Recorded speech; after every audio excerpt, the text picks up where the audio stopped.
Right, could delegates please settle down? That's 10:30. Please make your way to your seats. Thank you.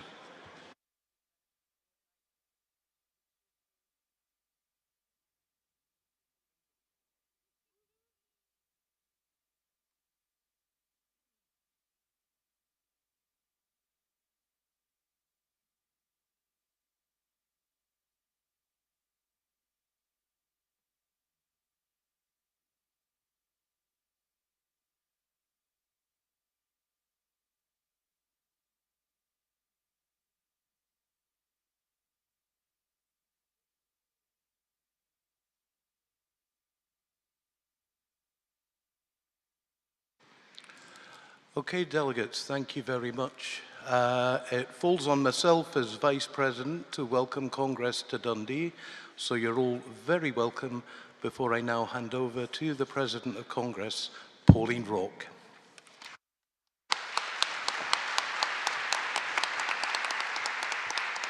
Thank you, Mike, and a very warm welcome, Congress, and it's a great pleasure for me to invite today Councillor Bill Campbell, our Lord Provost of the Dundee City Council, to give the Civic welcome.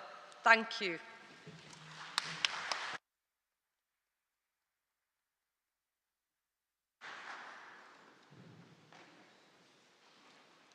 Thank you, Pauline. Just to warn you, the last time I spoke, a good friend came up at the end and said that was a good speech, but 15 minutes too long. And I'd only spoken for 17 minutes, so this will be less than 5, I promise you. Good morning, everyone. Welcome to the famous Caird Hall, to the city of Dundee, Scotland's 4th most populated city, but the smallest of the 32 local authorities in the country in terms of area. However, we are the sunniest, not necessarily this morning, and hopefully we'll have 2 teams in the Scottish Premiership next season. Thank you for holding this great Congress in the City of Discovery. I've been given the privilege of welcoming you all here to Dundee for the 126th STUC Congress, and thank you also for asking me to open your Congress. It is an absolute honour to do so. Thank you. This has come almost full circle for me. I'm coming up to my first year in office as the Lord Provost, and this is coming to the end of my first year in post. Just about a week after officially coming into post last year, I attended the EIS dinner in the evening at the Apex Hotel, a very fine hotel, maybe some of you are staying in it. And my wife, the Lady Provost, and I had a stunning meal, as you'd expect, at the EIS conference. And were made to feel really welcome. Towards the end of the dinner, she disappeared for a while and returned absolutely beaming with pride and said to me, "Guess who I have just been speaking to, and who grew up round the corner from me, and who is now really, really famous." Now, with her coming from Renfrew, I couldn't think of anybody that famous, to be honest. No doubt there are some, but not to my knowledge that many. I personally know Dougie Vipond, Murn supporter, as I grew up in Paisley. I worked for them as well. Being the drummer with Deacon Blue and obviously on the TV, but he was too young, he wouldn't have been at that. And I wondered if it was a Paisley buddy who lives right in Renfrew, which is, for those who don't know, right next door, such as Paolo Nutini, or, well, a lot of folk think Douglas Henshaw from TV series Shetland, but he's not from Paisley, but he's a dyed-in-the-wool St Mirren fan. But he didn't grow up in the town. But Gerald Butler, the famous actor, was born in Paisley, moved to Canada for a short while, but grew up mostly in Paisley. Well, it was none of the above. What got the Lady Provost beaming with pride and still smirks at me with it was that she met Larry Flanagan, who grew up round the corner from her in Renfrew. There we go. But I don't think Larry's here, so I was wanting to say to him. I moved to this great city of Dundee in 1996 from Paisley to do with my work. I was headhunted by Jim McLean, would you believe, to come and work at Dundee United Football Club. Not as an athlete, if those with good eyesight at the back, those close up can obviously tell. My kids were 3 and 1 and we had no family here, but it was a wonderful move for us, and Dundee is an amazing place to live and work. The people are so friendly, while being resolute and stoic, and proof of that, all these things of the above, that as an outsider from the West, I am now the Lord Provost of the City of Dundee. And so far they have put up with me, and my thanks to them for that. For the duration of the STUC's existence, you have been at the forefront in the fight to make a positive difference in people's lives. You have been at the heart of promoting the importance of fair work across Scotland, and you are integral to the nation's public life and play a central role in the Scottish democratic process. And I know you will continue your positive work of giving people a voice and tackling poverty and challenging inequalities wherever they persist. I welcome your ongoing commitment to education, skills, training and work opportunities. And I'm sure you will have an engaging time here in Dundee on a variety of pertinent topics. I know all the rooms downstairs are booked out for the duration, but I also hope that you will find time to look about our city and the many things that it has to offer. Everything, and I mean everything, is relatively close by, from the restaurants and bars of the West End, where the university culture is strong, to P&O Ferry in the east, just 5–10 minutes by taxi. You can catch the bus outside. The city centre is right here in your doorstep, with many eateries and bars, plus the V&A with its current new exhibition, the Tartan, which I've already had the privilege of seeing twice, and if you can get across, I would completely recommend it. The McManus Galleries, again 5 minutes away, the Dundee Contemporary Arts, or DCA, and Dundee Rep, both fantastic places to visit and dine should you want to. There's the Science Centre, and a lot about the history of Dundee and the Verdant Works, again only 5 or 10 minutes away.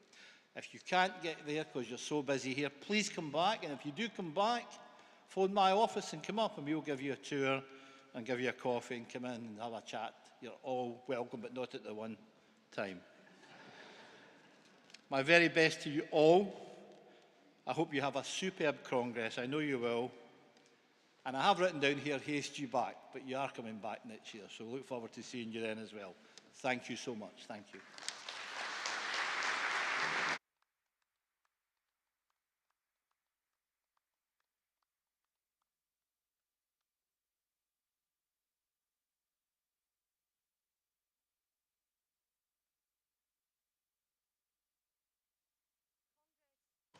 Congress, it now gives me real pleasure to introduce our colleague Stuart Fairweather, the Chair of Dundee Trades Council, to give the trades welcome. Stuart, it's great to see you here today, and it's nice to see you without a megaphone in your hand, because we're usually out rallying in the city square. So I'll welcome you to the rostrum. Thank you.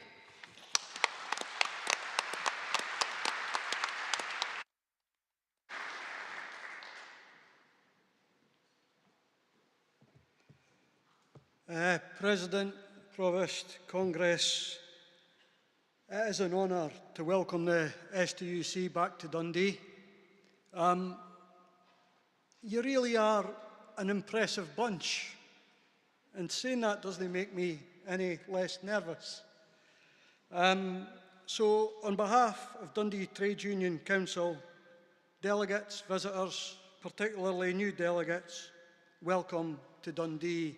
Welcome to Scotland's sunniest city. But as you've heard, it's not always all sunshine. Dundee is a city where our ongoing reality is one that's about poverty, about drugs deaths, and about gender-based violence.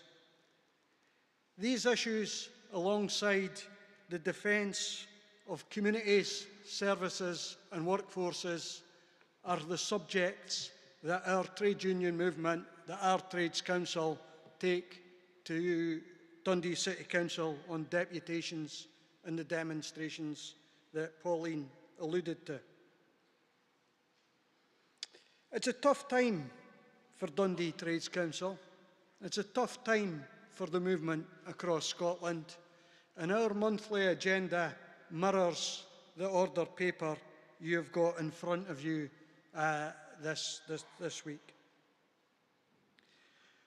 We are continually taking action against the constant economic emergency that our class faces. And we'll do that again on May the 6th at our May Day demonstration. And as the Provost said, you're all welcome back to Dundee and you can come on the demonstration alongside Bill and others. Dundee does have a long history of struggle. There are those in the room that can talk about the Chartists and talk about Mary Brooksbank and talk about others. I myself remember the Timex dispute. I remember the nursery nurses dispute led by Unison. And in more recent times, we've had the demonstrations and strike action by the workers at Dundee University and the construction workers at Dundee City Council. Those local disputes are important to us. But like the movement across Scotland, we supported the communication workers, we supported RMT, we supported the teachers, and we've supported PCS strikers. Under the leadership of Pauline and Ros and others, trade unions are taking action again. Our politicians need to listen. So what happens now? We welcome our movement here, yes, to debate, yes, to discuss, but to continue the struggle. And in particular, I want to welcome my fellow Trades Council representatives. It's great to hear about our movement growing and about the re-establishment of Moray Trades Council and the Trades Council's work across the country. Trades Councils are a key focus in building the connection between trade unions and communities. But they're about more than that. They're about connecting the local with the movement across the country. So Pauline is a delegate to our Trades Council from the communication workers. Mike Arnott is a delegate for the JMB to our Trades Council. I see Jenny Douglas. I can't just about see Jenny Douglas for Unite. I see Jim McFarlane for Unison. Delegates that are at our Trades Council on a monthly basis, but supporting the movement across Scotland and across the UK also. That link between the local and the national is important. But what we also need to remember is our internationalism. And the discussions that you're having during Congress about Palestine and about democracy and justice in Spain speak to that tradition, one that we are very proud of in Dundee. Pauline, lastly, our movement needs to put down roots. We've seen the great activity that's happening in Edinburgh, but with the links between the movement and the communities. And here in Dundee, we're taking a modest step during Congress. We've built a link with a collective, a vegan collective, who knew? Rad Apples. One of the fringe meetings is being held there on Tuesday during Congress, and we suggest that you attend and in a practical way continue that internationalism and continue to support Dundee Trades Council in building links into the local community. President, Congress, and this is way out of megaphone, have a great Congress. Thank you. Thank you.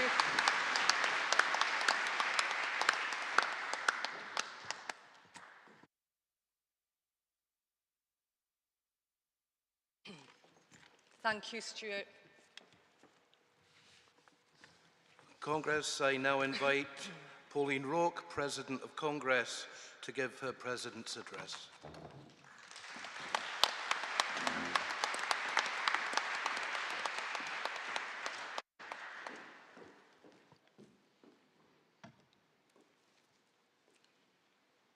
Friends, comrades, I'm so proud to be addressing you all as the 126th President, and want to give you a very warm welcome to my hometown of Dundee. In Congress, we meet at the end of a busy and eventful 12 months, with countless ongoing disputes across every sector, along with political turmoil in Scotland and the UK, with 3 Tory Prime Ministers in the time I've been your President. Each and every one of them making decisions and creating havoc throughout our communities, where many struggle and some face destitution as the Tories' economic crisis hits workers and families hard. And there is a saying, I stand on the shoulder of giants. In Congress, I would not have had the opportunity to be here today in this role without the support of so many in our movement. Too many to mention, but I would like to pay tribute to Martin Keenan, a former STUC president and long-time member of the CWU, who encouraged me and made me believe I could be the first woman from the CWU to hold this position in Scotland. Also, to my good friend and activist Jim Gavin, who stepped down from attending as a CWU delegate to what he called the Whisky Olympics in the mid-90s to enable me to attend STUC Congress and start what has been a significant, influential and rewarding part of my trade union journey. And some of you will be aware that Dundee is known for strong women, often called Women's Town or She Town, when back in the days jute mills provided high employment to women who outnumbered men, often by 3 to 1. Behaviours were cited as women being overdressed, loud and drunkenness being commonplace. Well, Congress, I'm going to do my best not to let the STUC or Dundee down over the next 3 days, but I will say, please stick to your speaking time or there could be big trouble. And while it's history and our families who shape us, it's our values which drive us. And never has it been so crucial for us to challenge inequality, injustice and discrimination in its countless forms. And when I look back over the past year in the work plans, actions and outcomes of our Women's and Equality Committee, it is clear everything that has been achieved has been earned. And looking at the motions on this year's agenda, we recognise these are still driven and dominated by the continued underfunding, underinvestment and under-resourcing in our public services, in health, in education and local authorities. Workers being held on low pay with reduced terms and conditions have resulted in some organisations moving to strike action for the first time. And while the cost of living has clearly contributed, we must be bold and call out the years of wage stagnation along with profiteering, which is at the core of this crisis. And in December 22, and in advance of the Scottish Government budget proposals, the STUC published research on a fairer tax system, with recommendations of reform and the ability to raise over £1 billion of additional revenue per year, including various tax reforms. This call for a fairer and progressive tax system is essential to stimulate growth in our economy and invest in our public services, and this demand will form part of our debates this week. The same debate was aired recently during the SNP leadership election, and now progressive tax changes are firmly on the agenda in the Scottish Parliament and the new government.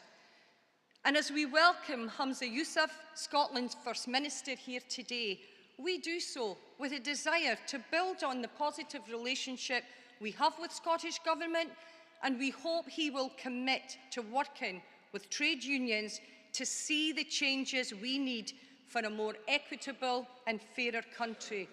But Congress, be assured, we will remain vigilant and continue to speak out when we believe this government or any government is not delivering for our members.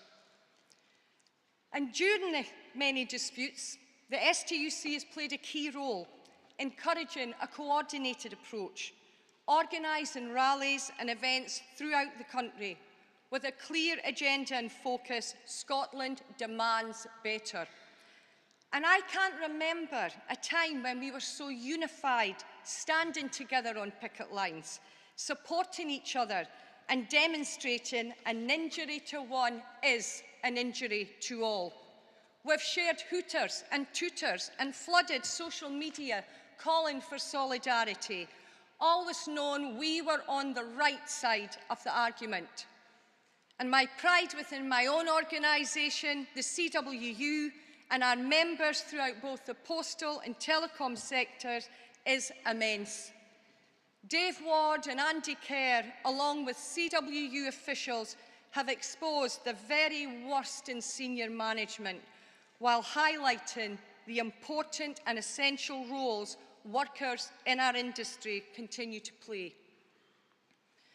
And while we have all faced challenges throughout industries, we've also secured many wins on the back of successful disputes which were member-led. And we must never forget the right to withdraw our labour is our democratic right, our human right. And the attempts of this Tory government to introduce minimum service levels during further disputes is abhorrent. The Thank you.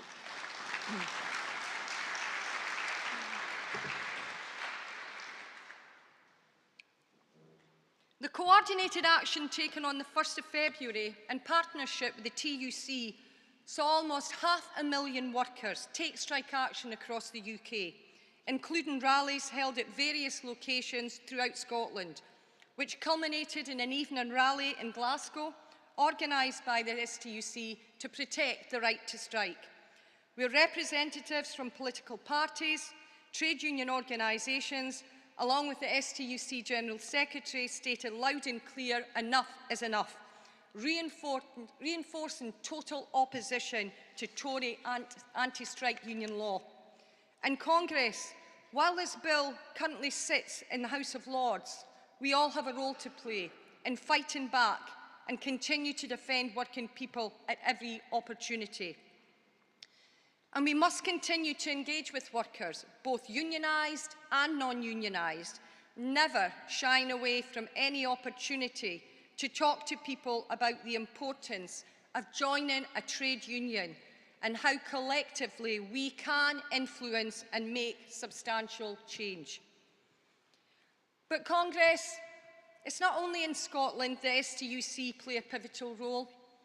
Internationally, our reputation is held in the highest regard, and opportunities afforded to me by the General Secretary on behalf of the STUC this past year have included addressing a convention of the National Union of Public and General Employees of Canadian Public Sector Units in St John's, Newfoundland in June 2022, with their theme stating, "Unity is our power."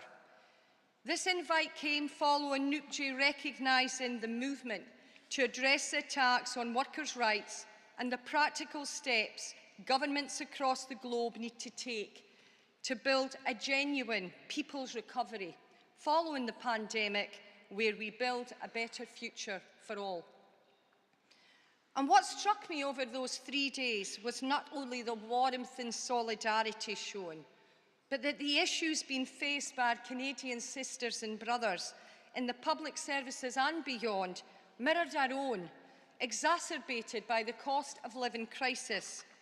And having had the opportunity to highlight our key demands to deliver a fairer future for all, it was crystal clear the passion, anger and determination to come together as a movement to campaign for change was matched by our desire for unity and collectivism.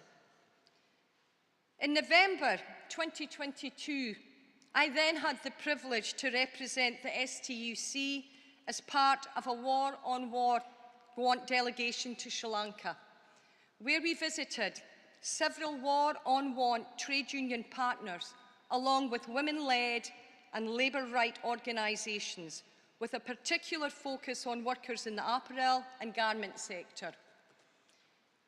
As delegates will be aware, the severe ongoing economic crisis in Sri Lanka has placed working people in an extremely vulnerable position, with the role of trade unions being vital. Prior to our visit, reports of union busting and workplace harassment were highlighted, and the inference within government inciting an anti-union position. Our delegation, the Sri Lanka Seven, offered solidarity and support over what was an inspiring, humbling and thought-provoking 4 days. Personal testimonies from workers and union organisers confirmed intimidation was commonplace, with poverty creating fear to speak out. For me personally, this visit was life-changing and reinforced the importance of strengthening and demonstrating global solidarity. And I hope the international session we are holding during Congress provides a greater understanding of why we must build and maintain existing links and to challenge any worker who is under attack. And there have been so many significant opportunities and memories throughout my year as President, it is hard to condense into this address. Bursting with pride, walking down the Royal Mile in Edinburgh at the May Day rally, helping to carry the RMT banner, flanked by Mick Hogg and Brian Reynolds when the P&O scandal was at its height, assisting in the official opening of the new STUC Centre, alongside our General Secretary and our then First Minister Nicola Sturgeon, knowing this was future-proofing and progress at its best, up to including dancing the conga during the LGBT+ social. But I could not have carried out this role without the help of so many. Pat Rafferty, Unite Scotland Regional Secretary and last year's President, who was a fabulous role model and has remained always on hand to help. All General Council members who have been a tremendous support, as well as patient with me, especially during virtual meetings. The incredible, dedicated and committed STUC staff and officers who give 110% 24/7, along with our inspiring General Secretary, Ross Foyer, who remains front and centre of our message. My dear comrade and this year's Vice President, Mike Arnott, who is always there to help and a font of all knowledge. My partner Neil, who is a huge support, along with close friends who never question my commitment. And last but not least, to my union, the CWU, to Dave, Andy, Craig, Joyce, Hughie, and my whole trade union family, for your unstinting support and guidance. You inspire me, you motivate me, you absolutely get me. Congress, there is no greater privilege than to defend and support workers in struggle. And as I look around this venue today, I have no doubt we will continue to mobilise and maximise, raising our voices and demanding a Scotland workers and family deserve. Have a fantastic Congress.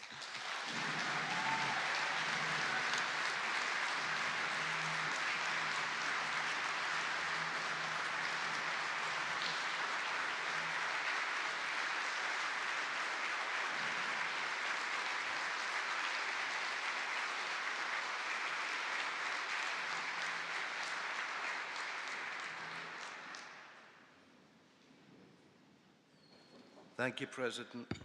Congress, I now invite Joyce Stevenson from the Communication Workers Union to move the vote of thanks.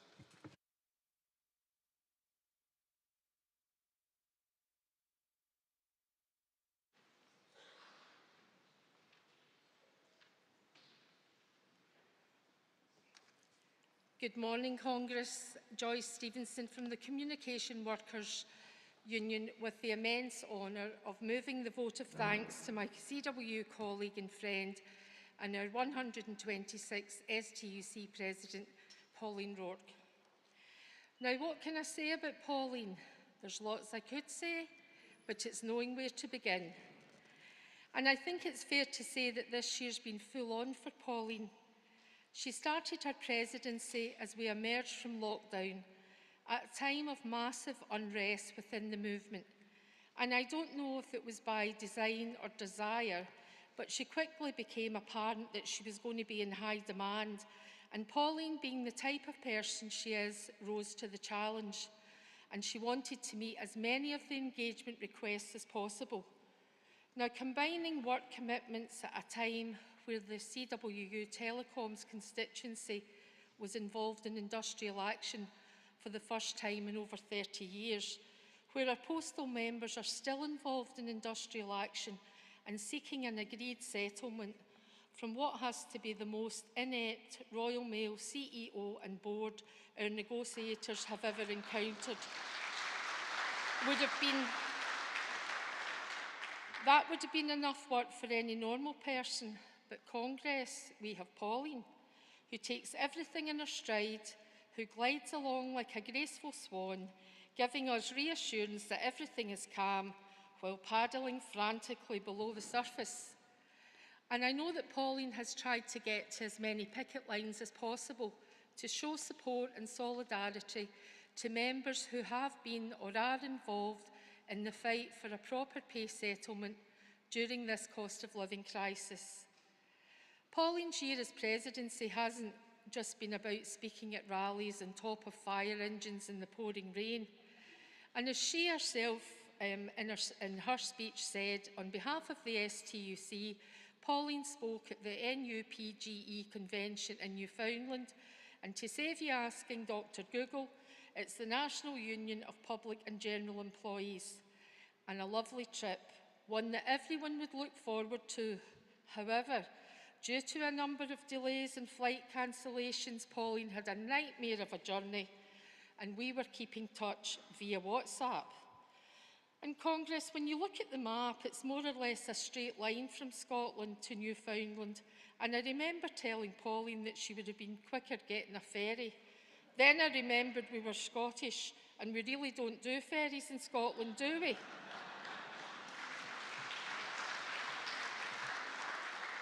From the CWU, an email was sent to the Convention Centre in St John's, and a link to the live stream was available for us to view the convention, but more importantly, Pauline's speech.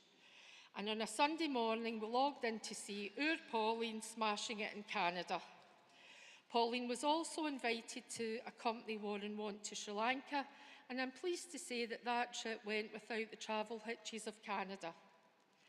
Now, Pauline's a former member of the STUC Women's Committee, and in 2015 was awarded the Women's Committee Meritorious Award.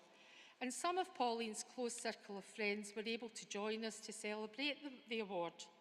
They came here to the Caird Hall to see the presentation and were persuaded to join the CWU delegation back at the Apex Hotel for a celebratory drink. Now, the Women's Committee social was taking place in the Apex that night, and naturally, the celebratory drinks continued to the social for more drinks and a spot of dancing. Towards the end of the night, when it was almost time to go home, one of Pauline's friends remembered she'd a carrier bag under the table with her husband's dinner in it. We were all shocked, but quite unperturbed, she quite calmly said, "Oh well, I guess it was a chippy for him." And it was during her time on the Women's Committee the Inspiring Women booklet was published. Now, at one point we were told that wasn't going to happen, and I'm sure as many male delegates will confirm, telling a group of women that they can't do something is never going to end well. And the members of the Women's Committee redoubled their efforts, and in no time the money was raised, enabling the book to be published. Congress, Pauline amplifies that title. She is that woman who inspires other women. And it shows in her approach to succession planning. It's always something she has in her mind. and I think mainly due to the never-ending hope she would win the lottery and manage to get out. But she's always been on the lookout for people who can mentor and support to ensure that when she either wins the lottery or retires, her members will be well looked after. And the people she has within the Dundee office, in Maggie and Sammy, John and Darren, are testament to this. And within the CWU region, Pauline is always the first to offer support, especially to new women reps, regardless of what branch they're from. And at the very start of the CWU Women's Committee, Pauline was always there for help and guidance, and she was the go-to person for everything. As someone who cares deeply for equality, Pauline tried to be at all the equality conferences during her presidency. She recognises the benefits of a fully inclusive union and the benefits of what each strand brings, as well as the young workers who bring to the table both within the CWU and the wider trade union movement. But she's always happy to take a step back if it means a new person will gain experience. And in thinking about this vote of thanks over the year, it's really been about the 5 Ps. Pauline, President, picket lines, a presence at as many events as possible, and partying, probably not as much as she would like. And I believe, Pauline, you said at last year's Congress that it would be Prosecco at the top table. Well, Congress, I'm disappointed to say that that's not. But I know there'll be a few glasses raised over the next few days. Pauline, the CWU is so proud of you, what you've achieved and the way you've conducted yourself over the last year. And one of the things that I often say is, do they think it's all about them? Well, I'm pleased to say on this occasion, it's all about you, Pauline. Congress, I'm sure you'll join me in thanking Pauline for the energetic vibrancy she's brought to the presidency over the last year, and I'm sure you'll want to join me in wishing her good luck over the next few days. Congress, have a great and enjoyable Congress. Thank you.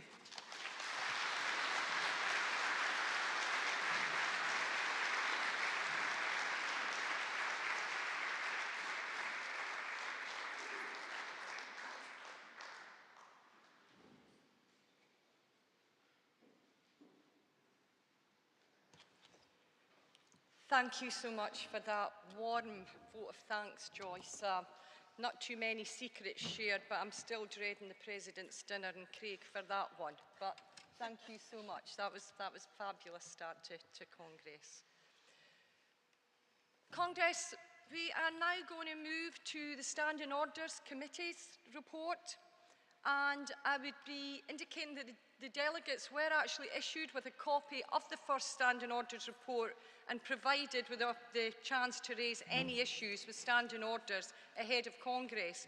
So now I'm going to invite Willie Docherty to deliver the first and second Standing Order report. Willie is the chair of our Standing Orders Committee. Thank you, President. Good morning, Congress. Willie Docherty, Chair of the Standing Orders Committee, presenting the second Standing Orders report. Congress, the first report of the Standing Orders Committee was included in the Congress wallets, which were distributed at registration. The first report contains essential information and guidance on procedure. It's important that every delegate is aware of the contents of this report.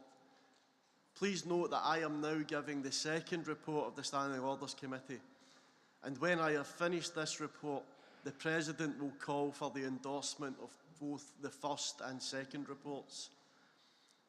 I would particularly draw your attention to the updated order of business which was given out in delegate packs. It's important that this order of business is now used, as it contains some changes to that which was previously issued. Please note the following changes to the order of business. A redrafted Composite L will be issued to delegates this morning. In order for you to consider this redraft, the Composite will now be moved from this morning to Monday afternoon.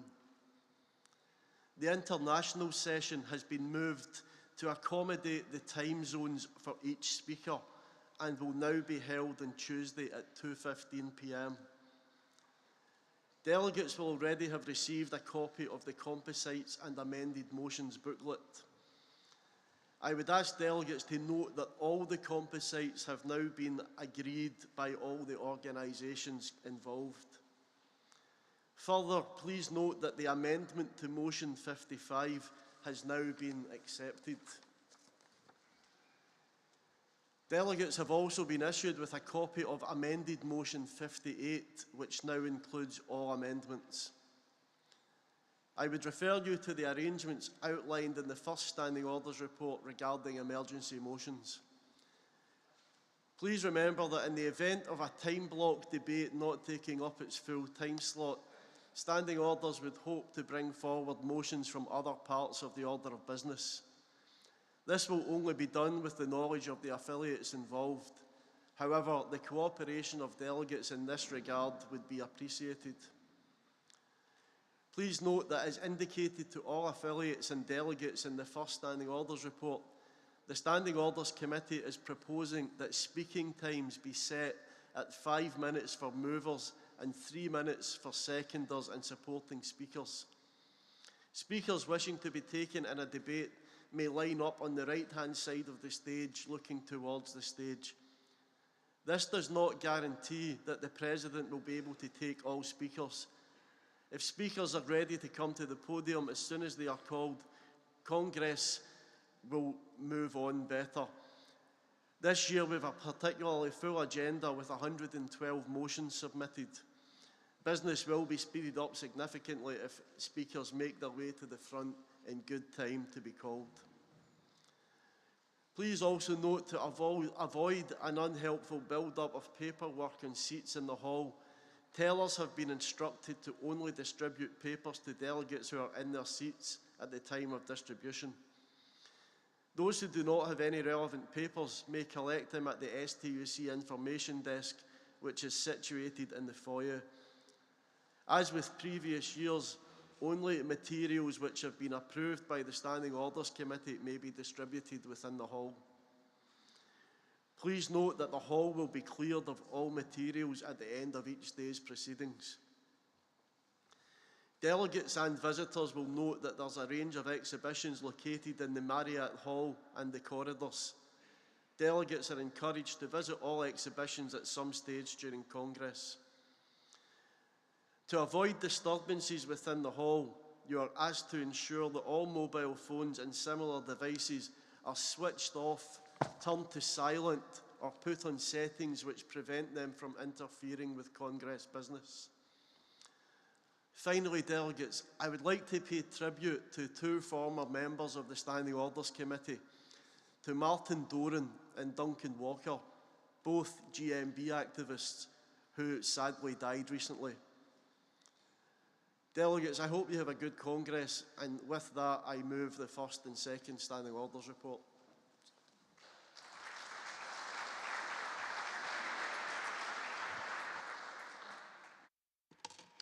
Thank you, Willie, for that comprehensive report, and I hope it's allowed delegates to update their orders of business and pads with those changes.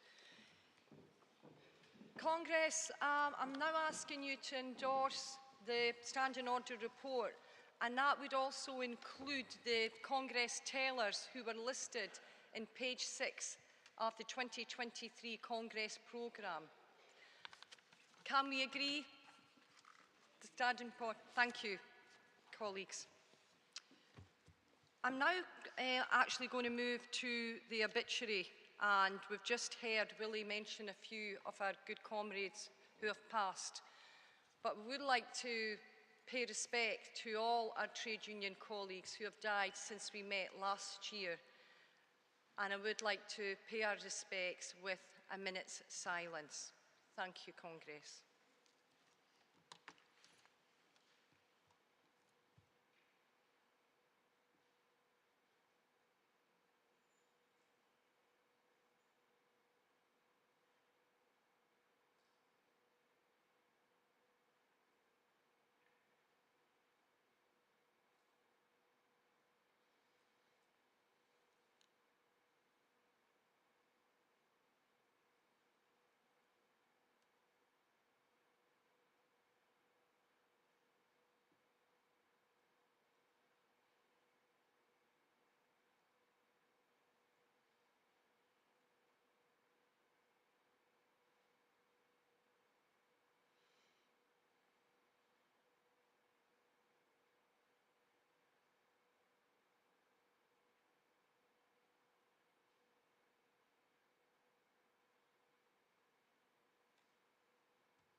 Thank you, Congress. I'm now going to move to the formal business of Congress. We'll open the session. We'll be moving to the business which is in section 8.6 of the agenda, trade union and employment rights. Composite B, defending trade union freedom, and I'm delighted to ask Tracy Darling, on behalf of the General Council, to move Composite B. Thank you, Tracy.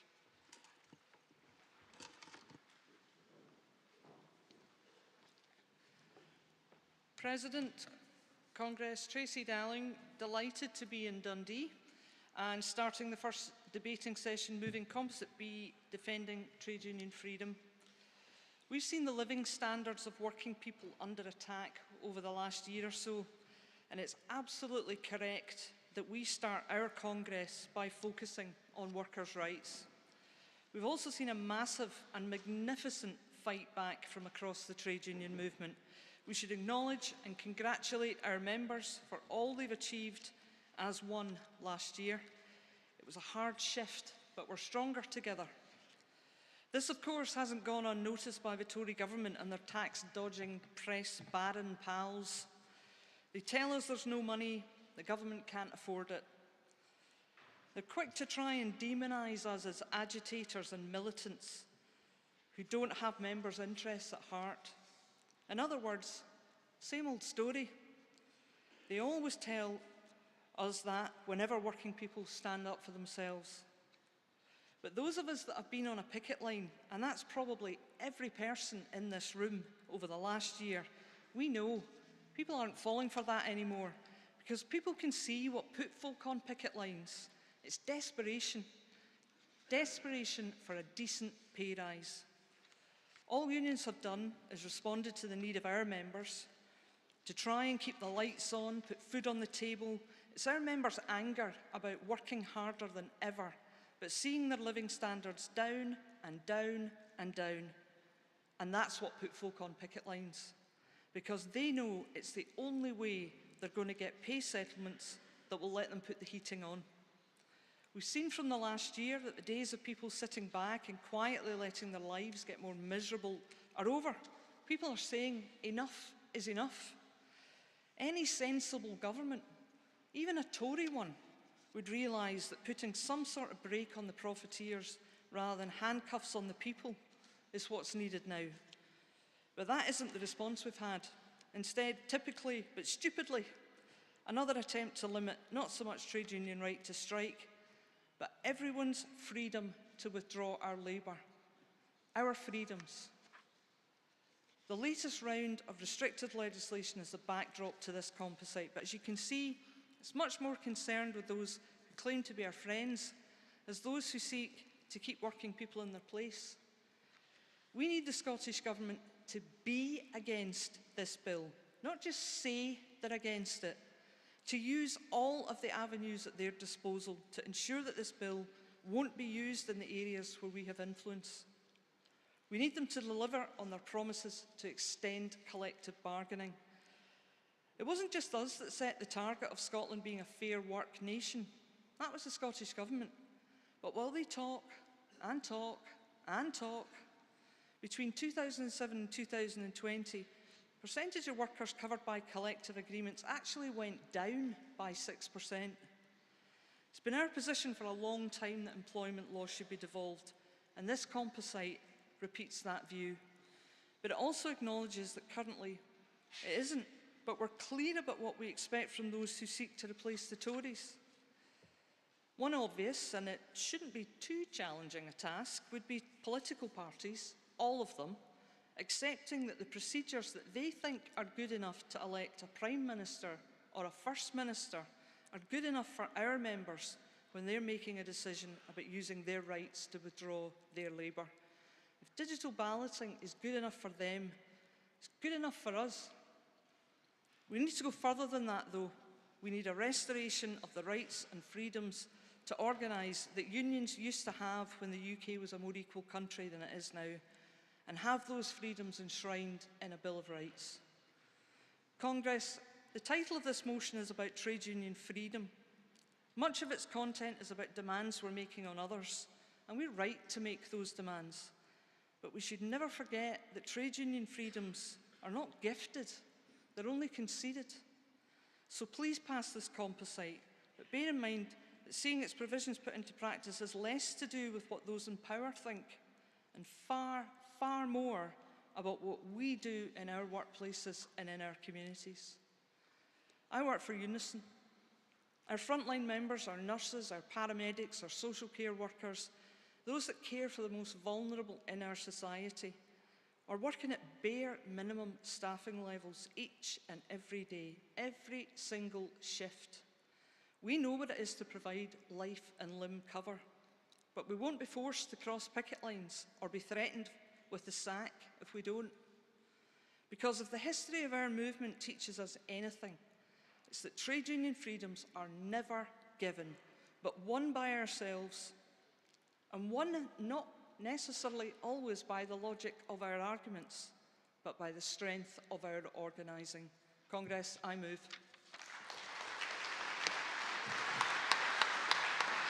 Thank you, Tracy, and for opening up conference on such an important composite.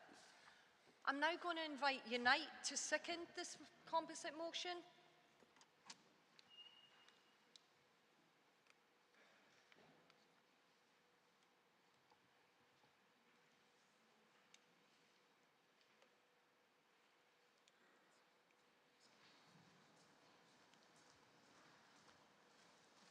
The podium in front of me, I don't know what it is.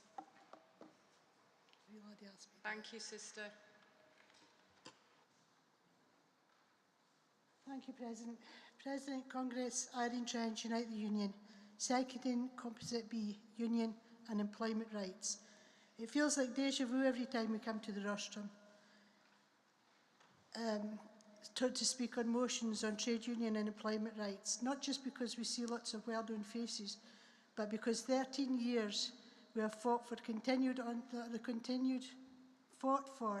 and faced a continued onslaught of cuts by the Conservative government.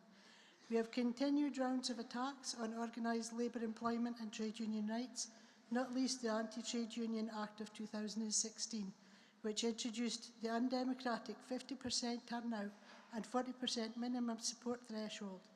If an employer wishes to fire 100 or more employees, he now only needs 45 days consultation to do so. Fire and rehire has been allowed to fester and spread this Tory government like an invasive cancer. Workers can literally wake up in the morning and be told they have 45 days to accept an ultimatum from the employer that involves slashing wages, terms and conditions. If it's not accepted, they are deemed to be sacked. British Airways decided to fire 36,000 staff and rehire them on worse terms and conditions. This is one way to boost shareholders' profits. Comrades, many of these companies employ this tactic not only out of necessity but out of greed. We are now facing new attacks on trade union rights by the introduction of legislation which allows agency workers to break strikes and undermine industrial action in the transport sector through the minimum service bill. The Tories are desperately trying to rush through reams of proposals before they are booted out of Downing Street by a Labour government. The Tories are also trying to link the cost of living to workers taking industrial action when the facts show that it is not wages driving inflation, it's profit and profiteering. There is no final word yet on what the government will weaken, whether the government will weaken the UK law, the EU laws or not. I'm not holding my breath. This could only sweep thousands of long-standing laws and risks, plunging our members and employers into chaos. Let's not kid ourselves. It is important that Labour does not stand on the sideline playing it safe, but when they are elected into power in the next 2 years, we get an anti-trade union law repeal within 12 months of gaining office. The Scottish Government has used constitutional wrangling as an exercise for inaction and delaying tactics. The devolution of employment law can be done whether Scotland is independent or part of the UK. It's a red herring to suggest it can only be done in one constitutional scenario. Congress, let us send a clear message to an incoming Labour government should grant this devolution immediately. I second. Thank you, sister. I'd now like to call on the RMT to speak in support of the composite.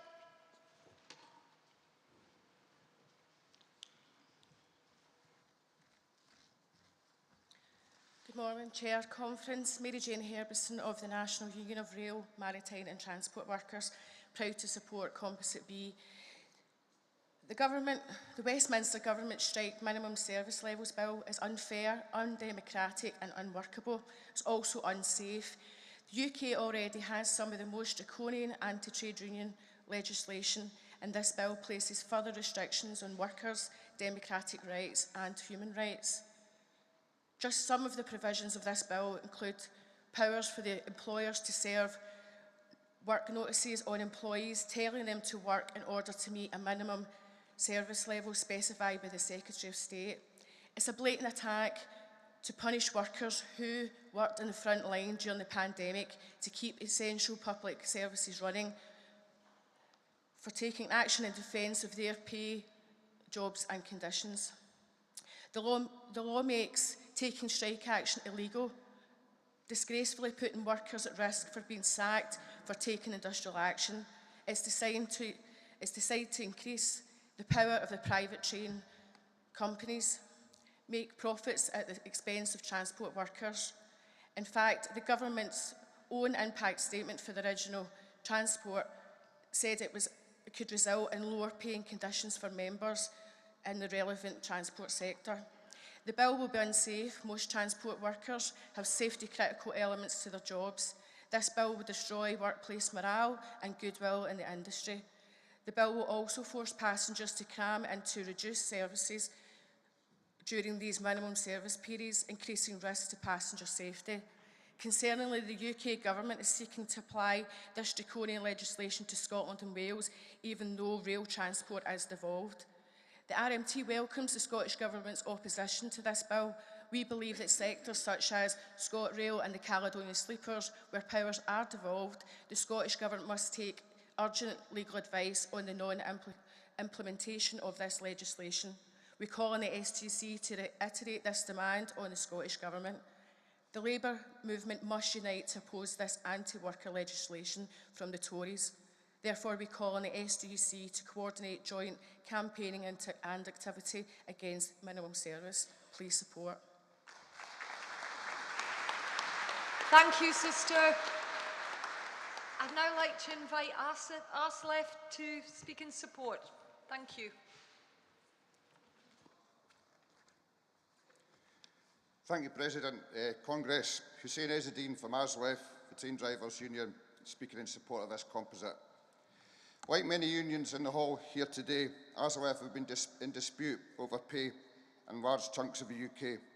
In Scotland, our members at Cross Country, LNER, TransPennine, Express and Avanti have all taken action for fair pay. Congress, I try to avoid using clichés, but sometimes phrases become clichés because they are truths that need repeating. So I make no apology for saying again. Taking strike action is always the last resort. Train drivers want to be helping our industry to grow. We want to be doing the job we love. We certainly don't want to be losing several days' pay.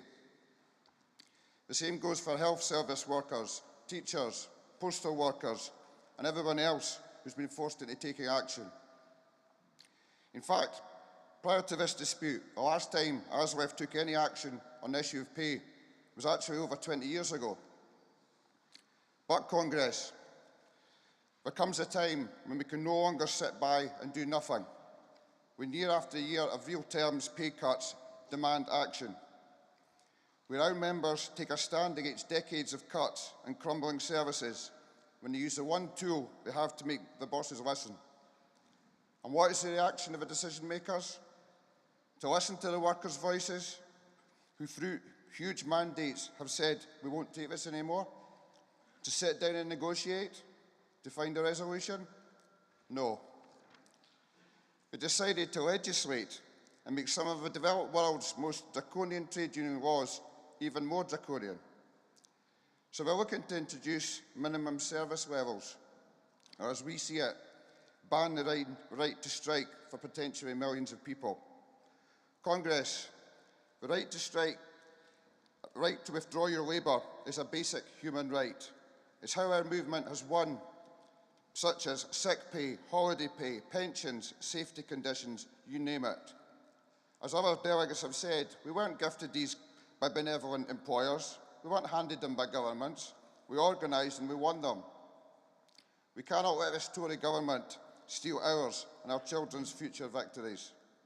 These laws are immoral, but they're also very badly written and will simply not work, certainly not in my industry. They will fail on their own terms. Minimum service levels will lead to prolonged periods of action, more disruption for the public, not less. Congress, we know the way out of these disputes is good faith negotiation. It's to get into the room and for all parties to work together. It's what trade unions do. You do not legislate your way out of a dispute, you negotiate. For the sake of Scotland's workers today, we must fight this legislation tooth and nail. For the sake of tomorrow's workers, we simply cannot afford to lose. Congress, please support. Thank you, comrade. I'd now like to invite the Speaker up from the SSTA in support of the motion. Thank you.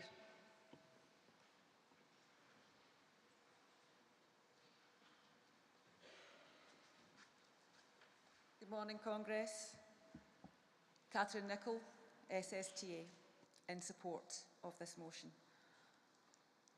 I fully appreciate and understand all of the points that have been made. Now, I just want to add something slightly more specific to this.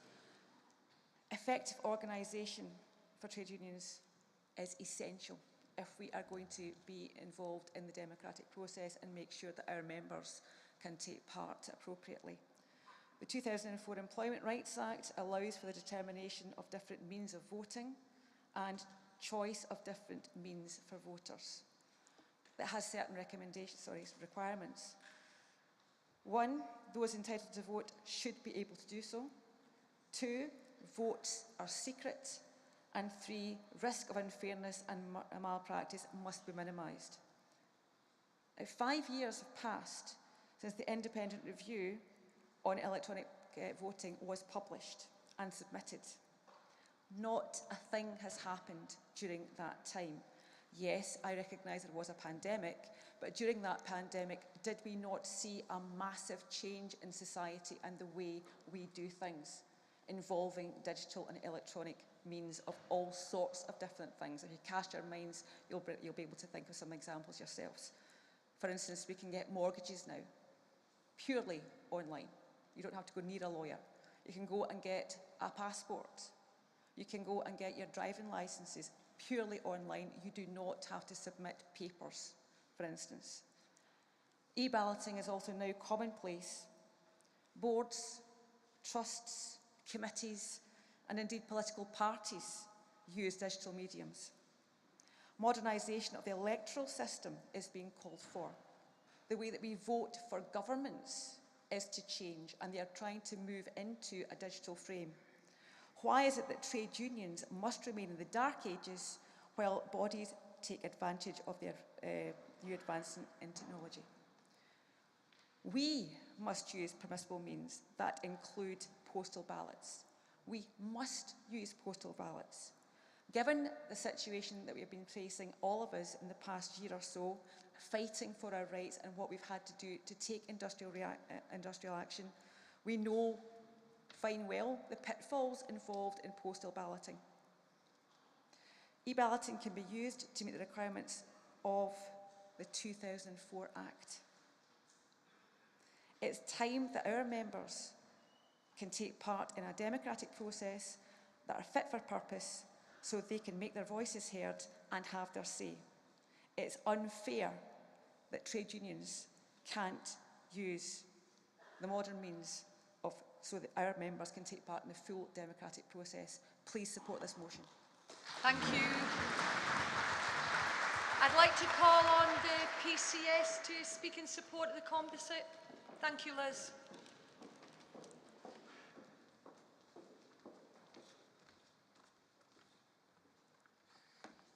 Thank you, President. Congress, Liz McGarkey, PCS, speaking in support of the motion. The Government is attempting to push through new anti-trade union legislation that could severely limit the right to strike, and it is doing this amid the biggest strike wave in this country for a generation. There has been a prolonged and relentless attack on the pay and conditions of working people. For PCS members in the civil service, things are especially bleak. 40,000 civil servants are using food banks. 30,000 are skipping meals, and those numbers are just going to rise during the cost of living crisis. The Government has made no efforts to stop this devastating drop in living standards, and instead they're choosing to attack the rights of workers and their unions by curbing their right to strike or limiting the effectiveness of those strikes. This legislation would give ministers largely unfettered power to impose minimum service levels and therefore determine how far workers can lawfully exercise their freedom to strike. The new law would let employers give a work notice that will identify the people required to work. And if those workers fail to comply, they can be fired, even during a good faith trade dispute, to prevent pay cuts. And the union can be sued into bankruptcy for the first time since 1906. In January, Prime Minister of the day, Rishi Sunak, told Parliament the International Labour Organisations supports minimum service levels that are present in France, in Italy and in Spain, but he misled Parliament in doing so, as the International Labour Organisation has stated that it does not support minimum service levels. Business Secretary Grant Shapps has cited countries such as Spain and France as examples that Britain could copy for minimum service rules, but the lawyers are saying that these are negotiated agreements which do not allow workers to be fired for striking. The right to strike is a basic human right protected by international law. The country's top employment lawyers have warned that the anti-union laws would make the UK an international outlier. The legislation would make the UK one of the most difficult countries in the democratic world in which to go and strike and may breach treaty obligations. And this is the latest in a long line of attacks on trade unions. Between 1980 and 1993, the Tory government passed 6 anti-major union laws, which all remain in place, and this is why the UK is the most restrictive trade union laws in Western Europe, and every single one of these laws should be repealed. The anti-trade union laws are harming members and will only make disputes go on for longer, and as living standards continue to plummet, the government needs to release the shackles on unions and focus on giving workers the better pay and better conditions they deserve. So please support the motion, defend our right to strike and to protect our members. Thank you. Thank you, Liz. I'm now going to open it up to any other supporting or speakers in opposition. Thank you.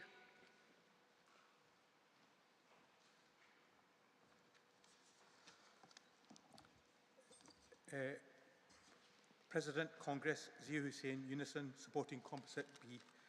Congress, what we've shown beyond doubt recently is when workers are unionised, when workers are prepared to stand together, we can win. And in the last year, we have been winning to the tune of £2.1 billion. But we know we aren't the reason people took action. People are taking action because they can't cope with double-digit inflation after a decade without pay growth. People are taking action because they see spiralling profits and monumental greed at the top. People are taking action because they see a government more interested in removing the cap on bankers' bonuses than the queues at the food bank.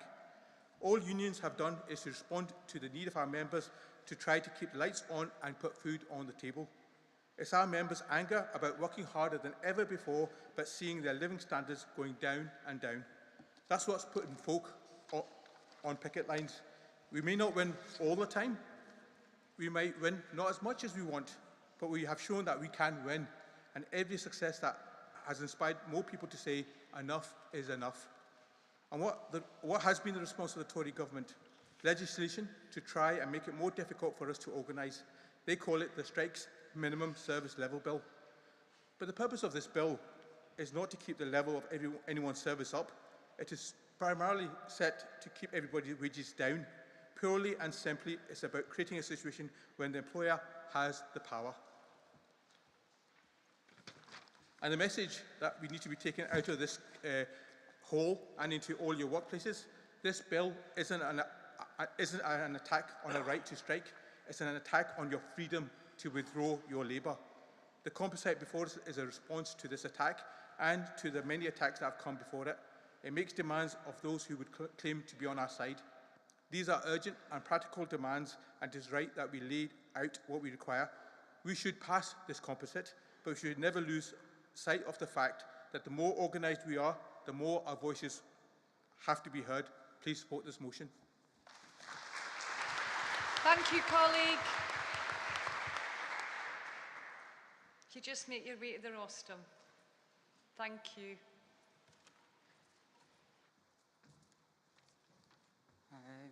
Good morning, President, Congress, Henry Cogar, Education Institute of Scotland. Happy to speak in support of Composite B, defending trade union freedom.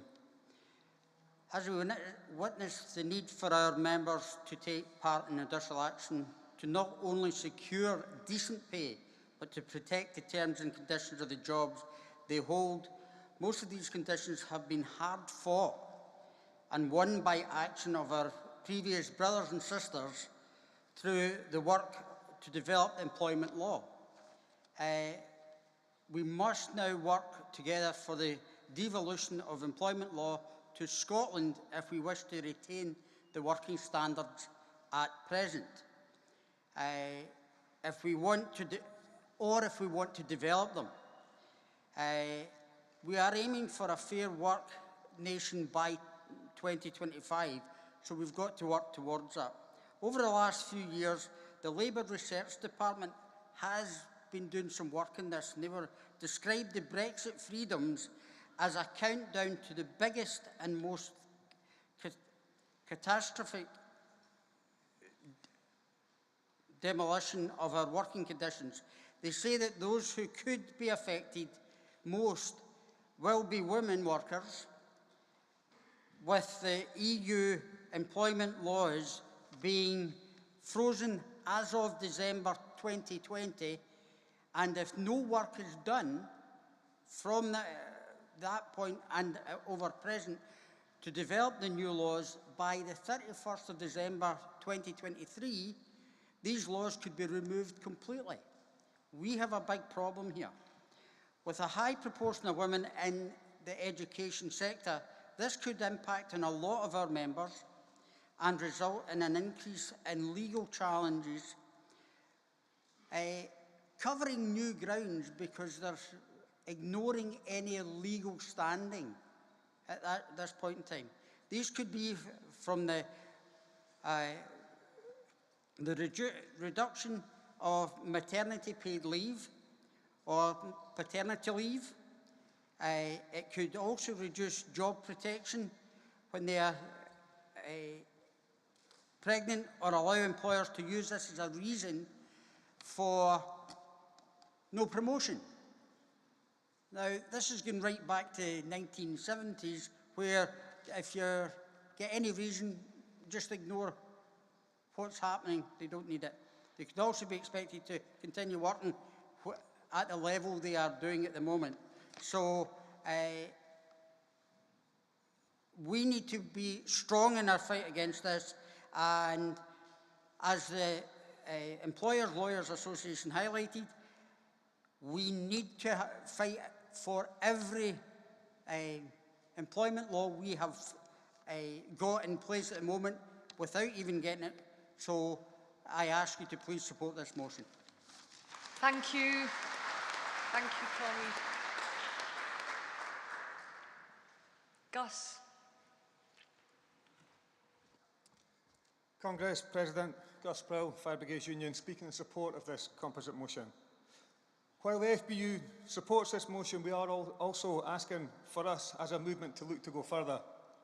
We believe that if this legislation is passed, it will drive the fire service back to the low-pay industry that it was in 1977, before the FBU were forced to take strike action for the first time in their history. The gains won following That strike was slowly eroded over the following 25 years and once again saw us on the knife edge of falling back into low pay and again being forced into taking strike action in 2002-2003. And now, just after a 9-month campaign culminating in a last-minute deal that will see a firefighter in the UK's wage rise by £4,000 this July, reached, yes, by collective bargaining and dialogue, but dialogue that was only given strength by an overwhelming mandate for strike action. The FBU is not prepared to be dragged back into low pay when we've seen so tragically this January, with the death of firefighter Barry Martin, the risks faced by our members every day. Our General Secretary has made a public plea for the Trade Union Congress to lead a campaign of mass non-compliance and mass non-cooperation with the Minimum Service Levels Bill. We've asked for an emergency Congress of the TUC to be called to launch a campaign of defiance and civil disobedience against this bill if it becomes law. And our Executive Council then passed a resolution on March 25th saying the following: this legislation should be opposed and resisted. This bill is likely to be passed due to the political composition in the Commons and Laws and be effective from summer 2023. And while all options should be considered, there's no obvious route to challenge this attack through the courts. What is required is a building of mass opposition, starting with the workers immediately facing this attack, but involving the entire labour movement. We're calling on the TUC General Council to 1, call a major national demonstration against the bill, 2, to convene an emergency special Congress to discuss the threat and plan how to build opposition, and 3, the aim of this Congress should be the complete defeat of the legislation, and 4, that Congress should discuss, in the event of this bill becoming law, a strategy of mass non-cooperation and non-compliance. And whether or not such a Congress is called, the trade union movement must build a mass movement of opposition, and such a movement should not aim to amend or improve this legislation, but to defeat it entirely. If it becomes law, we must aim to develop a mass movement to render the new legislation inoperable, and we do not underestimate the seriousness of this situation nor the challenges that we face. However, if workers are to build confidence and resist the government-driven attack on wages, those challenges must be faced and addressed. So we are calling for the STUC and all affiliated unions that should the governments of the UK fail to deliver on the ask of your motion, that the asks of our resolution are backed. Thank you, Gus. Congress, I don't see any further speakers wanting to get up in the debate, so I am going to move to the vote on Composite B. Can I ask those in favour of the composite to show their hands? Thank you. Any against? Any abstentions? Composite B is carried. Thank you. Congress, I'm now going to move to Composite J, employer mismanagement of consultation process and duty of care in the cost of living crisis. And I'm going to call on Craig from the Communication Workers Union to move that composite. Thank you, Craig.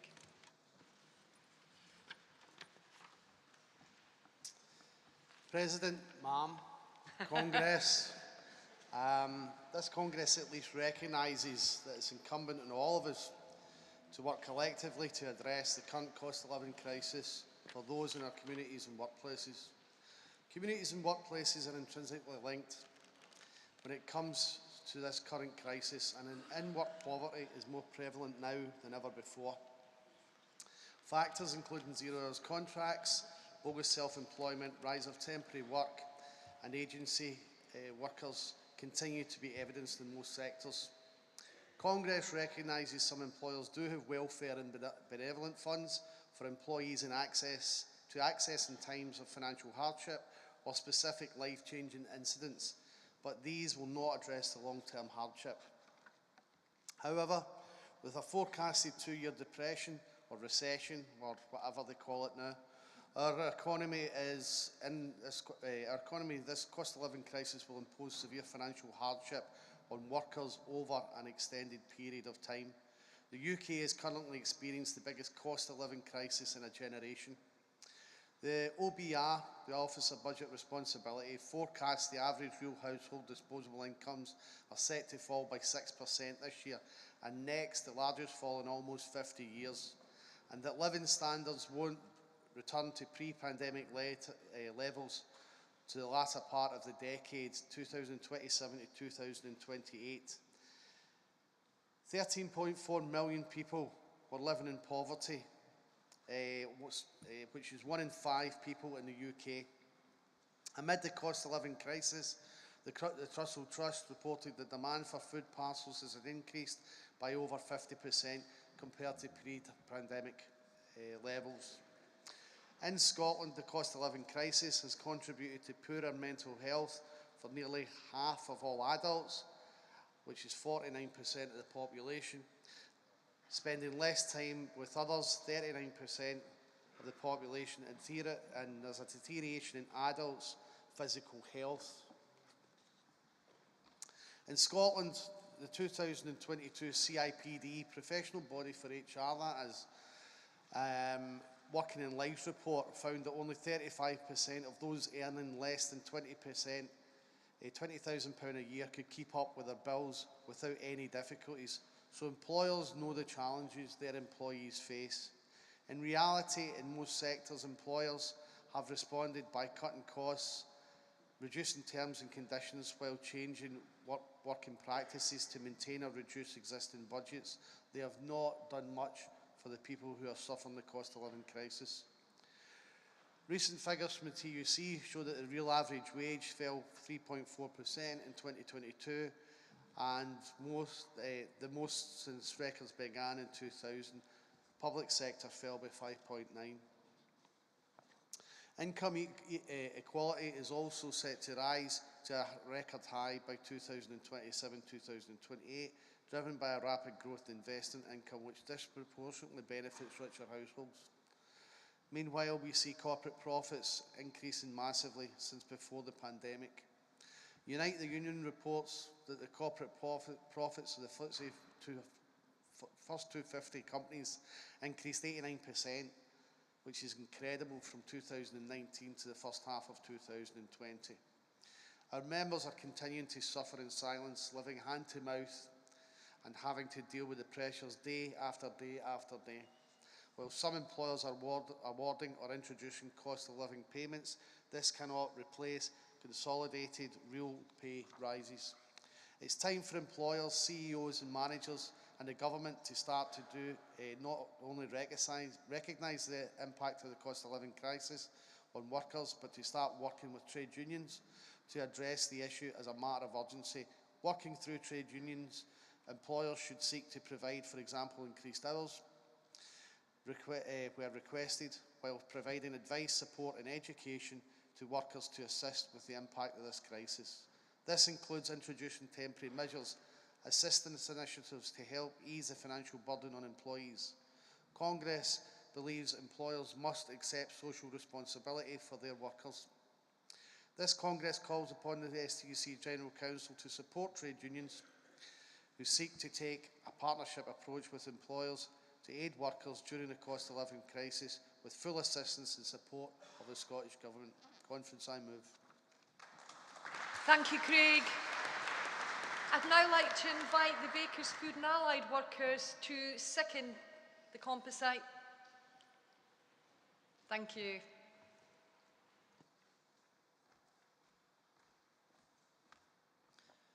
President, Congress, Sarah Woolley, General Secretary of the Bakers, Food and Allied Workers Union, seconding Composite J. Last year, 200 workers at Dawn Fresh Seafoods in Uddingston had the rug pulled out from under them. We'd worked through a redundancy consultation and negotiated a package for them, only for the owner, one of the richest men in Scotland, Alistair Salverson, to put the company into administration out of the blue. Our low-paid, weekly paid members were in work on Tuesday the 1st of March 2022, some in on overtime shifts, when the administrators came in and told them to go home. There was no more work. They didn't receive any pay that week, or the week after, and in fact, they didn't receive any pay for weeks. Those on holiday or off sick, who were expecting wages that Friday, received nothing and weren't even informed their wages weren't coming in by their employer. Whole families, multiple generations, sisters and brothers and their families worked in that factory and were plunged into absolute poverty overnight, with no support system, no way to even get the weekly shopping, let alone pay their bills that were due, while Salverson, a multi-millionaire, made sure he had removed his expensive artwork from the factory the day before so it wasn't taken by the administrators.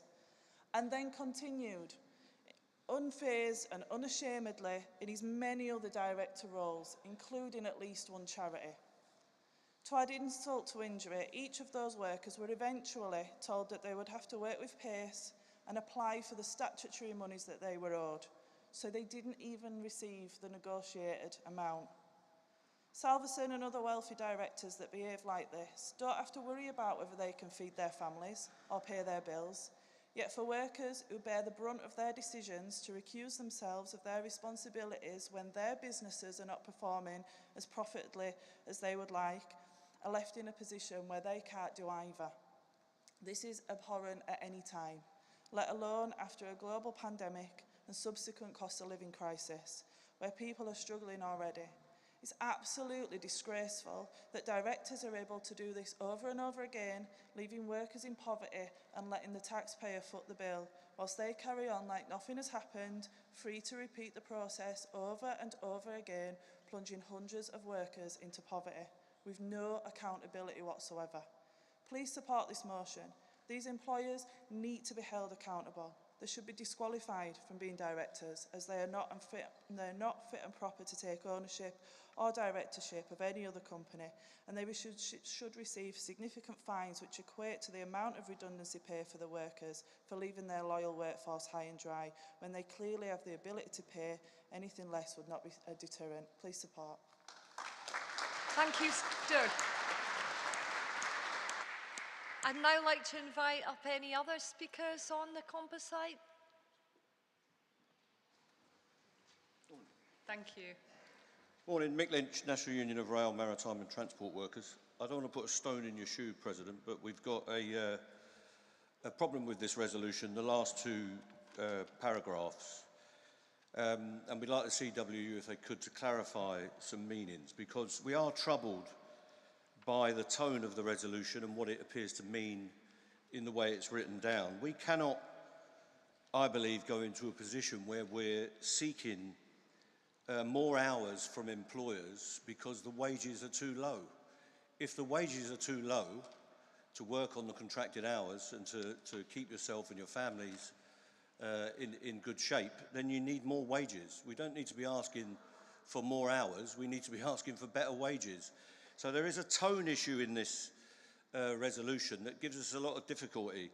The idea that we should ask the employers to educate our members, give them advice and support on their poverty when they are the source of their poverty, seems to us to be a bit of a contradiction. And I particularly don't want to be going in to ask the train operating companies and the rail delivery group and all of these other exploiters to give my members advice in session, some kind of therapy session about poverty, while they are the cause of it. So we really dislike, on the evidence of what we see, what the tone of these last two paragraphs gives us. And in particular, in the last paragraph, it's talking about a partnership approach. Well, I can tell you what, we will not be going into partnership with the rail delivery group and the train operating companies. And I can't imagine that the CWU will be going to a partnership approach with the Royal Mail very quickly. And the last bit there is, it says that employers should aid workers. Well, we are not supplicants asking for them to give us something. We are about collective bargaining, and we are about getting real terms and conditions improvements for our people. So we want to know whether this implies social partnership, and if it does, we are completely opposed to that, and we have been ever since the term was invented. And it does give us some difficulty that during massive waves of class struggle, we've got these clauses in this resolution that give the tone of supplication rather than class struggle. So I'd ask the CWU to clarify that And if it's not clarified to our satisfaction, I'm afraid we're going to vote against this resolution. Thank you very much. Thank you, Mick. I can't see any other speakers wanting to get up in the debate, and the RMT have sought clarity, which is, I'm assuming that was really a position of opposition, Mick, when you're needing that clarity. So I'll invite Craig Anderson back from the CWU. I think that would be helpful. But I am taking that contribution as opposition, so you've got a right to reply, Craig. Thank you. President Conference, Craig Anderson exercising the right to reply. I think Mick and the RMT know that it's not going to be a cuddly partnership between the CWU and the Royal Mail.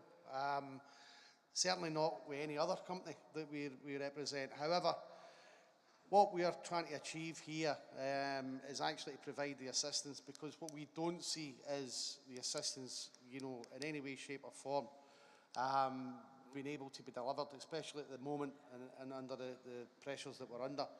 So we're trying to move or exercise a bit of movement with the employer. As I say, I don't believe that we will be snuggling up to employers in any way, shape or form. We certainly will be looking to achieve higher wages, which we have done, and both for industrial actions in BT, Royal Mail, actually in all the recognised companies. So that obviously is the main, our main driver, is to continue to push the wage rises up.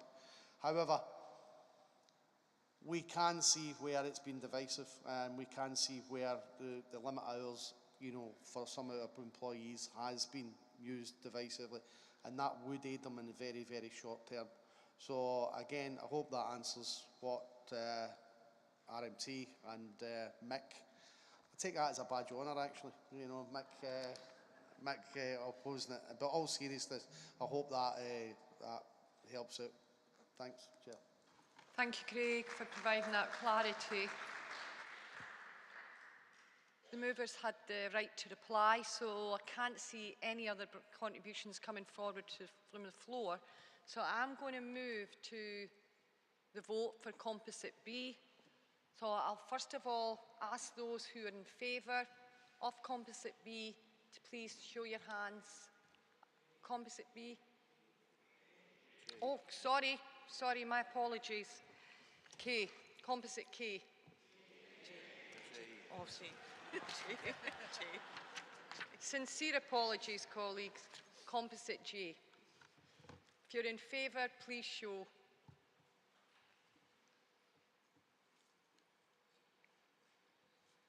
Thank you. Those against?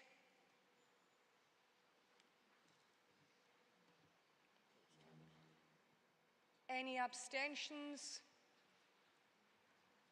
I would say it's carried. The composite's carried. Thank you.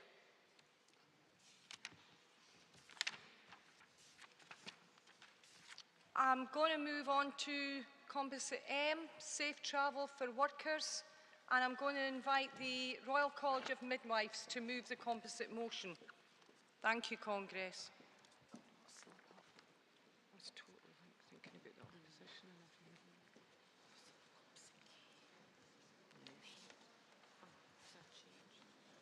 Have I made a mess again? Right, sorry. Sister, sorry. If you could give me a minute, I'm going to need to get something done about the lights. It's really, I'm struggling with the middle light here. So if you could just give me a second. I've moved incorrectly. I'm now moving to Composite K. Apologies, sister, but I'm going to need to get something done about the lighting off my glasses. So Composite K, it's employment rights and the retained EU law. If I could call on Prospect. Thank you, and apologies, Congress.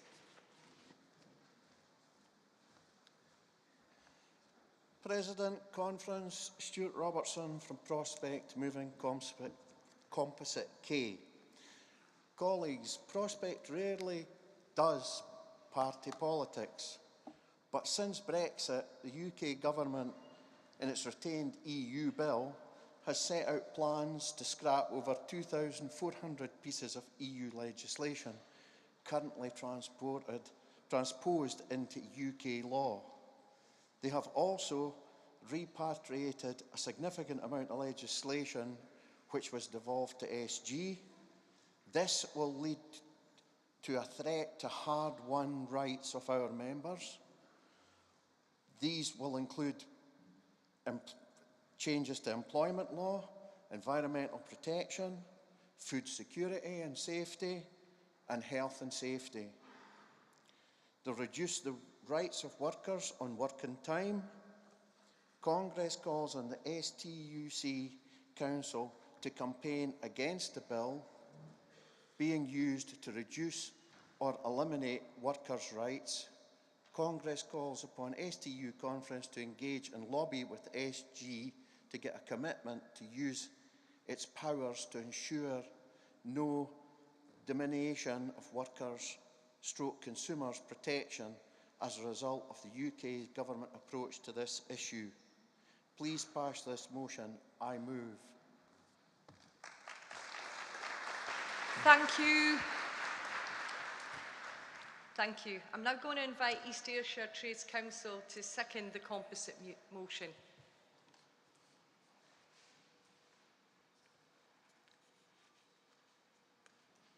Is there a seconder? Formally, thank you, Congress. So I'll invite the PCS to speak in support of the composite. Thank you.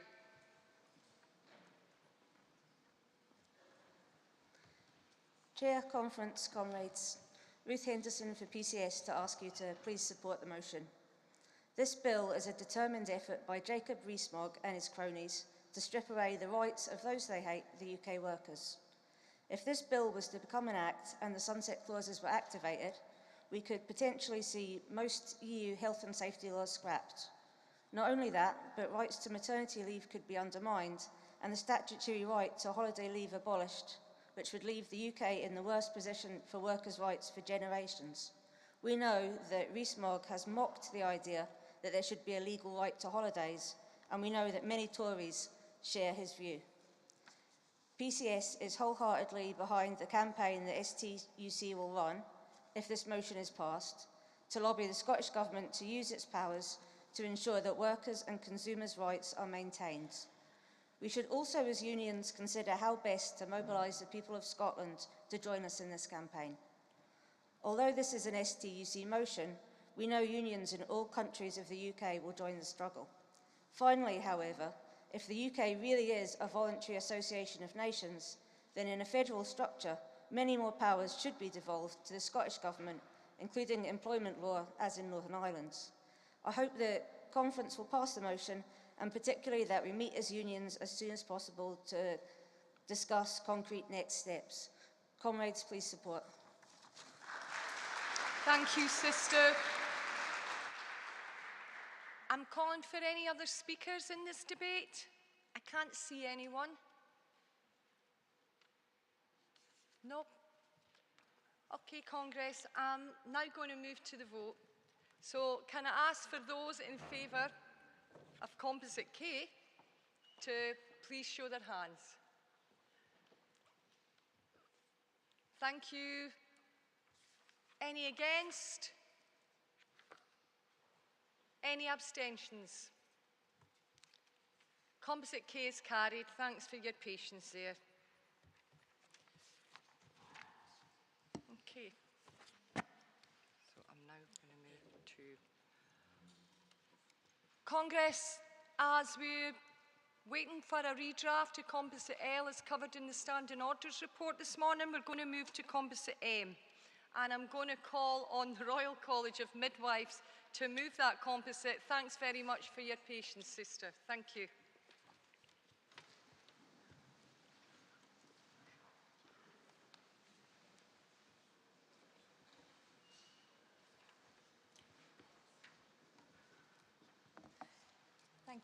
Thank you, President.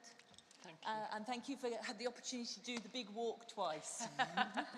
Suzanne Tyler from the Royal College of Midwives, privileged to be here today speaking on behalf of our 3,000 Scottish members.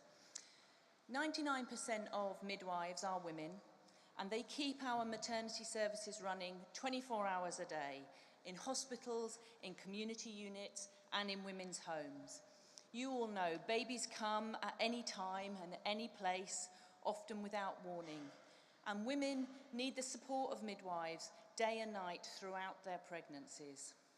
Uppermost in every midwife's mind is the safety of women. Midwives always put women first. But this motion is about the safety of our midwives, who travel around our communities, usually alone, keeping irregular hours, often to out-of-the-way places. Midwives deserve to be able to travel to care for women without fear of harassment, without fear of being left stranded, and without fear of having to use poorly invested in public transport. We all know that safety and funding go hand in hand. And this motion is also about the cost of getting to work and travelling for work. After this winter, all of us are only too aware of the cost of living crisis and the impact it is having on essential workers and their safety. Whether we're talking about lack of car parks in hospitals for midwives to use, community staff who phone in sick because they can't afford to put petrol in their cars, or public transport that is unaffordable and inaccessible for many. So today, we're asking Congress to support midwives and all our other workers who rely on safe public transport, to fight for increased public transport funding, to lobby for safer public transport, to impose regulations on private hire and taxi firms, to protect lone workers, and press the NHS to address safe travel for all. Congress, I urge you to support. Thank you. Thank you, Sister.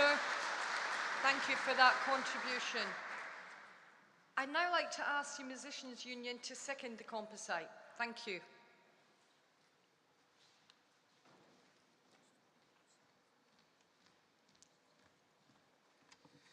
Thank you, President, and thank you, Congress. I'm representing the Musicians' Union, and I would like to second this motion. It's easy to forget the challenges that nighttime workers face, and we have to acknowledge the fact that the health and safety of workers travelling to and from work, including staff workers in the NHS and Musician Union members, is not routinely taken into consideration, and this is of huge concern to us, and we believe that it's high time for the relevant authorities to address this issue. One of the major problems that we face as workers is the lack of public transport at times when travel is required. And this is especially true for musicians who often perform at late night events and gigs. The lack of reliable transport options can make it difficult to commute back home safely. Furthermore, the government funding for transport has led to many of these routes being understaffed, inaccessible and unsafe. And this has left musicians and performers in danger of sexual harassment or inadequate support to get home safely.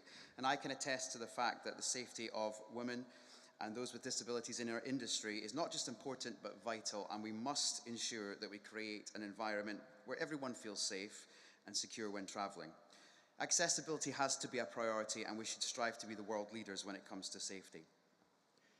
It's also worth noting that music events and gigs often finish late with no transport available. We've all been in a situation where we've been at a late night show and struggled to get transport after the event. Imagine the challenges for the musicians and the entertainers an hour or two later when they're trying to get home as well.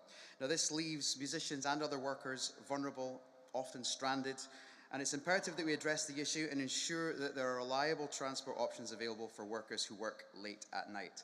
We're also moving towards more ultra-low emission zones, and having viable alternative options for those workers who are required to come into cities and into these zones for work needs to be thought about as well. We need safe, reliable options for those workers to get home and to get into these zones. There is a reliance on private vehicles for many musicians, and that's not always a viable option, particularly when it comes to the cost of upgrading to a vehicle, for example, that's compliant with the ultra-low emission zones, which are becoming more and more frequent in our cities. The health and safety of workers must be a top priority for everyone, regardless of their trade, but as trade unions, we have to work together to ensure that workers are provided with safe and reliable transport options. And we have to ensure that our workers feel safe and secure when travelling, regardless of the time of day or night. So let us act today to make travel routes safer for everyone. I second. Thank you, colleague.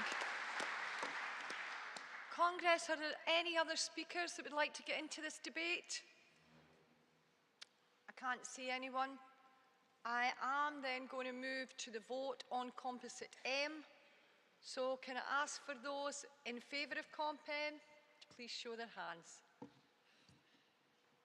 Thank you. Any against? And any abstentions? Congress, Composite M is carried. You'll be conscious that we are ahead of business with the timeline, and that's really down to Composite L being heard later today. Because we've so much business to go through, what we would like to ask is if the mover of motion 59 is in the hall.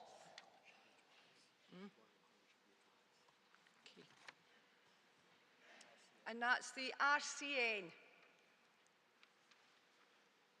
If you're in the hall and you could be ready to move the motion. No. Okay. What I would ask then, Congress, is we're going to, wait a minute, somebody's shown their hands. Is this, are you okay to move motion 59? Oh, thank you so much for that. Thank you, sister. Thank you, Congress. It's Emma Currer, speaking on behalf of the Royal College of Midwives. On motion 59, flexible working, recruitment and retention of women workers. So we ask that this Congress notes that more than 99% of midwives and 77% of NHS staff are women. Women account for 85% of sole carers for children and 65% of sole carers for adults. In the midst of the cost of living crisis, soaring childcare costs reached an average of £936 a month. 3/4 of respondents in a recent Royal College of Midwives survey in Scotland said that they had considered leaving their post, while 88% had experienced work-related stress. Over 9 out of 10 respondents worked without breaks in the preceding 18-month period, and more than half said that this happened 2 to 3 times a week. A further area of discontent related to working patterns. Alongside the high pressure in the workplace, these issues had and continue to be detrimental to their health and well-being. Heavy workloads due to staffing shortages leads to high levels of stress and exhaustion, creating a vicious cycle as many more midwives considered leaving. Flexible working is key to women accessing and staying in work and to improved work-life balance for all workers. Maternity services are a 24-hour, 365-day-a-year service. Many posts are advertised as full-time. There is often little choice available within them to work flexibly to support work-life balance. Employers must consider support and offer alternative patterns and options of work to attract and retain midwives and maternity support workers. We call on Congress calls on the STUC General Council to continue to campaign to make flexible working the default and central to the ability of employers to recruit and retain women staff. Thank you, Congress. And thank you. Thank you for agreeing to move that earlier. I know it's not easy when you're put in that position, but it does help us move the business on. I appreciate it. Is there any supporting speakers for motion 59? Thank you. If you just come up to the rostrum.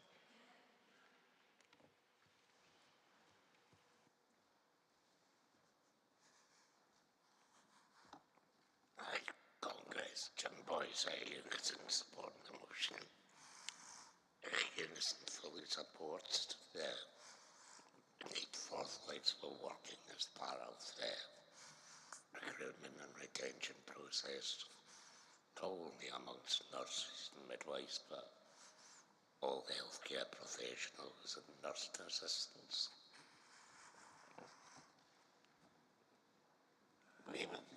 As a nation, we spend a fortune on training nurses, midwives and healthcare professionals.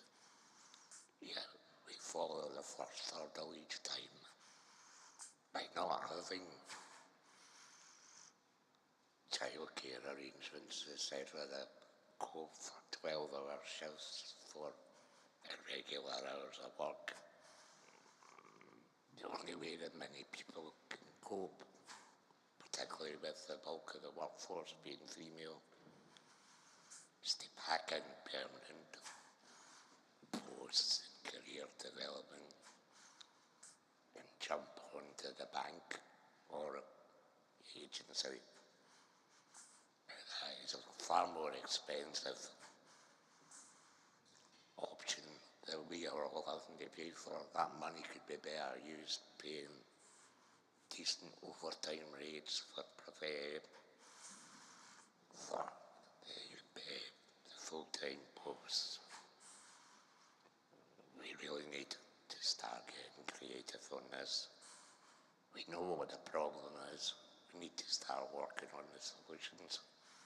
The biggest solution that we can have to that is to start considering flexible working for these valuable members of our community. We clapped on them. Let's start giving them proper pay and proper hours. Support the motion. Thank you. Thank you, colleague, for that important contribution. Congress, I can't see anyone else indicating they want to come up into any debate on motion 59. So I am going to move to the vote. And can I ask all those in favour, please show? Any against? And any abstentions? Thank you. Motion 59 is carried. Congress, we're going to keep going with the business and we're hoping to move to motion 63 on bereavement leave. Can I ask if the mover is ready? Is he? Thank you for this. Appreciate it. Thanks a lot.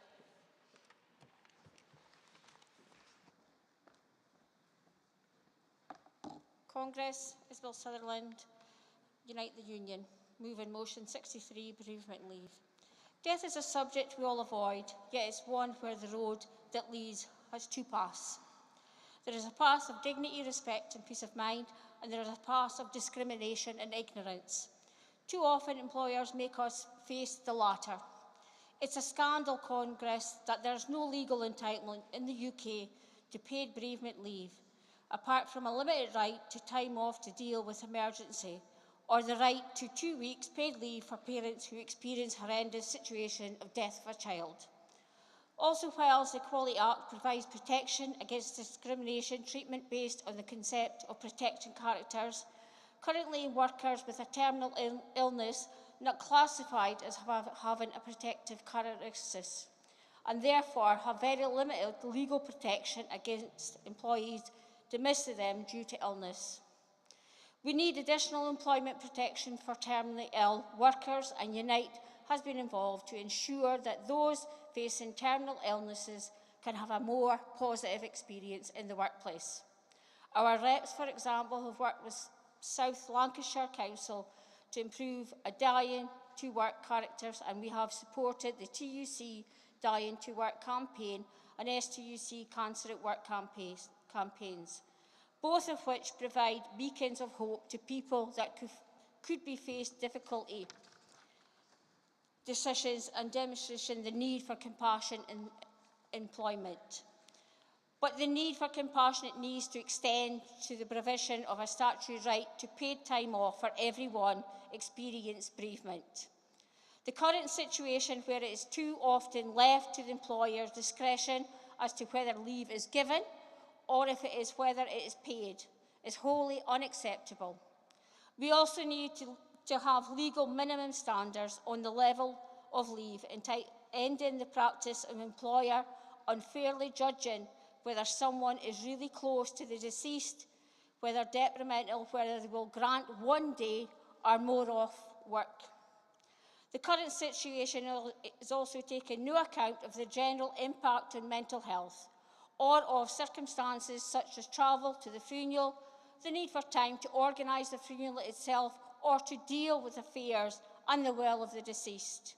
So Congress, we should pledge today to campaign for a statutory right to bereavement leave, which in the absence of the violation of employment law should be provided in UK law. That, however, does not mean that Scottish Government can do nothing on this issue. On the contrary, the provisional paid bereavement law should be enshrined in the Scottish Government Fair Work guidance, and all public authorities in Scotland should be example in providing good standards and paid bereavement leave. I appreciate Congress that addressing these issues of death and grieving is uncomfortable, but is necessary and a long overdue that we campaign for the right to paid bereavement leave. I move. Thank you, Izzy, and thanks to Unite for assisting us with that movement. Congress, can I ask if there's any supporter speakers? Can we ask for the motion to be seconded formally, please? Thank you. Are there any other speakers from the floor who want to make a contribution to this debate?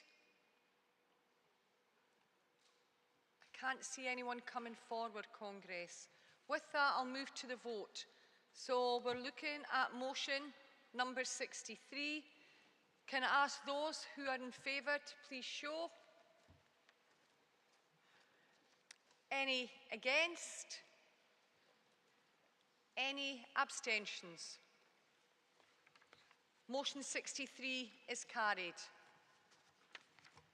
Congress, that does conclude this morning's session, and I would like to encourage all the delegates to visit the stalls. We've got a huge range of exhibitioners outside, and we've had a special request from AXTA to, as usual, they have their stall at Congress.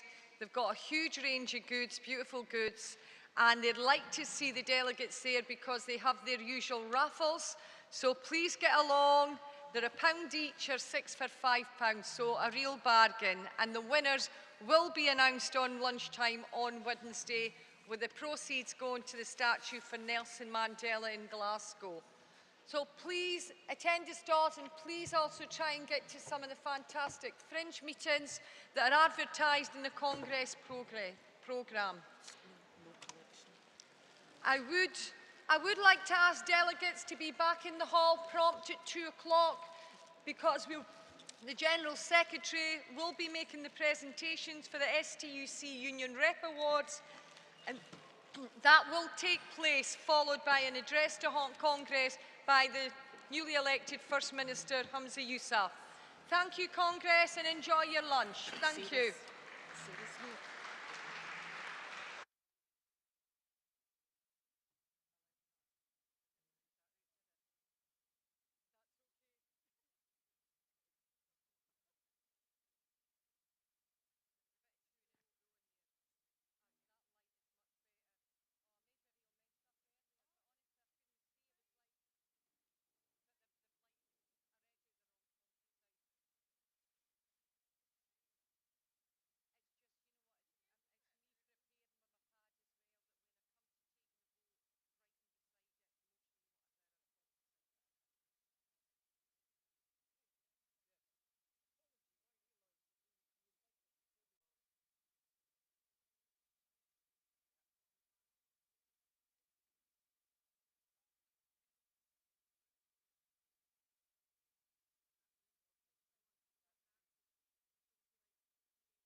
Congress, if you'd like to take your seats, please. I'm going to open up this afternoon's session, and I hope you all had a lovely lunch, and you're welcome to everybody who's back in the hall, but we've also a number of people watching us online on the STUC website and Facebook.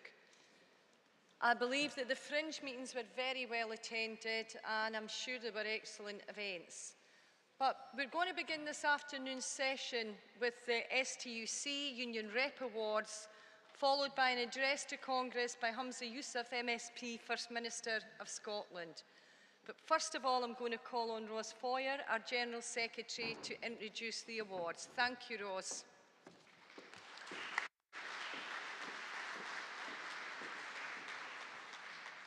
Thanks, President. Thanks, Pauline.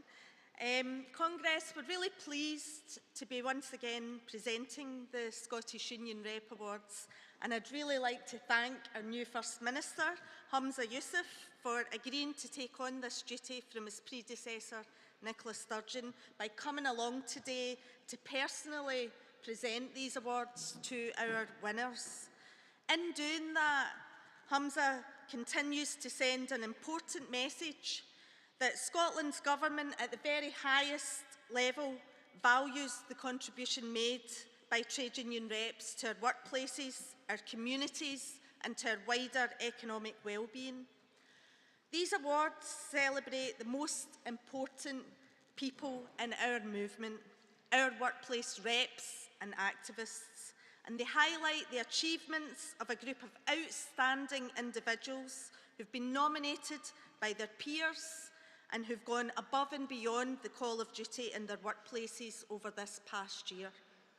Whether it be for progressing equalities, health and safety, organising or learning, they all thoroughly deserve these awards and will no doubt be at the forefront of fighting for fairness and equality, safety and skills for their members for years to come.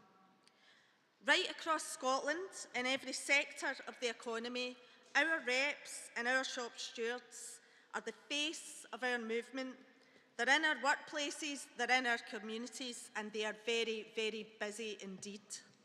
They're as diverse as the wide range of jobs that union members do, and they are the lifeblood of our movement. And let me be very clear, every single one of our reps out there deserves an award for the amazing work that they do day in, day out. So thank you to all of our reps out there across Scotland. Because we know that trade union reps do a job that's good for the economy and good for the well-being of working people by building collective strength, defending jobs, driving up paying conditions and access to skills, and delivering on better working practices. And as will be clearly demonstrated when the COVID public inquiry is completed, I've got no doubt that the work done by our health and safety reps during the pandemic in demanding adequate safety measures, quality PPE, and home working where appropriate literally saved lives. We will in a moment be viewing a short film that highlights the achievements of each of our award winners. But before that begins, I'd like to also take this opportunity to thank the Scottish Government for their continued support for workplace-based, worker-led skills and learning that we deliver through our Scottish Union Learning, and specifically for the crucial trade union education skills and support for our workplace reps that the Government provides. This is invaluable in giving our army of reps and activists the skills they need to support the wider Scottish workforce and to progress the Fair Work agenda. So Congress, let's now introduce this year's award winners to you all.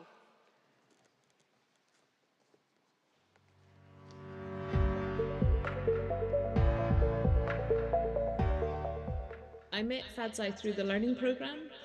She joined the union in 2019 and has attended a huge amount of our courses.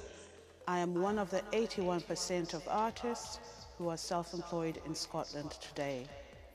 As an artist, I enjoy creative processes, sharing cultural heritage stories and stories of survival and recovery. We were actually in a learning programme session together at our AGM, and she was incredibly enthusiastic about taking part in our union, learning more about our union and also the STUC. She co-founded our intersectional subgroup. For the union, she's represented us at the Black Workers Conference and also the Women's Weekend School.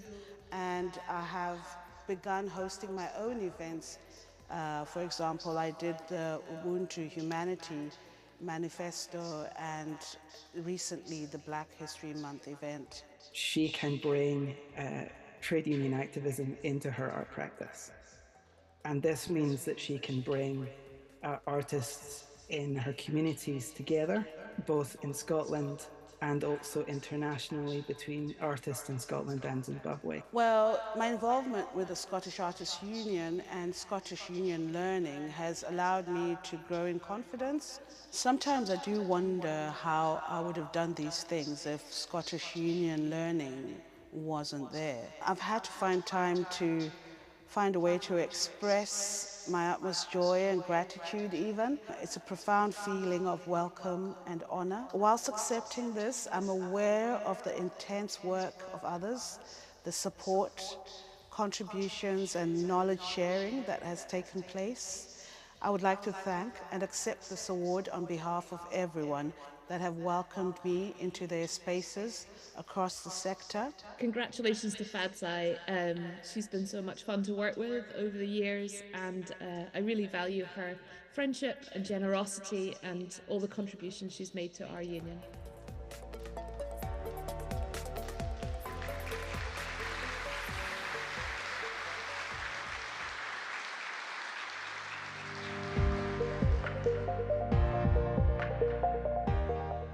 The journey that Ken's been on in his time involved with the PDA has been exceptional. When we first met Ken, he was a shy, nervous pharmacy student in his first year. He just moved over from Malaysia, and through his time with the PDA, he's really found his voice. He's also not just part of the LGBT network, he's part of the BAME network as well, and he campaigns on the rights for ethnic minorities as well.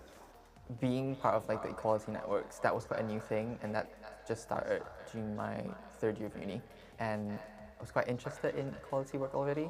We formed a committee and started thinking about what we can do to improve inclusivity in pharmacy. He's an inspiring character. He lived in a country where, for him, just living his life and being himself, he could be killed. There's a lot of personal and organizational stasis. So people things kind of the way they are and don't really recognize challenges that LGBTQ+ people can experience in and out of pharmacy. Being aware that LGBTQ+ patients might have their own unique needs or even their own health inequalities. The biggest challenge was probably facing racial discrimination when I was still studying. I think that was probably one of the toughest things I had to go through. Absolutely delighted that Ken's receiving this award, and I don't think there's anybody that could deserve it more. He really is a very inspiring and also very, very humble human being. When I told him he'd been successful, he was like, "Paul, what did you write?" When I think about the award, it is a group effort. It's not just me. There's people in the committee. They were all really pivotal in creating the work and delivering, really.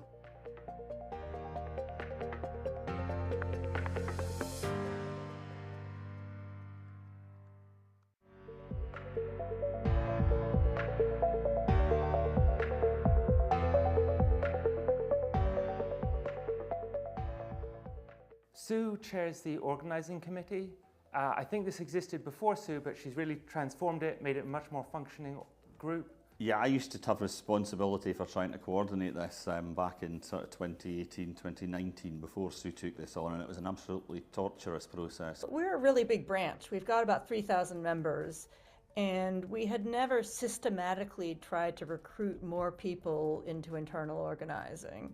So you need to have people that work in each of the different areas of the university who can talk to other staff, to union members in those parts of the university. Well, I think There's probably two things. One was identifying the gap in the knowledge we had of the branch and how to plug that, but also in mobilising a group of members to take responsibility for improving that. I suggested we have an organising committee that would work on recruiting local contacts and recruiting activists and building the organising structure of the branch. There is a large group of local contacts that our branch relies on for a lot of work.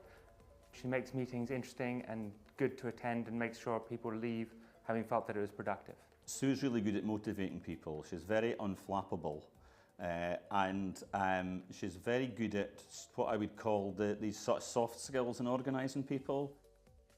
Sue has really been instrumental in making sure our Get Out the Vote campaigns have been successful. It's a lot of work to get a ballot successfully, and she's really been crucial in building up the structures through the branch to make sure that we win those ballots. Thanks so much for everything that you've done for the branch and for the union overall. Congratulations on receiving this award. Congratulations, Sue. You're an absolute inspiration and a credit to the branch. Well done. I was really overcome to be nominated, right? To have my comrades, my colleagues put me forward for this award. But I know how active the trade union movement is right now, and I know how much good organising is going on right now across the UK and around Scotland. And when I think about the other organising that's happening, I'm just amazed that I was selected, and I'm just really overcome, and I just thank you.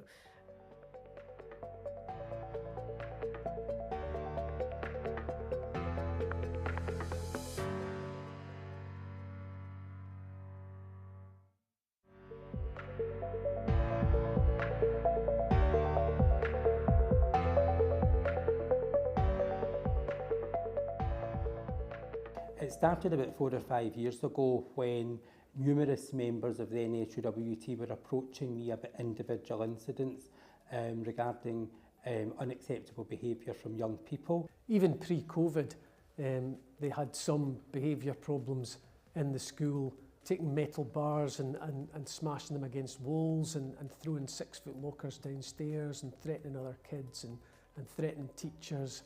And as these incidents were being recorded individually, I decided that there was a need to take some sort of collective action. And it was in 2022 that the situation escalated, where members were very, very unhappy. The membership had grown considerably by this time. The council itself was just not willing to recognise there was a problem. There was a bit of a pretence that well, nothing really to see here. We balloted for action short of strike action, and we also then eventually balloted for to find out how many people would be willing to strike. Ultimately, at the end of 2022, we felt that we were not being taken seriously, so we had that mandate. It was a unanimous mandate, and we therefore decided to take strike action.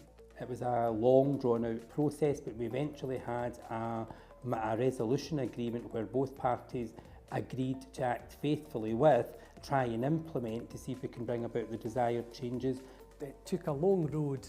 William was the one who was the stalwart throughout that the members could turn to, and we knew as union officials we could rely on as well. But William receiving the award, I mean, I'm absolutely delighted, and ever since he heard about the award, he has not hesitated to say, this award is for the branch, this award is for the union, this award is not personal, it's not about me. The people in the branch are all unique characters, they're all very, very strong, we are very, very united, and I think the work that everybody does individually and collectively, that's what this award is for.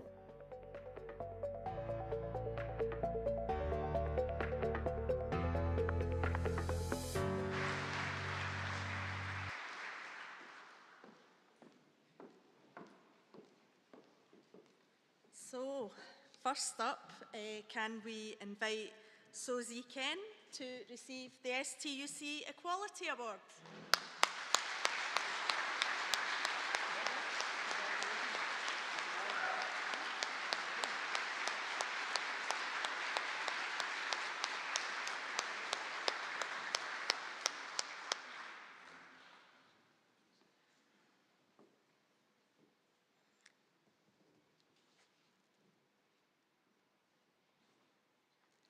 And coming up next, can I invite Sue Sierra to come and receive the STUC Organising Award. Well done, Sue.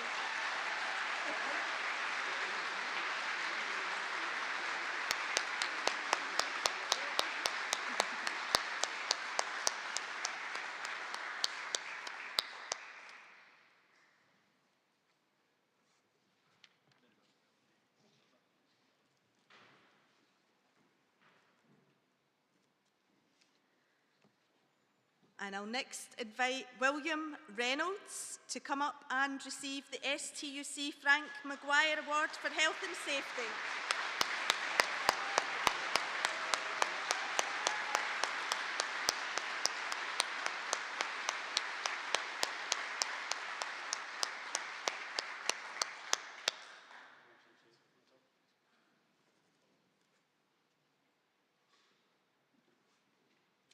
And finally, last but certainly not least, can I invite Fadzai Mwakatoya to receive the Learner of the Year Award.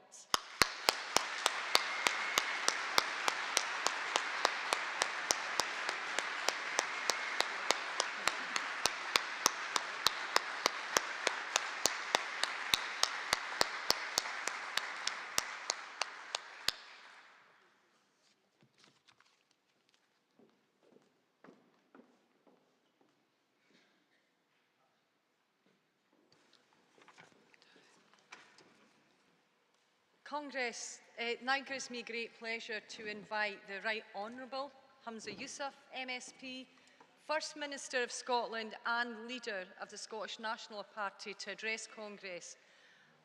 As we know, Humza was elected to the position of First Minister in March 2023, following the recent SNP leadership election. Previously, he'd held a number of cabinet posts in government which have involved him working closely with our movement in many key areas and issues.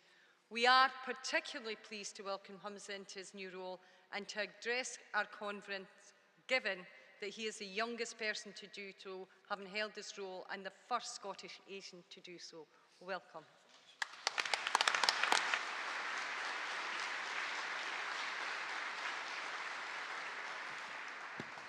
Thank you, President. Thank you, Pauline, for such a kind introduction. It is genuinely a pleasure to be here in what I consider amongst friends.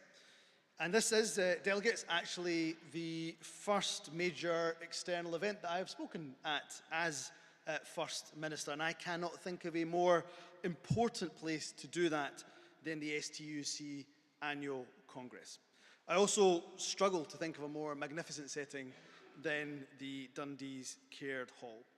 And before going any further, I wanted to personally acknowledge some very sad news that we heard last week about a stalwart of your movement, Bob Gillespie. Bob was, of course, the print union leader who took on Robert Maxwell. He was a powerful, a tireless voice for workers, and I know that his passing will be mourned by people in this hall and across the country. But he is an inspiration, his activism and inspiration for many trade union activists, reps right up and down the country and for future generations to come.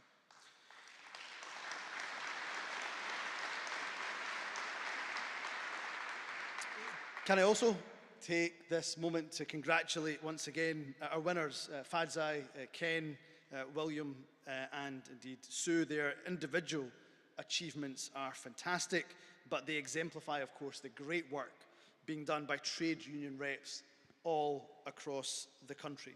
I particularly welcome the fact that one of the awards is themed around equality and that we have such a diverse group of winners here today. It's another reminder of that commitment to equality which runs through the trade union movement. And that's something that's been particularly important in my life. In my remarks today, of course, I will talk about the Scottish Government's approach to working with trade unions and our shared priorities. But if you don't mind, from the outset, I wanted to explain to you the reasons why I feel a strong personal affinity and affection for the trade union movement and what it means to me. I touched upon some of this during a trade union hustings that we had that was chaired by Ros during that leadership contest. but I thought I'd maybe expand upon it today, if you'll indulge me for just a moment.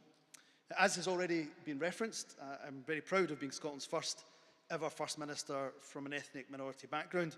I am also, in fact, the first Muslim leader of any Western government, and I'm proud of that message that it sends to I hope, other young Muslims and young people of colour about the kind of country we are. And I know it's important from young people from minority backgrounds to see somebody like them rise to the highest office in the land. And that matters to me too, because being Muslim in Scotland hasn't always been easy. I grew up in the shadow of the 9/11 terror attacks, a time when Islamophobia and racism became an all too familiar part of my life. As a teenager, you're already quite self-conscious, as you can imagine, or trying to find your feet in the world. But I found this incredibly difficult to deal with. I was questioned about my loyalty to this country. I was made to feel at times that I didn't belong here in Scotland, the only country I have ever called home. That's an experience that will stay with me for my whole life. But I'll tell you what else I remember, and that's the people who stood in solidarity with people like me. The STUC and the trade union movement were there by our side at every single march, at every single rally, at every single demonstration against racism and Islamophobia. And I applaud you for that.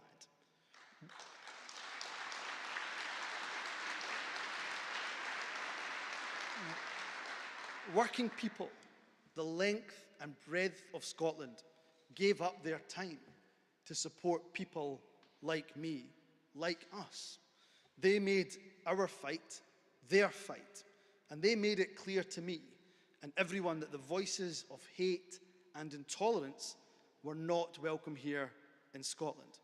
And that was one of the experiences that inspired me to get into politics. I saw just how much of a difference you can make when we come together collectively to stand in solidarity and demand real change. And to me, that is in essence what the whole trade union movement is about. Offer someone your hand today when they need support, and in return, they will offer you theirs on the day when you may need it.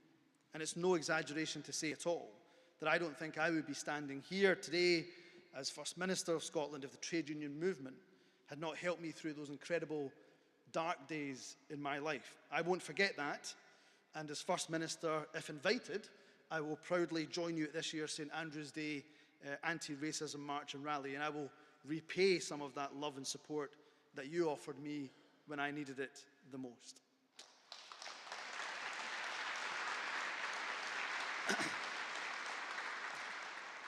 Friends, the work that you do on anti-racism is, of course, particularly important, but that contribution you make is far wider than that. In every part of this country, you are at the very forefront of standing up for the rights of workers and indeed for the most vulnerable. You help to ensure safer, fairer, more productive workplaces. And by doing so, you help to improve businesses. You help to strengthen our public services. I've seen the difference you've made throughout my time in government. As was referenced by Pauline, in each of the roles I've had in government, I'm proud to have worked very closely with our trade union colleagues. When I was Transport Minister, working with the RMT and ASLEF, the likes of the Scottish Police Federation, the Prison Officers Association when I was Justice Secretary, and of course the myriad of excellent health trade unions that I've worked with most recently as Health Secretary. We've not, unsurprisingly, agreed on everything, but I have always appreciated the constructive and open-minded attitude that you've brought to our discussions, the willingness to compromise, and that, of course, is always a two-way street. And I hope that anyone that has worked with me over the years in those various roles would say that I very much take the same approach. The recent NHS pay deal, I hope, is a really good example of what we've been able to achieve together. The negotiations were tough. You wouldn't expect anything other than that. But we engaged constructively. We reached and found a compromise. And as a result, our Gender for Change staff remain the best paid in the UK. And we've now agreed the most ambitious reform of Agenda for Change since its very inception. And of course, Scotland, the only part of the UK where not a single NHS worker went on strike during this really difficult winter. But I'm also well aware that in other sectors, there will be more difficult discussions ahead. The pressures on the Scottish Government's fixed budget, our lack of borrowing powers, will make that undoubtedly inevitable. But my pledge to you is a very simple one, that under my leadership as First Minister, we will continue to engage meaningfully with our trade unions in that spirit of compromise. And we will do everything we can do in our gift to deliver fair pay and conditions for our public sector. And I don't need to tell you, delegates, that our approach stands in very stark contrast to the UK government. Their open hostility to trade unions and their disregard for industrial relations could not be clearer. And perhaps the ultimate example of this is their abominable anti-strike legislation. By enabling employers to issue work notices, that legislation attacks the basic right of workers to withdraw their labour. Look, it may well inconvenience me politically when folk do choose to go on strike, but I will defend with every breath I have your right to go on strike. The Scottish Government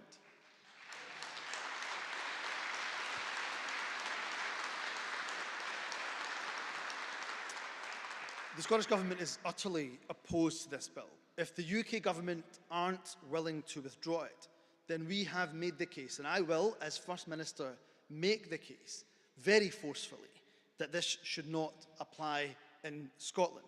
However, if the UK Government are hell-bent on applying this anti-strike legislation to Scotland, then my position could not be clearer. Be in no doubt.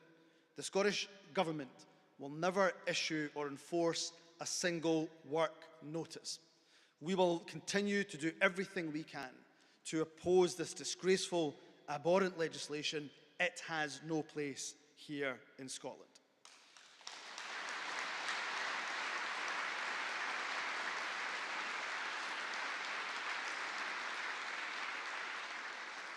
The key difference here is that we see our trade unions not as opponents, but as essential partners. We value the role that you play in society. We recognise your importance in helping Scotland meet some of the greatest challenges of our time. Tomorrow in the Parliament, I'll be setting out the government's priorities for addressing those challenges over the next few years. But today I want to touch briefly on some of the areas which are a particular priority, I think, for the both of us. I'll start with our efforts to tackle poverty. For over a decade now, the Scottish Government has done all that we can to mitigate the impact of UK government austerity. We've also taken significant action to break the cycle of poverty in this country through measures like the Scottish Child Payment. Tackling poverty and supporting people through the cost of living crisis remains an utmost priority for the government that I lead. I'm determined to ensure that we use all of the powers we have to their maximum effect and all of the resources at our disposal.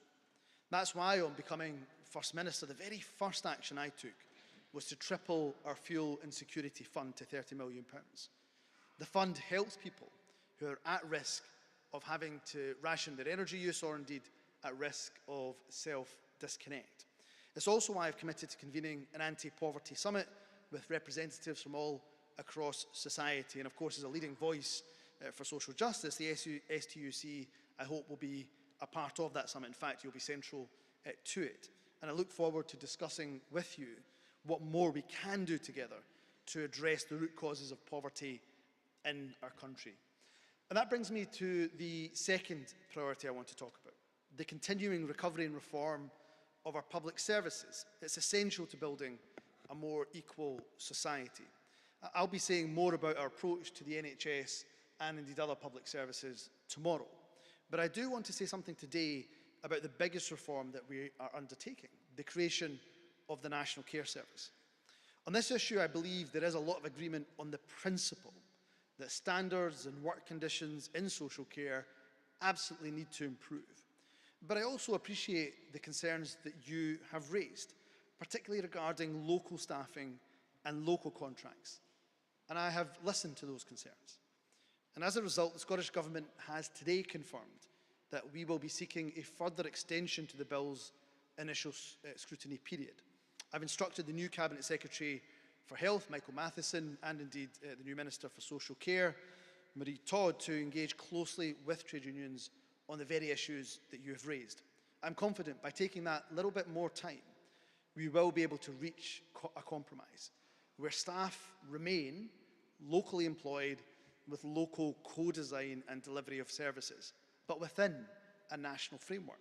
Now, clearly that framework will need to ensure quality and consistency of care. It will need and will have at its heart fair work principles and sectoral bargaining, and it will need to promote ethical commissioning. The outcome of this cannot be more care providers' profits ending up in the Cayman Islands. So rather than rushing it, I'm determined to get the National Care Service absolutely right. The largest public sector reform on this scale was the creation of the National Health Service. That process wasn't straightforward either. But if we listen, if we work together, we listen to one another, I believe we can achieve a similarly historic transformation for social care. There's one last point that I want to make about public service, and it links to that final priority I wish to highlight. Our approach to public sector reform will have fair work principles, as I've said, at its very heart. I've made it clear that one of my key priorities as First Minister will be to build that well-being economy. That aim goes hand in hand to ensure we have that just transition to net zero. And quite simply, we can't make that just transition and have a well-being economy without fair work, without taking workers with us. So under my leadership, the Scottish Government will continue to promote fair work as an employer and through our own policies. And we've already shown our commitment to doing that. Since 2019, the Scottish Government has attached Fair Work First criteria to £4 billion of public sector investment. We're now building on that. For any public sector grants awarded on or after the 1st of July this year, the recipient will have to pay at least the real living wage. They will also need to provide workers individually and collectively with an effective voice. The commitment to fair work is also underpinning our approach to public sector pay. I mentioned earlier the NHS public sector pay deal. This has only been made possible by hard decisions in our most recent budget. By raising taxes on those who earn more, we've been able to allocate an extra £1 billion to our NHS. In doing so, we've demonstrated very clearly this government's priorities. However, on progressive taxation, let me say unequivocally that I think there is scope for us to go even further. Taxes are, of course, set in budgets, so I can't make any particular announcements today. But I was very interested in the report on this subject, which the STUC published at the tail end of last year, and I'm very keen to make an early start in exploring the various different options. So I can announce that from today, the Scottish Government will be consulting on giving new powers to local authorities, which will allow them to increase council tax on second homes and empty homes. We're also seeking views on whether councils should have the power to set tax thresholds for self-catering accommodation. Among other things, these changes could potentially help free up property in rural areas, an issue of particular importance for maintaining and retaining and recruiting key workers to rural, remote and island Scotland. As such, they give another indication of where our priorities lie. And I look forward to hearing the STUC's response to the proposals over the coming weeks. In conclusion, I've spoken about some of the issues on which we will be working closely, no doubt, now and in the future. And I want to close by saying something about that wider approach that I will take as First Minister in the government that I lead. During my party's recent leadership contest, I stood in a very clear commitment to progressive politics. And of course, that battle of ideas I'm pleased I won. And as First Minister, I now intend to take that progressive case to the entire country, because one thing is abundantly clear: the need for progressive politics, the need for a healthy trade union movement has never been greater than it is now. In the UK today, the whole Westminster system seems to be lurching to the right, to a reactionary and sometimes downright nasty style of politics, a race to the very bottom. Because it shouldn't be hard to say that people, working people, need help and support during a cost of living crisis. Yet we have a Conservative government which relishes taking them on in a fight and trying to sack those who go on strike for better pay. It shouldn't be hard to say that desperate people, migrants, refugees, arriving on our shores, including women and children, should be offered sanctuary and safety. But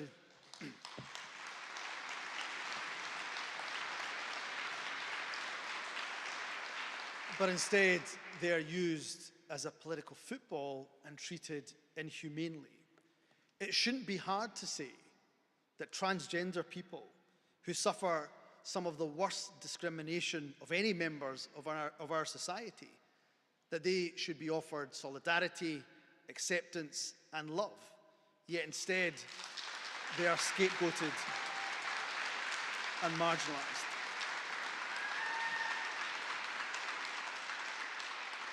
And it shouldn't be hard to point out the immense damage that a hard Brexit has done and doing to both our economy and our public services. But instead, many of those who were at one point the fiercest Remainers are now engaged in a conspiracy of silence and too frightened to speak up.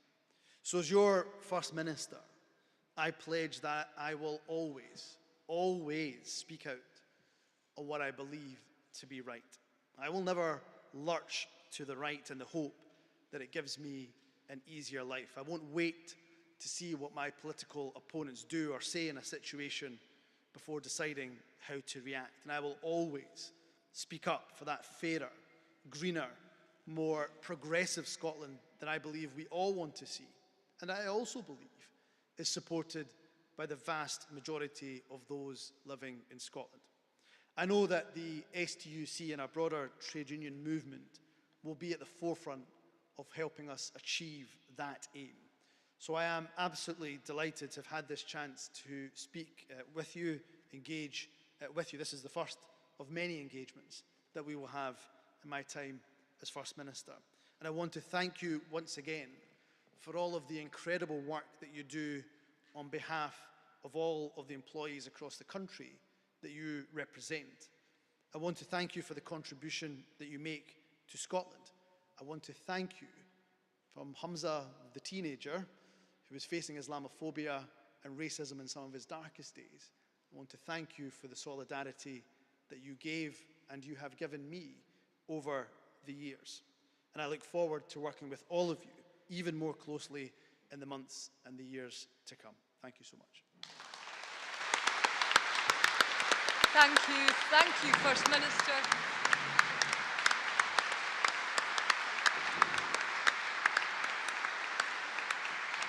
Can I thank you and also say that we are looking forward to working with you collectively, and I'd like to present you with a small token of our appreciation. Thank you so much. Thank you so much.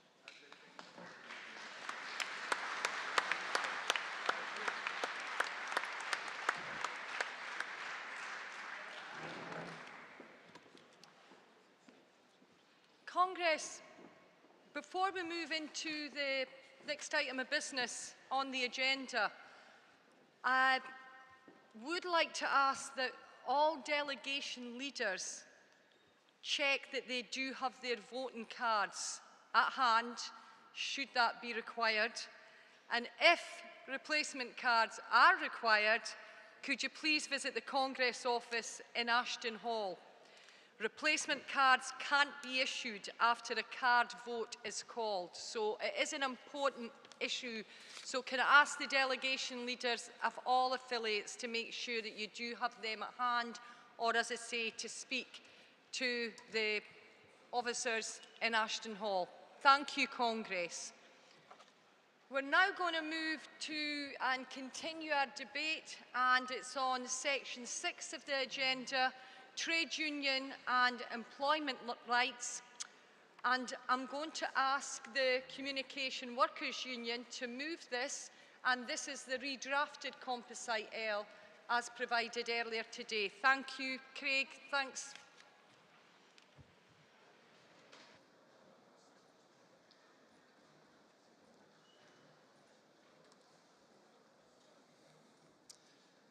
President, Congress, Craig Anderson, CWU, moving Composite L. This Congress recognises that the recent economic crisis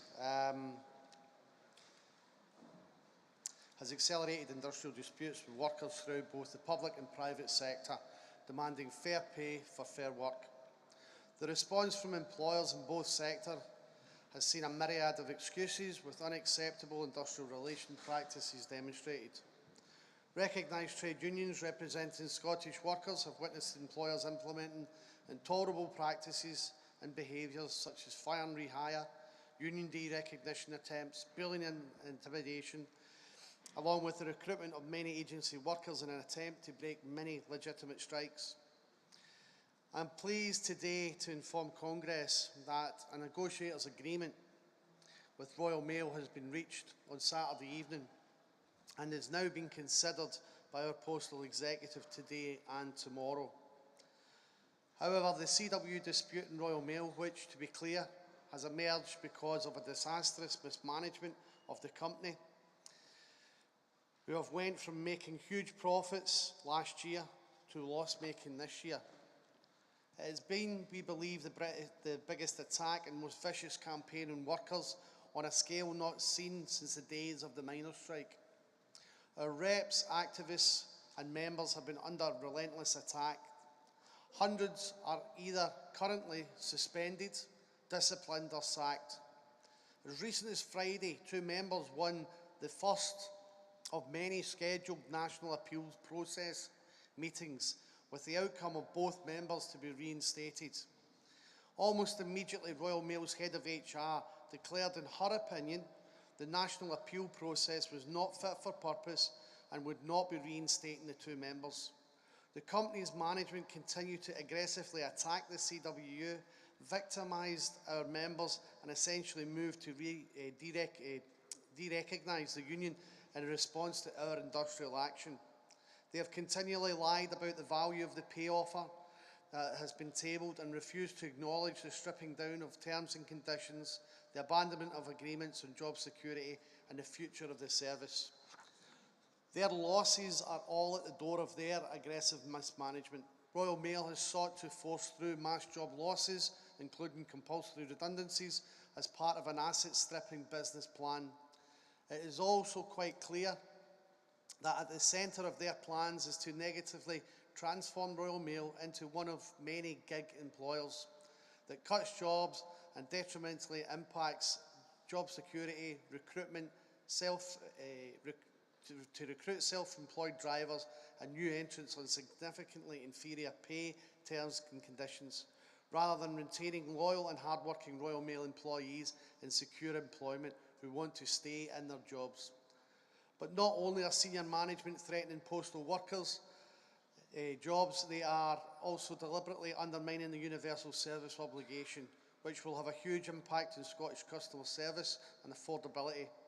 We know that many customers and businesses in Scotland, particularly in rural areas and communities, rely heavily on the USO, and that protecting the USO is very much in the interest of the Scottish people, especially in rural areas. There is no trade union or worker in the country that would accept these proposals. If senior leadership of Royal Mail are allowed to continue with these plans, Royal Mail will simply no longer exist, and the vital public service we know it to be of the last 500 years will vanish. It will be broken up and turned into a gig economy parcel courier, leaving communities, businesses, customers and workers worse off. All of these issues and more were subject to an investigation by the Bayes Committee at Westminster. The Select Committee held the management of Royal Mail to account under oath for the decisions they have taken and the strategy they have employed. Given the Bays Committee at Westminster has held Royal Mail to account, we believe the Scottish Parliament should do so likewise. The actions of Royal Mail are having a huge impact on thousands of workers in Scotland and will, if they get their own way, have a huge impact on postal services in Scotland. The CW needs a Scottish Government investigation into postal services in Scotland and how actions of Royal Mail are putting in peril postal services. We believe that they could do more by taking evidence from Royal Mail, the CW and other stakeholders that they think are involved. Chair, I just asked for an extension. Is that okay? Carry on. I'll be as quick as possible. We also believe that as a committee focused on the economy and fair work, that the issues around the dispute and the actions of Royal Mail straddle both the economic and fair work remit, and that therefore this is an obvious subject matter for the Scottish Government Committee. Congress, we must act quickly. We call for the STUC to work with the Scottish Government and elected members of the Scottish Parliament to introduce a formal escalation process within the existing Fair Work Agreement, where these unacceptable practices and behaviours by employers are identified which are in conflict with fair work. This escalation process should include a priority or immediate intervention clause to enable the Scottish Government's Fair Work and Economy Committee to ensure employers must appear before the committee and to intervene in a timely manner to resolve issues and provide public awareness and accountability when disputes are ongoing. Thank you, Craig, and thanks for providing that up-to-date position on the dispute. We're all behind it and we're looking for resolution. Thank you. I'd now like to call on the STUC Disabled Workers Conference to second the composite motion. Thank you.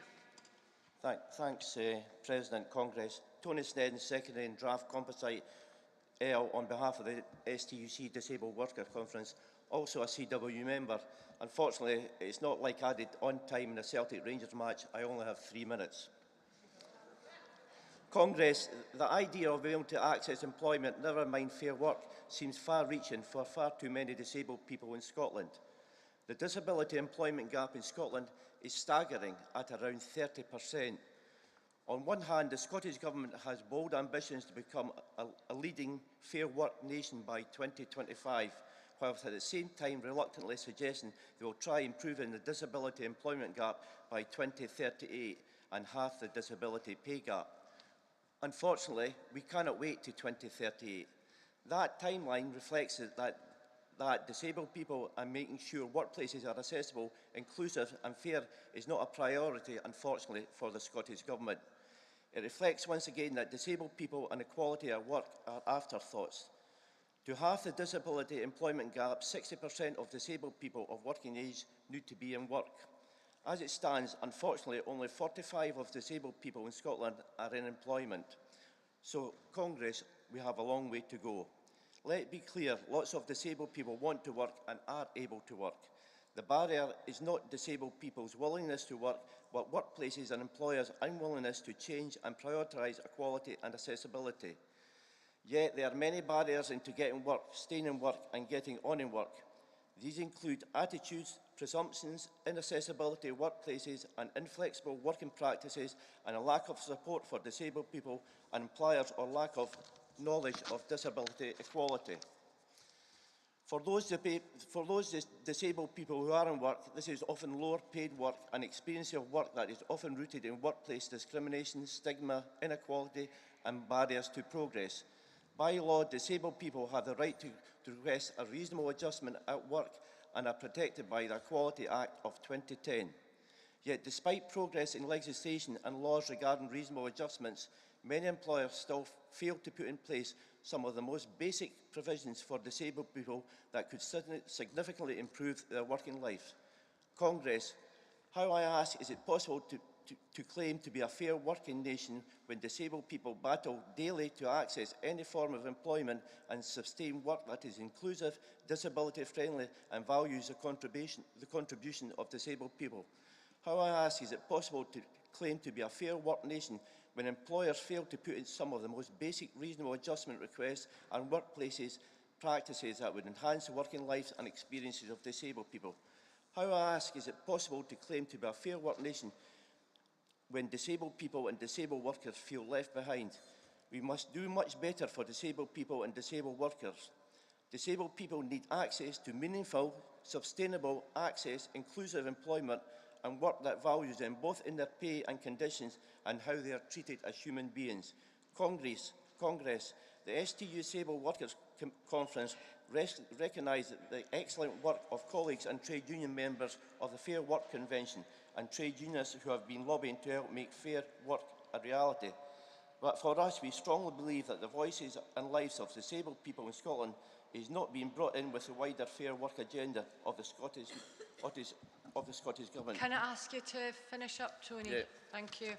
Reasonable adjustments, equality, fairness and diverse reps workforce must be standard and afterthought.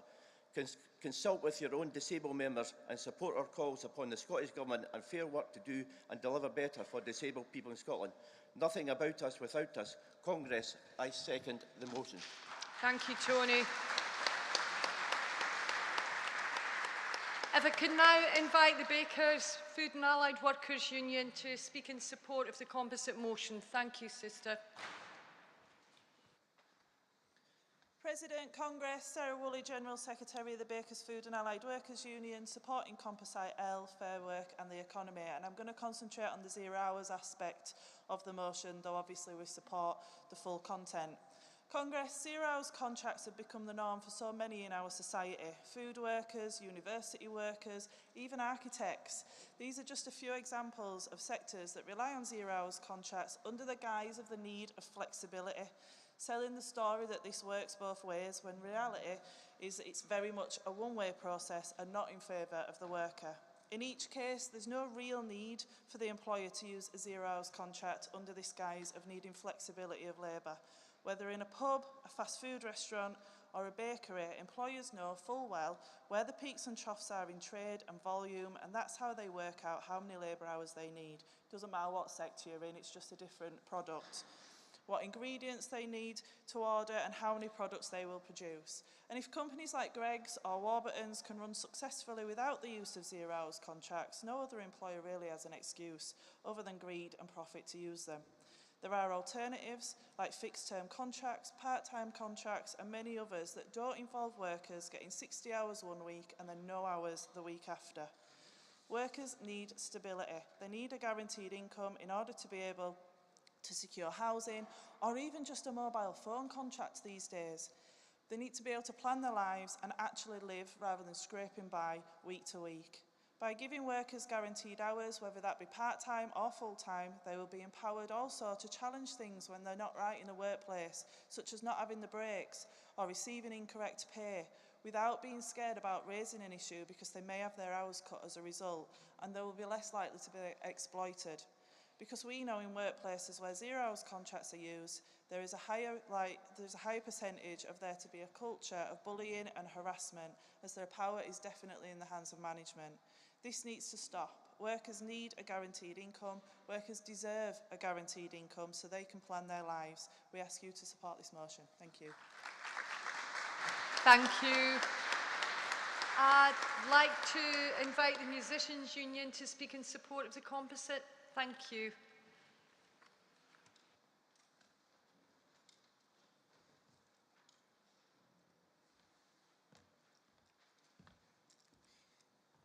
Family. My name is Andrea Adamson and I'm representing the Musicians Union, and I'm proud to say that this is my first Congress.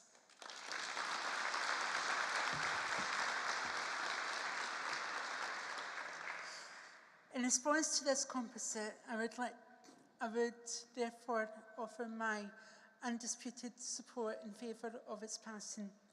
To enable fair compassion and dignity at work, where there are still areas in every industry represented here that still occur under the surface. Our union, the Musicians Union, have upheld the right of workers through a series of campaigns that fight for the right of workers, and would therefore like to highlight some of these issues that our members continue to face when it comes to finding safety, dignity, tolerance and respect, especially when it comes to workers that are still at large underrepresented. I speak that of, in particular, neurodivergent, disabled, trans, gender diverse, ethnic and workers with mental health conditions. Bosses, supervisors and in the context of entertainment sectors, venues, managers, agents and promoters still brush us under the carpet, making our artists feel that their artistry is invalid and that contributes profoundly to each worker's fragile mental health. Our mentioned marginalised workers have suffered long enough under the enormous stigma, and it's time to say enough is enough. And to this, as well as all forms of fascist bullying, harassment and assault in the workplace. The Tories have continued to attempt in weakening the rights of disabled workers, provoking society to exclude. Each of the mentioned workers have been in the most vulnerable recently with the rise of fascism. Quoting a line from a role Lily Tomlin portrayed in the movie 9 to 5, a line that is incredibly relevant to this issue, workers would like to therefore say to every one of those sexist, egotistical bigots in today's workplace, I'm your employee and I expect to be treated equally with a little dignity and a little respect. And I say that for all of you here today. Friends, comrades, brothers and sisters, both cis and trans, able-bodied and those whom, like me, need support, I implore you to consider this composite and would open a wider, prosperous, equitable and equal workplace for all our workers that sorely depend on representation. Please vote in favour. Thank you.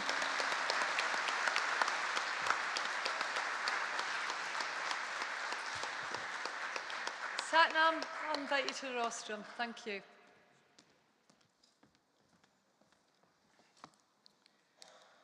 Congress President Satnam Nair, Black Workers Conference delegate speaking in support of Composite L, Fair Work and the Economy. Congress, this is a substantial topic which touches on a number of dimensions of fair work. But it is good to see year on year the language of fair work being normalised as part of trade union business. And I just want to pick out one of the action points within this composite, which is the fourth bullet on fair work conditionality, and explain what that means in practical terms. In essence, it means no business should receive government funding, taxpayers' money, your money, my money, if they can't first show that their workers have an effective voice. To you and me, that means trade union recognition, it means collective bargaining. So your Amazons and your Sky satellite providers, which are known to be anti-trade union, should receive no subsidies. We do not want jobs at any cost. Second, as our previous speaker from the Bakers Union flagged up quite eloquently, those businesses that use 0 hours contracts, and there are hundreds out there we know of, should not receive public funding.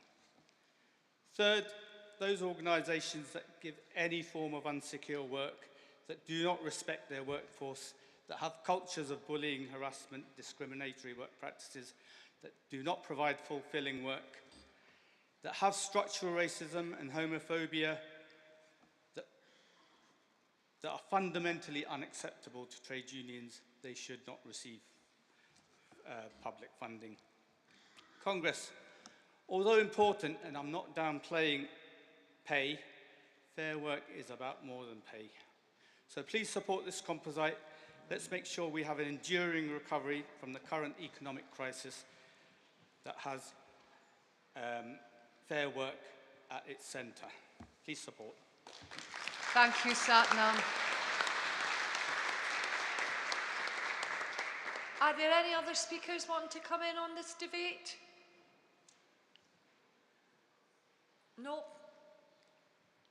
Thank you, Congress. I'm going to move now to the vote. And the General Council position on Composite L is to support. Can I ask for those who are in favour of the composite, please show. Thank you. Any against? And any abstentions? Thank you, Congress. Composite 11 is carried. Composite L even is carried. Now, we're going to move back to the agenda where we had motion 55 with the amendment, and that is the P&O Ferries, a year of shame. And I'm going to invite Nautilus International to move this motion. Thank you.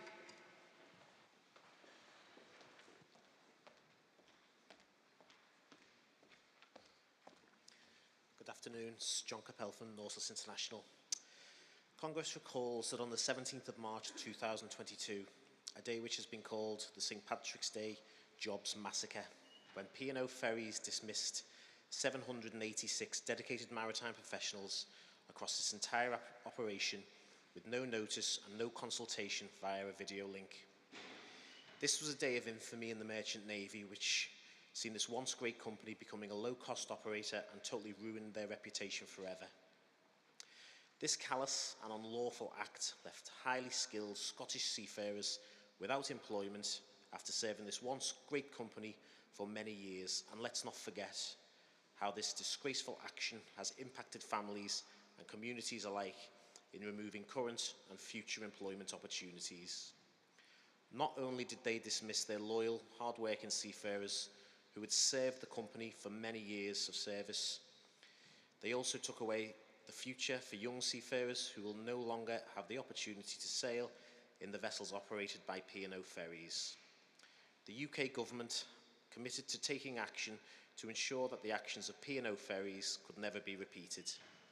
The 9-point plan, announced by the Secretary of State for Transport, was touted as the resolution required. This Congress, noting the 9-point plan, calls upon the Scottish Government, where able, to commit to protecting all seafarers in Scottish waters with equivalent employment rights. The STUC and Scottish Government to work together to lobby Westminster to see a full implementation of the measures announced in the plan, and seek to ensure that future flagrant violations of employment law are duly punished to ensure that the despicable actions can never be repeated again. The STUC to continue its efforts in supporting an end to the exploitation of maritime professionals at sea, and affiliates to continue to support Nautilus's Fair Ferries campaign, which commenced in 2014 alongside the RMT's campaign seeking to end the race to the bottom for seafarers employed in this strategically vital sector. Congress, I ask that you unanimously support this motion. Thank you. Thank you. I'm now going to call on the RMT to second the amended motion. Thank you. Thanks, President, Chair. This is also my first engagement as a public speaker ever, so... well done. I don't know. Right, anyway. So, here to support the amended motion 55. My name is David Douglas, National Union of Rail, Maritime and Transport Workers. And I'm not going to expand too much on what John has moved, but I would also like to point out a few other things.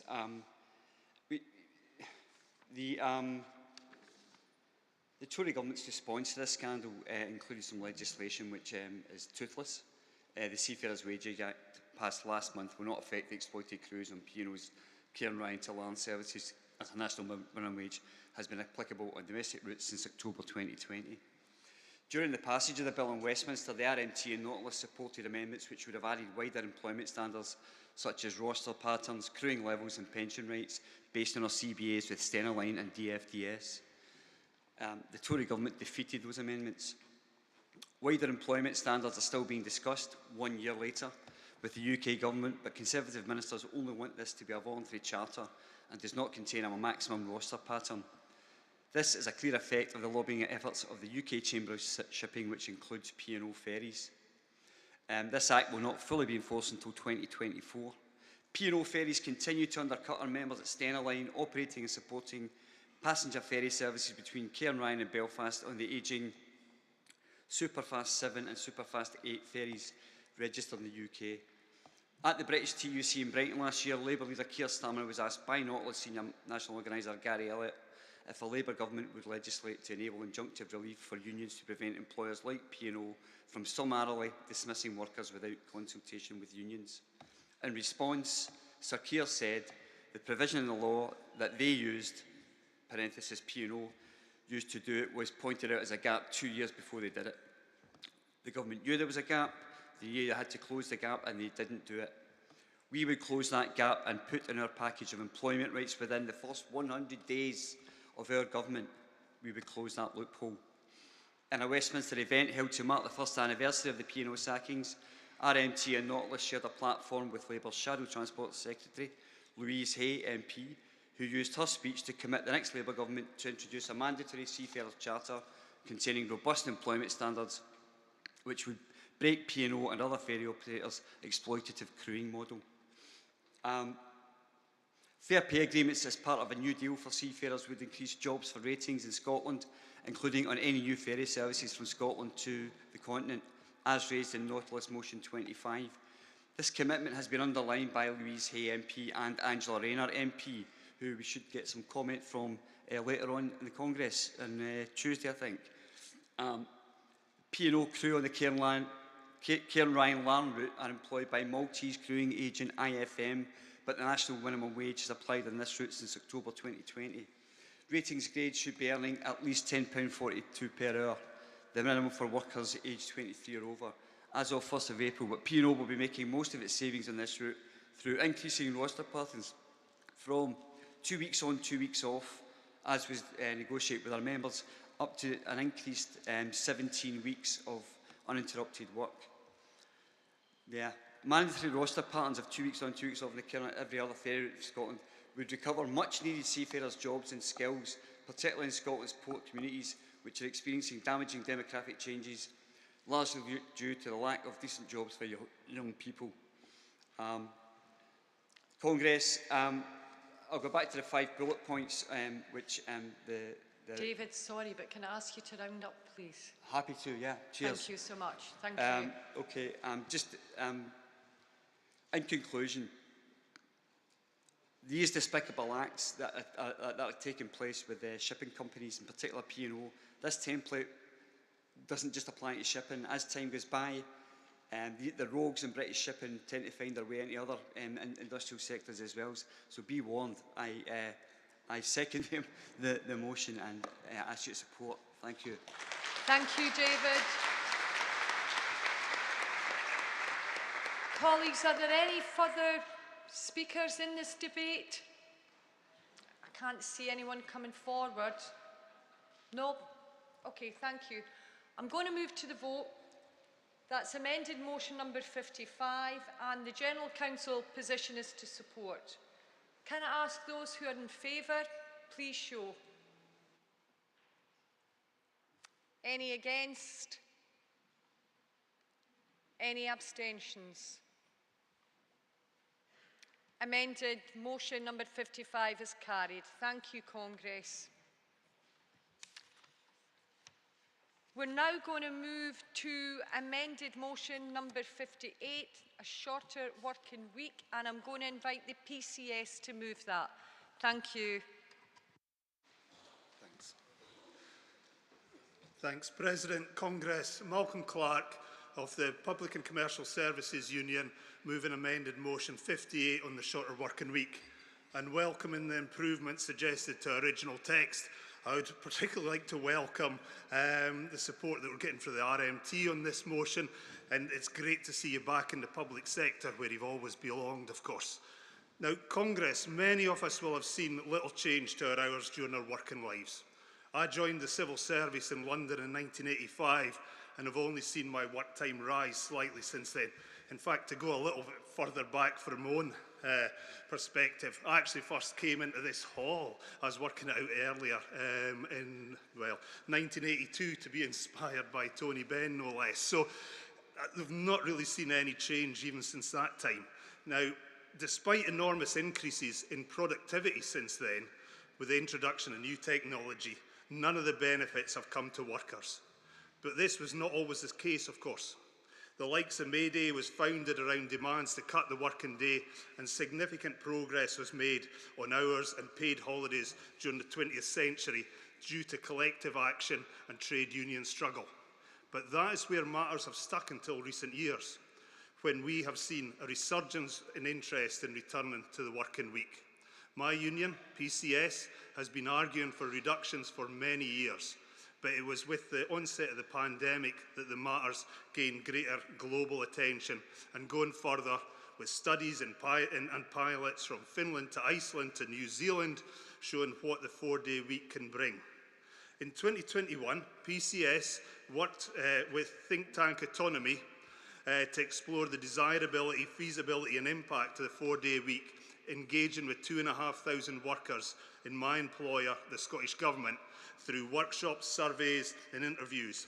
This found that 87% of workers supported the Scottish Government exploring implementation, and 84% reckoned they could adapt their work processes to suit a 4-day week. And yet, despite all the bluster in ministerial comments, promises and pay policies, and even SNP conference decisions supporting, we've still to see real practical movement on the 4-day week pilots in the public sector, or even the promised move to the 35-hour week as a helping initial move. The last two pay policies increasingly emphasise the ambition of standardising the 35-hour week, but have failed to deliver. The recently issued pay strategy, as it's now been called, awaited in the motion, and this is to quote it, strongly encourages employers to work towards standardising to a 35-hour week, and goes on to commit to deliver a 4-day working week public sector pilot. But these are promises we've heard before. We now need action. Interestingly, in areas under Scottish ministers, it has only been through industrial action that we've now got employers at the table talking hours.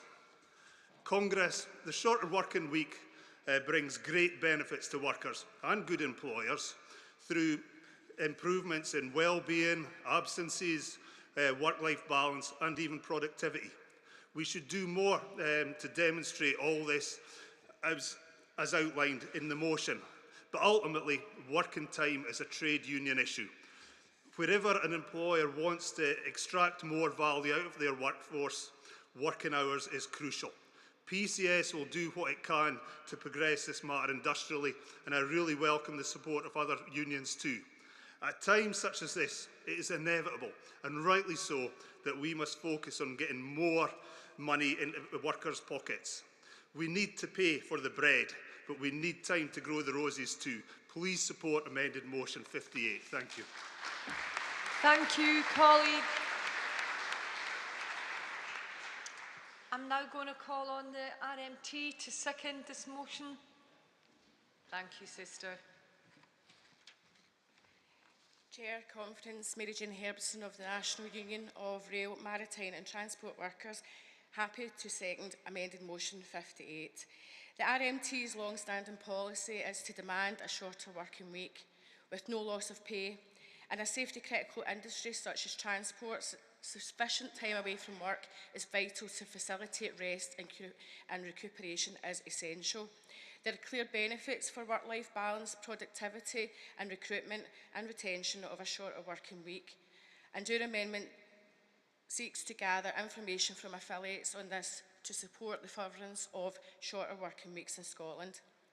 Benefits of a shorter working week include better morale, fewer absences, less burnout, work-related stress for staff. It gives workers more time to spend with their friends and families, and boosts the economy by increasing leisure activities and people's opportunities to interact with businesses and services.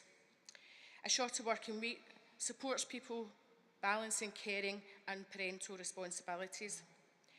In the recent 4-day week trial, the vast majority of companies involved in the trial have extended their 4-day week. There are clear benefits of shorter working week to both workers and employers. So as the original motion highlights, it's disappointing there has been no lack of progress made by the Scottish Government, despite the SNP 2021 manifesto committing a £10 million fund to allow companies to pilot and explore the benefits of a 4-day working week. The Scottish Government itself, of course, is a large employer with transport workers, ScotRail, Caledonian Sleeper and CalMac employed in the public sector by the Scottish Government-owned companies, and they have the ability to roll this out across the public sector. As a conductor at ScotRail myself, I've worked a 4-day week since about 2016, and I can definitely tell you that as a shift worker, it has a lot of benefits. We just need to make sure that all the other staff get this 4-day week. The working hours and roster patterns of seafarers at CalMac, Northlink and on international routes from Scotland's ports require specific attention. Living on board ships and recruitment policies are all not notable factors in the calculation of a seafarer's working week. Please support. Thank you, Mary Jane. If I could call on Prospect to support the motion.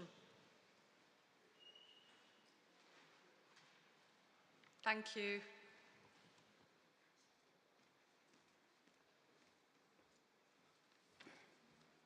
President, Conference, Bob Harvey, Prospect, Scottish Government. Speaking in support of motion 58. Colleagues, it's been 4 years since the Scottish Government public sector pay policy was made, explicitly reference to a shorter working week. Intervening time, only one body is covered by the policy has made any progress in reducing our members' working hours. We've seen employers that working together to lobby both officials and ministers to overturn the policy. The behaviour is not prominent across the culture sector, where our members already have the lowest wages and at least favourable terms and conditions. Every piece of academic,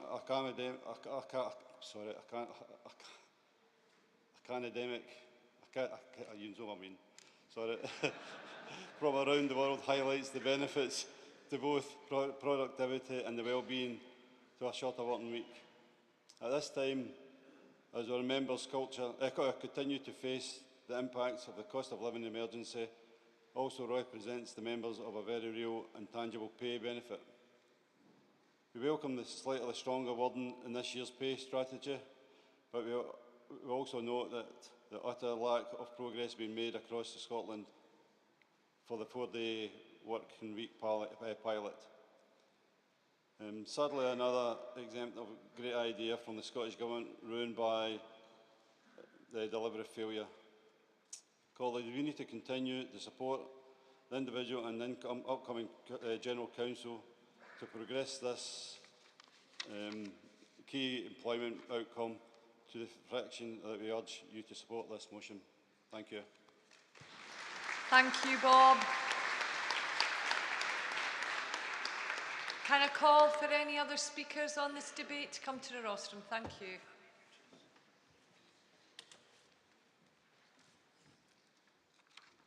President, Congress, Tony Calleary, Unison Scotland, supporting motion 58, shorter working week. There have been a number of studies commissioned to investigate the impact that a shorter working week could have. Many have focused on the benefits to the employer, some to the employee, but there's also some societal benefits that I think maybe have not been overlooked ever so slightly. A shorter working week would see a much reduced carbon footprint, predominantly due to a reduction in travel, if we can cut to 4 days instead of 5. It could potentially reduce unemployment because more people may be needed to fill in the additional hours. It's been measured that it can increase productivity and see a reduction in sickness and absenteeism. It can have a substantial positive impact on recruitment and retention. It could also create more equality between men and women, because currently women spend more time than men doing unpaid work, and moving towards a shorter working week could help change the attitudes and promote equal sharing of paid or unpaid work. It's also been shown to lead to improved well-being, both mentally and physically, by reducing stress levels and allowing more opportunities for exercise and interaction with friends and families. It could lead to higher quality affordable childcare, as a shorter working week would help mothers and fathers better balance their time, reducing the requirements for full-time childcare. A shorter and more flexible working week could make the transition from employment to retirement much smoother, because it can be done on a much more gradual basis rather than an immediate shut-off. And finally, a shorter working week would mean that we'd all have more time to participate in local activities, to find out what's going on around us, to engage in politics locally and nationally, to ask questions and to campaign for change. Please support the motion. Thank you. Thank you, Tony.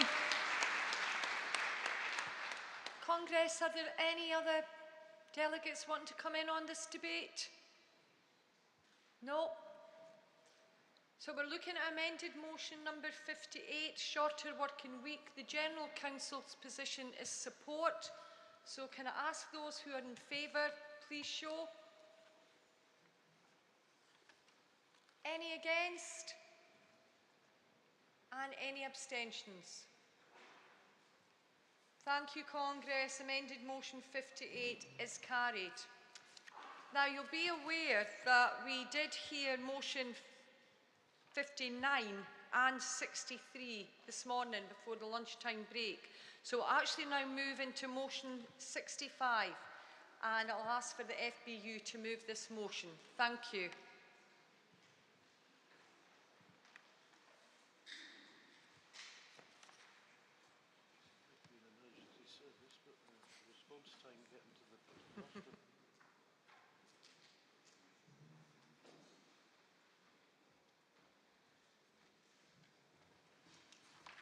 Thank you. Congress President Simon LaRue, Fire Brigade Union. In July 2022, the International Agency for Research on Cancer declared firefighting as a Class 1 cancer-causing profession, following a review of international data. Just 1 year prior to this, the UK Industrial Injuries Advisory Committee, having concluded a similar data review, reported no evidence link between firefighting and the increased incidences of cancer when compared to the general population. The arbitrary figure applied by the Industrial Injuries Advisory Committee is a factor of 2, that firefighters would have to be diagnosed with and suffer excess mortality from cancers at twice the rate of the general population for them to recognise toxic exposure and cancer diagnosis as a work-related illness. Across the UK, politicians have chosen to hide behind a lack of UK data as a justification for doing nothing. And rather than fund research, some have previously claimed that the Fire Brigade Union were exaggerating the issue of firefighters being exposed to toxic fire contaminants, being diagnosed with cancer and dying earlier and in greater numbers than the general population. To fill this data void, it was the FBU that set up the Firefighter 100 lottery to fund UK research. A group of workers having to run a lottery to fund research into why their job is making them ill and killing them should be a mark of shame against the bosses and the governments.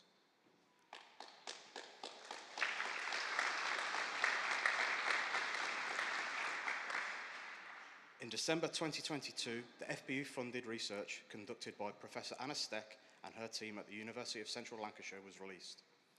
The peer-reviewed study into UK firefighters' incidences of cancer and excess mortality from cancer demonstrated irrefutably the link and showed that the situation was far worse than any of us had thought. Due to the way in which statistics are recorded in Scotland, and the studies were able to focus on the Scottish firefighters, It is now proven that Scottish firefighters die from cancers at a younger age compared to the general population. Where the general population would see such cancers in their 60s and 70s, firefighters are being diagnosed 20 years earlier, and the majority of those are diagnosed with rare cancers at the terminal stage, too late to receive any treatment.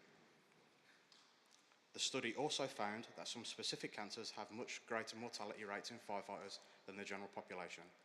Along with some other specific diseases that are known to be linked to firefighting, there's a 3.8 times higher rate in prostate cancer, 3.2 times higher in leukemia, cancer of the esophagus 2.4 times higher, heart attacks 5 times higher, and stroke 2.7 times higher. There's finally meaningful dialogue with the Scottish Fire and Rescue Service, and progress is being made to understand and reduce firefighters' exposure to toxic fire contaminants and ensure suitable arrangements are in place to decontaminate firefighters both on the incident ground and in the workplace. However, there is action that is needed from the Scottish Government to support this work and protect firefighters from one of the most significantly safety developments in our sector's history. We ask Congress to back this motion and demand urgent action from the Scottish Government to provide annual health monitoring for all firefighters throughout their whole career, continuing after retirement, adequate recording of occupation or former occupation as a firefighter in health and similar records, including death certificates. This is to allow GPs and medical practitioners to be alert to the increased risk of rare cancers and in a much younger age group than they would normally anticipate. The introduction of legislation to ensure affected firefighters are given the compensation and protection they deserve. Appropriate capital and resource investment to support the SFRS, to ensure that facilities, equipment and resources required to protect firefighters from occupational cancer and disease are in place. Congress, please support this motion. I move. Thank you. Can I call on GMB, please, to second the motion?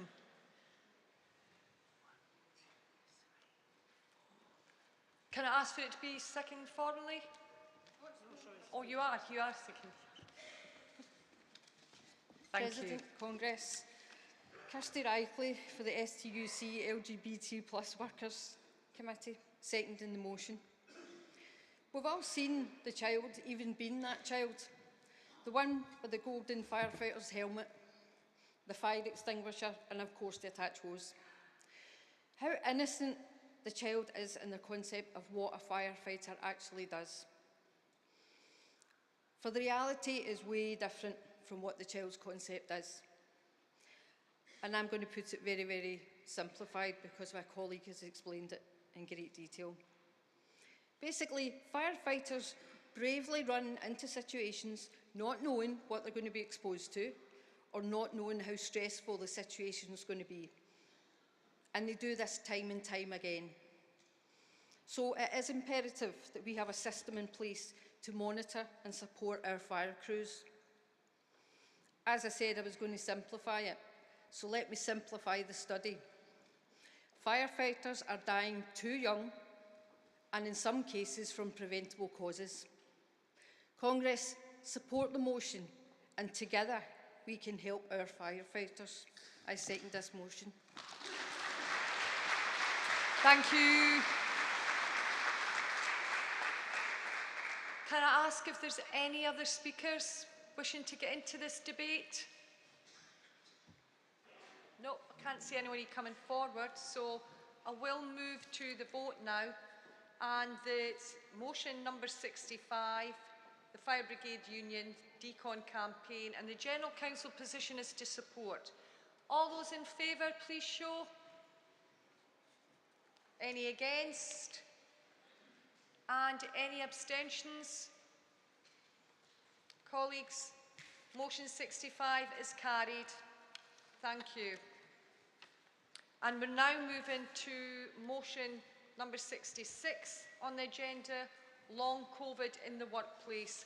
And I will call on the STUC Disabled Workers Conference to move this. Thank you, John. President, Congress, John Keenan, moving amended motion 66 on long COVID. I'm speaking on behalf of the STUC Disabled Workers Conference. The motion covers quite a number of issues, including the important and significant impact that the STUC can play in the public inquiry for the pandemic as a core participant. I want to look at how we can support practically our members who are suffering with long COVID. And I want to put it into three categories. One, people who are struggling still at work. Two, people who are off work, struggling to get back to work. And people who have long COVID who feel they can't work any longer or have lost their employment, and the issues surrounding that. So, first of all, issues 1 and 2 can be covered and helped and supported by reasonable adjustments, and access to work being another important factor of that. When you come to option 3, where we're talking about people who can't work any longer, then it becomes obviously a bit more complicated and you're looking at different issues. You're looking at compensation, ill health retirement, benefits, etc. So first of all, if we take civil compensation, you're talking about obviously where affiliates will use trade union solicitors to take a claim possibly to an employment tribunal, and obviously that's subject to the usual legal test, which is section 6.1 in the Equalities Act 2010. Now obviously we've had a case, Buck versus Turning Point, recently, where a pre-hearing where it was accepted that long COVID was a disability. It doesn't set any legal precedent at this stage, but causation obviously is a major issue. State compensation, then you're looking at obviously benefits for adult disability payment, various other benefits, but also you're looking at industrial injuries disablement benefit. If you make a claim for an industrial injury disablement benefit, then you're being referred to the UK DWP to transfer that claim, and the benefit itself was transferred to the Scottish Government in 2018, and with no similar transfer of an organisation like the Industrial Injuries Advisory Council, which determines which diseases are what's prescribed, industrial diseases. So that's why Mark Griffin MSP's bill for a Scottish Employment Injuries Advisory Council becomes very important, and I would ask all affiliates to promote and support that bill, because we don't have an organisation in Scotland to look at what can be a prescribed industrial disease to give people proper compensation for state compensation. Now it's called the Employment Injury Assistance in Scotland, not Industrial Injuries Benefit, in case people get confused with that. At the moment, the Industrial Injury Advisory Council have recommended that long COVID should be a prescribed industrial disease for health and social care at the moment. They're still looking at retail, education and transport. They don't have enough quality or quantity of evidence for that. But UK government obviously haven't passed the regulations to make it available. But nevertheless, my understanding is that you can make a claim for long COVID as an industrial accident at the moment, and it more or less means the same thing.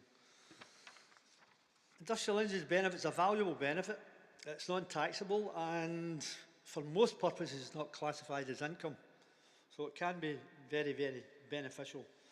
For example, the outcome of civil compensation, for example, if someone is awarded an indefinite award, possibly for the rest of their life, then it could be much more valuable than civil compensation. So that's why, again, why Mark Griffin's bill is very important. Ill health retirement, if somebody has to face that, then obviously you're looking at members with defined benefit pensions. Obviously they're talking about HR, personnel, they're talking about medicals, and possibly pension trustees who decide whether you can have it or not. If you're looking at most people in the country with defined contribution pensions, then you're looking at, well, people can take a pension if they're over 55 anyway. If they're younger than that, then they're looking at an ill health retirement. And again, it's up to the pension providers whether they can get an ill health retirement. And again, they'll be looking at medical evidence. So it's very important that Mark Griffin's bill is proceeded to make sure that we've got our own system in Scotland. I'll finish very, very briefly, President. One point I would like to make, there's a gap between civil compensation and state compensation for our members, and I would suggest to affiliates they need to look at closing that gap, maybe with a service graded agreement with local authorities, welfare rights departments, and possibly Citizen Advice Scotland. So nothing about us without us. Congress, I move. Thank you, John.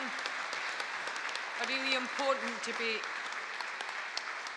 I'd now like to invite East Kilbride and South Lanarkshire Trades Union Council to second the motion. Thank you. Good afternoon, President Congress. Kenny Wallace, East Kilbride and South Lanarkshire Trades Council, seconding competent motion 66, long COVID in the workplace. For many workers, COVID-19 symptoms were and are still present after the initial infection period, for months and now years afterwards, severely restricting and impact on workers' ability to carry out the duties associated with their work role. This is the reality of long COVID. A recent study by Tricia Greenall in the British Medical Journal highlighted long COVID symptoms already known, such as exhaustion, brain fog, headaches, cognitive dysfunction, breathlessness and loss of concentration. But also more symptoms have presented themselves, like microvascular angina, dizziness, tachycardia, sleep disturbance, menstrual irregularity, reflux regurgitation, diarrhoea, tinnitus, altered voice, hair loss, depression and anxiety. These symptoms will all impact on our workers' ability to carry out their daily duties in the workplace, and employers must recognise this. Long COVID is real and it must be classed as a disability and also a workplace issue that needs to be addressed and supported by employers. Due to long COVID and its various symptoms, many workers will face up to the prospect of having to take extended or frequent periods of sickness absence from their work. And with employers resistant to recognising long COVID as serious and genuine, this can put workers in a precarious position. Workers are continually faced with the harsh reality of attending work ill, unable to function within their job or taking more and frequent absences, thus receiving statutory sick pay, which is statistically the lowest in Europe, and facing the possibility of disciplinary and subsequent actions. And with employers not recognising long COVID as a basis for ill health retirement, the consequences could be catastrophic. Employers must be pushed to recognise long COVID as a serious illness and treat it as a disability in the workplace. We as trade unionists must fight in our workplaces for this. We need employers to listen to the concerns, experiences and symptoms of their workers and create policies recognising long COVID and support workers living with it. We must fight the injustices of not recognising long COVID for the people affected no longer in employment as well as the employed. Take into consideration Mark Griffin's bill, which called for people suffering from long COVID after catching at work to be classed as an industrial injury. Please support this motion. Thank you, Kenny. If I can invite now Unite to support the motion. Thank you.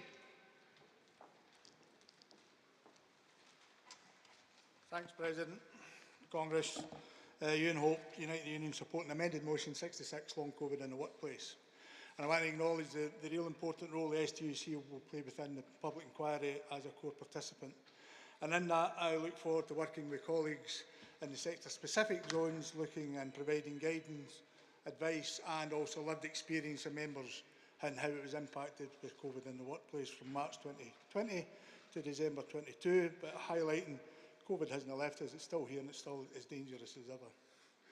I believe getting long COVID in its many forms classified as a disability under the Act, I think that will be achievable relatively quickly, given the advances in diagnosis and research into the disease. The discussion around long COVID being recognised as an industrial disease might take a bit longer, and that's mainly due to financial reasons and employers' pushback. But as a collective under the banner of the STUC, I hope we'll be relatively successful soon. The biggest difficulty we're going to have is proving it's a workplace infection.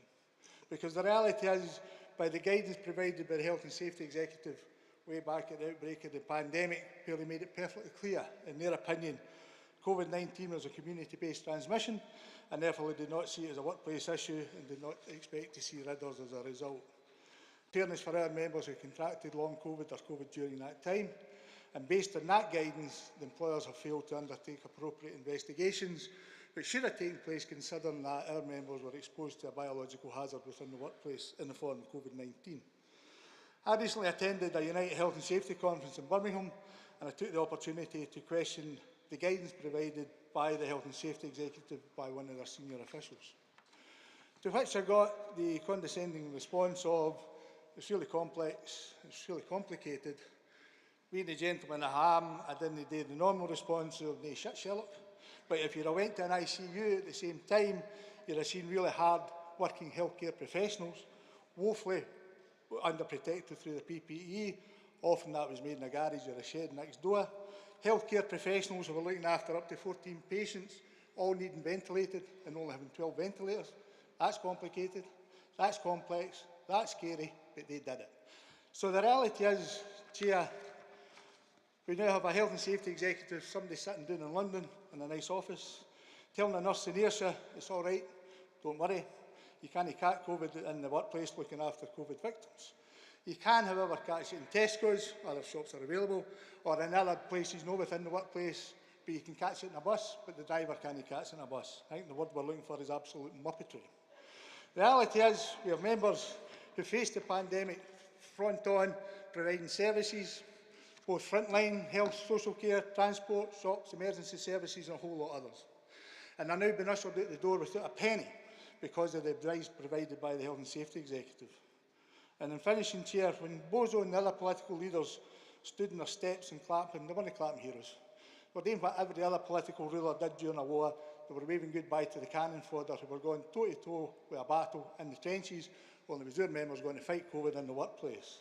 The reality is the government, the Health and Safety Executive, sent our members in to fight COVID with complete contempt and zero protection. This motion looks to address that and make sure we restrain their dignity, but more importantly, secure their financial future. Please support. Thank you, Ewan. And can I call on the STUC LGBT+ Workers Conference to support the motion? Thank you.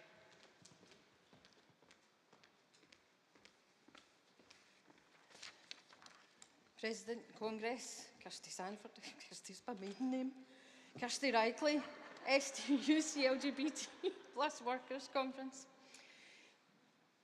I'm speaking in support of the motion. 187,000 people are experiencing long COVID in Scotland. 187,000. And that's only those that are diagnosed and documented. Long COVID's indiscriminate. It affects workers in every sector of employment, and those workers are experiencing negative treatment from their employers. For example, in my sector, in the healthcare sector, where care is a priority, they're failing to support workers, choosing instead to let them go. In real words, Congress, sacking our members. Support for the understanding and a quicker diagnosis must be applauded. However, the treatment of workers after this needs to change. Long COVID should be taken as a serious health and safety issue. A large percentage of the 50% of employees probably contracted COVID whilst at work. We need further education on sick pay. We also need policy put in place to ensure support for workers with long COVID, and we need the employers to participate in this. Therefore, we urge the STUC General Council to push employers to put policy in place that supports employees and prevents this abhorrent practice of sacking our members. Please support the motion. Thank you, Kirsty. And I'll now call on any additional speakers for the debate. You've been very patient. Thank you.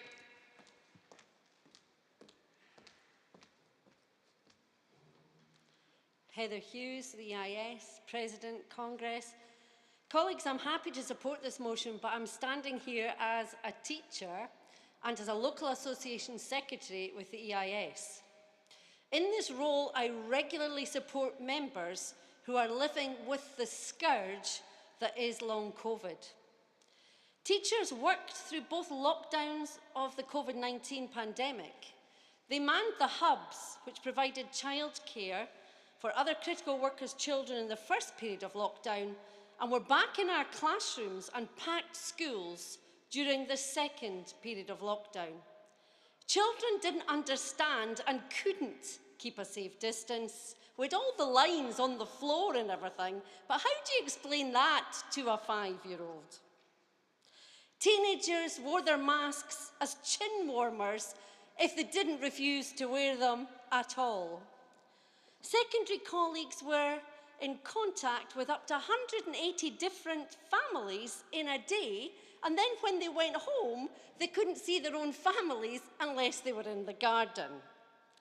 During this phase, the EIS was concerned for the health of all its members and met with a panel of experts from Public Health Scotland, online obviously, who reassured us that it was okay that young people and children weren't transmitting the virus. That, of course, turned out to be mistaken. Our members who contracted COVID-19 can't prove that they contracted the virus in their workplace, a fact that our employers are all too ready to point out. So teachers got ill, sometimes several times, with repeated infections. Thankfully, most teachers fully recovered, or so it seemed at that time. As in every workforce, we also sadly suffered illness, hospitalisation, and even heartbreakingly, deaths. Some teachers have been left disabled with long COVID. In my authority, it's a small number with very severe symptoms, so severe that their careers have regrettably had to end. These are young, previously healthy members. They loved their jobs. They tried repeatedly to return to their posts, sometimes several times, and even when afforded short-time adjustments to hours or the roles they undertook, they couldn't sustain attendance. One member said to me that washing and drying her hair wiped her out for hours and she had to lie down for several hours afterwards. Another was left with such severe breathlessness that speaking at all proved to be excruciatingly difficult. These members were left with no further routes to get back to work and chose capability dismissal to accept benefits, as their paid employment under the current system we have now had come to an end. Colleagues, I'm sure that you agree with me that this is a tragedy and totally unacceptable, but they saw no other route to get money in order to live. I see I've got red lights, so I'll get to the punchline. The Scottish Government needs to fund research so we can have effective treatments that are available and accessible to all that need them.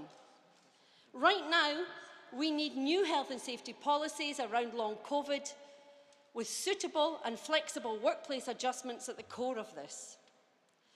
Critical workers in this country delivered for all in our nation in a time of need. We, Scotland's workers, demand that those who became unwell, delivering for all of us, find the support they need through appropriate funding, health and safety policies, patience and understanding. Colleagues, please support the motion. Thank you, Sister.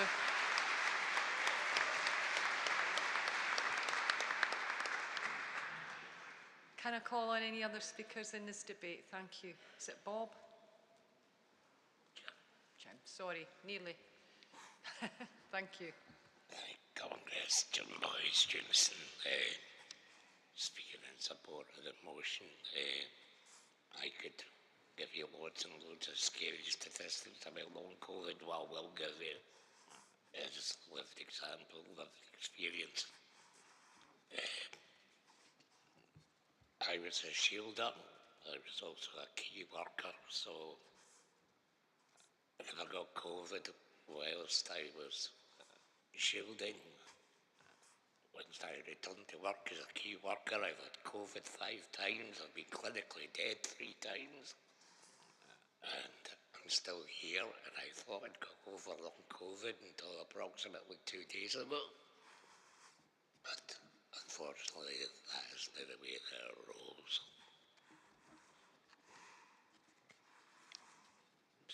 Prior to the pandemic, disabled people, wonky donkeys as we like to class ourselves in our more lucid moments, we were always the first to face the exit door when the going got tough on grounds of capability. Sadly, now that the pandemic is over. That seems to be the case once again, particularly with long COVID. I know it's difficult seeing this wonderful physique, but I've been doing the same job for 40 years. It's a job I love. One of the worst things for me, in terms of the long COVID, has been the effect on people who are young and just starting their careers. That's who we need to fight for in this, and particularly for our black members, given this is Unison's year of black members. Two other things that did bother me about this was, one is important in the workplace, but it's also important for those people who are already out of the workplace. The last question I had was that in terms of barring consequentials for long COVID, Scotland got £24 million. Only £1 million of that has been spent. I would have loved to have asked Humza earlier on where the other 23 million went, but you can rest assured when I'm on the North Coast 505 weeks' time I'll be searching the motorhomes. Please support this motion. Thank you, Jim. And thanks for sharing that personal account of your own journey with COVID and your fight for others. Appreciate that. Thank you, colleague. Thank you, President. Thank you, Congress. Ian Mann, Edinburgh TUC. I wanted to make you aware of my experience with working with the Scottish Government on long COVID. In February this year, I was invited to give evidence to the long COVID public inquiry for the Scottish Government. And I spent, along with 3 other colleagues, over an hour answering their questions and telling them of my experience about working with colleagues in the front line as a health and safety rep. I have to say that I came away from that meeting completely disheartened at the lack of empathy and the lack of understanding that most of these MSPs had about not just COVID, long COVID, but about COVID in general. So, Ros, when you get involved with them, I hope you give them help. One of them actually turned round to me at one point and said, to get long COVID, you have to have 200 symptoms. My response to that was, no, all you have to do is actually catch it in the first instance. Now, I've been, through the COVID period, I've been working with Zero COVID Scotland for 3 years. And most recently, I've joined a group called COVID Safety Pledge, the steering group. And in March, the 20th to the 27th, we decided to have a week of action, which coincided with the 3rd year anniversary of the UK lockdown. And we were going to try and encourage employers, trade unions, GPs, dental practices, hospitals to sign up to this pledge here. This is a starting point for the trade union movement to make sure that we as a trade union sign up to this. I know a lot of the trade unions at national level have signed up to it, the STUC has signed up to it, but sadly the branches haven't. So in that week of action, we had 9 organisations sign up to it. Only 1, Trade Unions and Communities in Edinburgh, signed up to it, and that's because I'm an office bearer in it.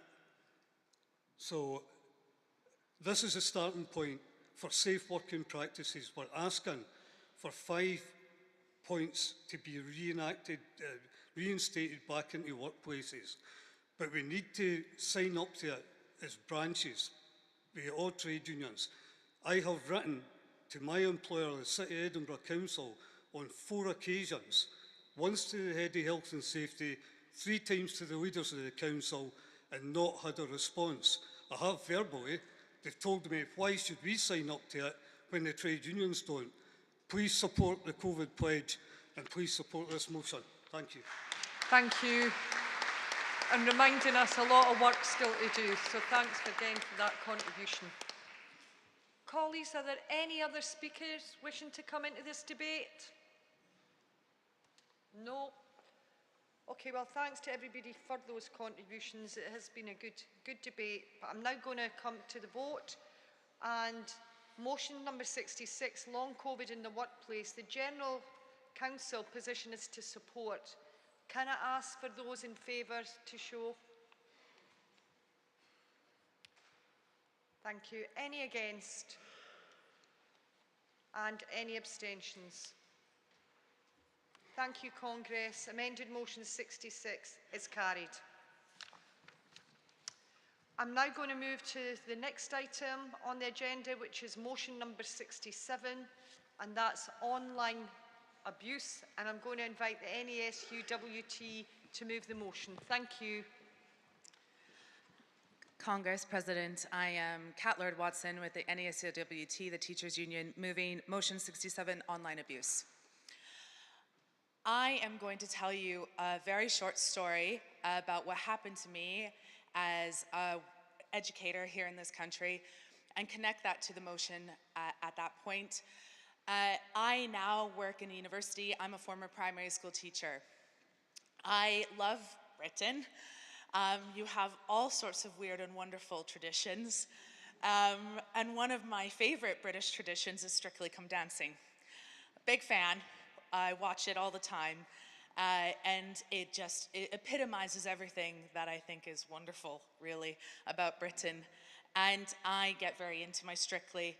And I made a comment about a contestant, an innocuous comment. Somebody didn't like that I didn't like the same Strictly Come Dancing contestant as they did. And they decided to start harassing me online. They didn't stop there. It was an anonymous account, of course, as they usually are. They actually emailed my colleagues questioning why I was working in my place of work. They emailed and also sent written letters to the head of my university asking for me to lose my job, again, because I didn't support the same contestant as they did on Strictly Come Dancing. And this is very frightening for me because university campuses are wide open. Anybody can walk into that campus, and I have no idea who is sat in front of me. And I have my profile picture up on the website. I have all of my contact information available, and it's very easy to identify me. And it's impossible for me to identify you if you are engaging in online abuse towards me. So this was very, very frightening for me. And I decided to completely rub my online presence off the internet. I had to go through various channels to do that, remove all of the images I've ever had. I had to contact friends to let them know to remove any images that they might have had from me because I was so afraid of the level of threat that I was experiencing. It turned out that this was a person who had, very unfortunately, mental health concerns. They were also were male, and it was very frightening to me what could happen if they were ever able to come onto the campus. So I just wanted to explain that to people in the room about the impact of online abuse, especially when you're an educator. And for something as innocuous as a Strictly Come Dancing opinion, imagine how scary it is when we have to, as educators, discuss complex topics, discuss contested complex topics. We have a mandate as educators in this country to do that. And people might not agree with us and the mandates that we are given, and that is completely and utterly everybody's right to have that disagreement. But to be able to do that in a way that's constructive and that doesn't instill fear into the educators of this country is so important. We have reports of primary school teachers, secondary school teachers who are being targeted through online parents' WhatsApp groups, where they're being targeted through other social media channels that are more publicly available, like Facebook, or through other accounts, even the official accounts that the schools might have, where people will post comments. And although primary and secondary school teachers have slightly less access, you get slightly less access to them than you would in a campus, it's still a very real fear when you're receiving anonymous online threats. And it makes the work that we have to do, especially the really important work that we have to do around equalities in this country, it makes it very hard for us to do that work in a way that's safe. It also makes it really hard for us to do that work in a way that allows us to have the important, complex, detailed, nuanced conversations that are required for us to deal with these topics in a way that's constructive, in a way that's helpful, in a way that makes sure that everyone feels safe and able to engage. So I am moving this motion in full support of it. I would ask you to support it, but I would also ask you, in your own personal lives, if you see that teachers are being abused in that way, that you maybe just remind people that we all have a job to do and we all have to respect each other when we do that. And I thank you so much for your support. Thank you so much. Thank you, Sister. I'm going to call on the SSTA to second this motion. Thank you. Thank you. President Congress Gordon West, SSTA, seconding the motion. As you can possibly tell by my appearance, I started teaching well before online became a thing, 1983 to be precise. But back then, I do remember when I started teaching in a secondary school, the advice at the time was quite clearly, given the choice, choose to live out with the catchment area. That way you can avoid the possibility of accidental encounters with perhaps angry parents, or abusive comments being hurled at you from a distance from some young pupil you taught, or perhaps when it's winter, snowballs or other items being thrown at your house, etc. And for anybody who was misfortunate enough to be targeted specifically, and it could be quite horrible, they always had the option, you can leave the area, move just outside, get a different house, a different catchment, you can then live, socialise, shop without those fears, and your home was safe. You knew you could avoid it at home, you were safe. The online world has brought tremendous opportunities, and there's no going back, and we wouldn't want to, but it has brought this bad dimension that now you're not safe at home.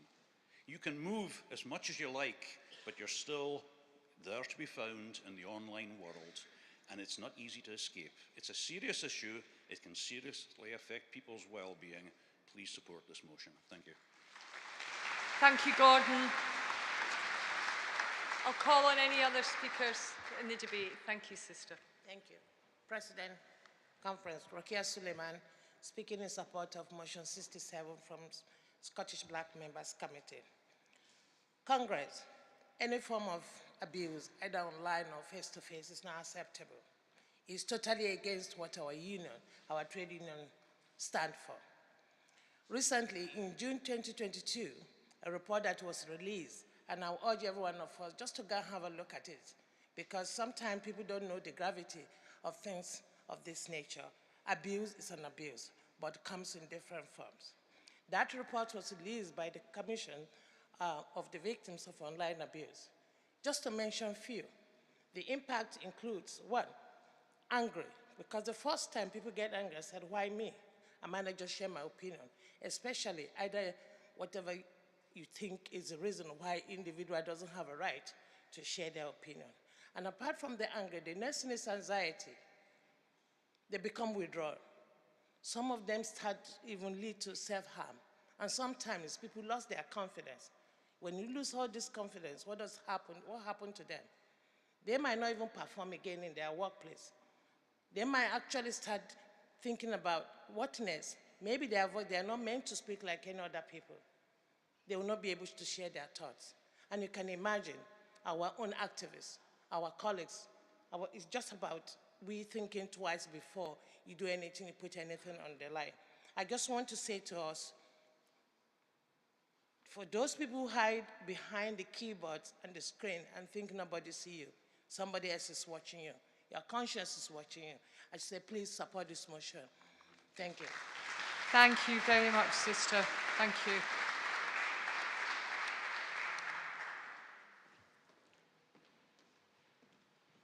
Thanks a lot. Thank you, President. Thank you, Congress. My name is Nuzat Uthmani, Educational Institute for Scotland, and I am chair of the EIS's Anti-Racist Subcommittee. I'm speaking in support of the motion and also in a very personal capacity. I'm also part of the Scottish Government's Anti-Racism in Education programme, and I co-chair the work stream that has a focus on increasing minority ethnic diversity across the education profession. And as part of this, I was involved in the planning of an online workshop at last September's Scottish Learning Festival. The session itself went really well, but when the details were shared on Twitter, it became the start of what was a prolonged racist attack on myself and other colleagues involved in the session. We know, as teachers of colour, promoting change and often challenging the status quo does cause discomfort for many. We expect that pushback. In fact, I faced the same criticism last year when I presented at the same conference about decolonising the curriculum. But this time it was vicious, it was sustained over a number of weeks, and frankly shocking that these views exist in 21st century Scotland. Being told that Scotland doesn't need brown teachers, that I shouldn't have chosen to live in a white-only country, I'm born here, and I shouldn't expect anything in the system to cater for my identity or for those children that look like me. Then one particularly creative troll has put in hours of his time to create videos about me and my colleagues in the anti-racist education movement, individually targeting us and our work, our websites and our profiles. Yes, it causes anxiety. Yes, it is scary.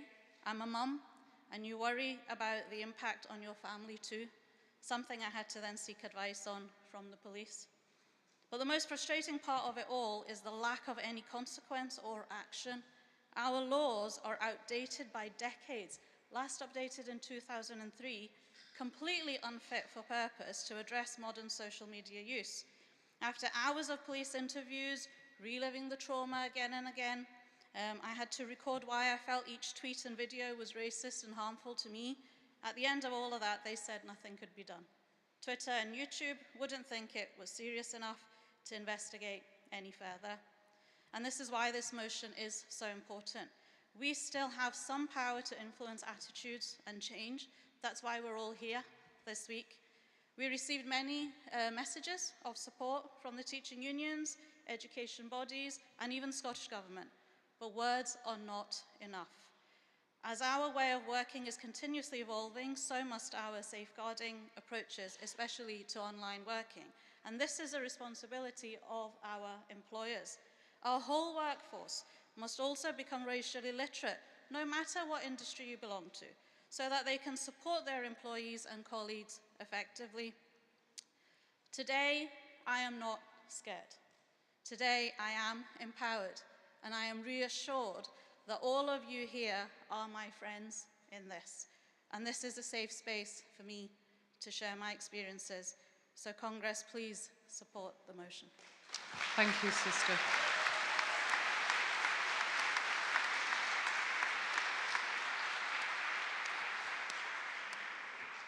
Thank you. Ben Lunn, Musicians Union, speaking in support of this motion. As a union, we represent musicians, obviously, and because of the very nature of our work, we are very public performers. Our lives are very much there for sale. In many different artists, their visual is their brand.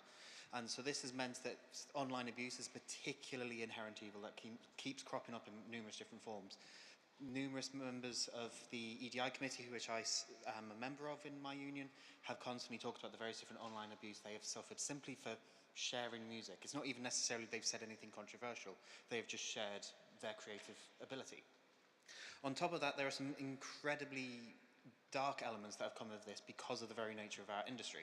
I remember back in 2021, I had written an article for the Morning Star where I highlighted extent of huge amount of abuse that had been suffered by 14 different women who, because they worked with a particular musician, they had then had numerous forms of deepfake pornographic images made of them, which was then distributed through various different networks. And so when we talk about online abuse, it's not just the trolls that exist. There is a huge collection of networks. There are various different kinds of support that exist, which shows just how deep, insidious, and how dangerous all this is. I want to thank everyone who's spoken already, particularly those who have highlighted their own particular issues that are faced on this matter, because it is horrendous. It is a part of our lives, it is in our pockets, it's on our home computers, you cannot escape it. And because we as a trade union movement have been very good at fighting abuse of any form in numerous different workplaces, we need to really ramp up our work on the digital realm to make sure that that is also a safe place for people to work. Because particularly for musicians, if we lose the ability to share ourselves, we're not in a pleasurable position to be able to just say, that's it, I've had enough, I won't be online. Because if we're not online, we then do not have work, because that is where people will find us. That is where we can advertise our work, particularly if you don't have, say, like a multi-million pound company behind you and promoting your work. So that is an even more dangerous problem, that you either stick around, suffer abuse, or you just quit entirely. And so this is why I sincerely hope everyone here will support this motion. Thank you very much. Thank you, colleague. Congress, I can't see any other speakers coming towards the rostrum to speak in this debate, so I am going to move to the vote. It's motion number 67, online abuse. For those in favour, please show. Any against? Any abstentions? Thank you, Congress. Motion number 67 is carried. And we're going to move to now amended motion 69, freedom to disconnect, and I'm going to call on the Royal College of Podiatry to move this motion. Thank you.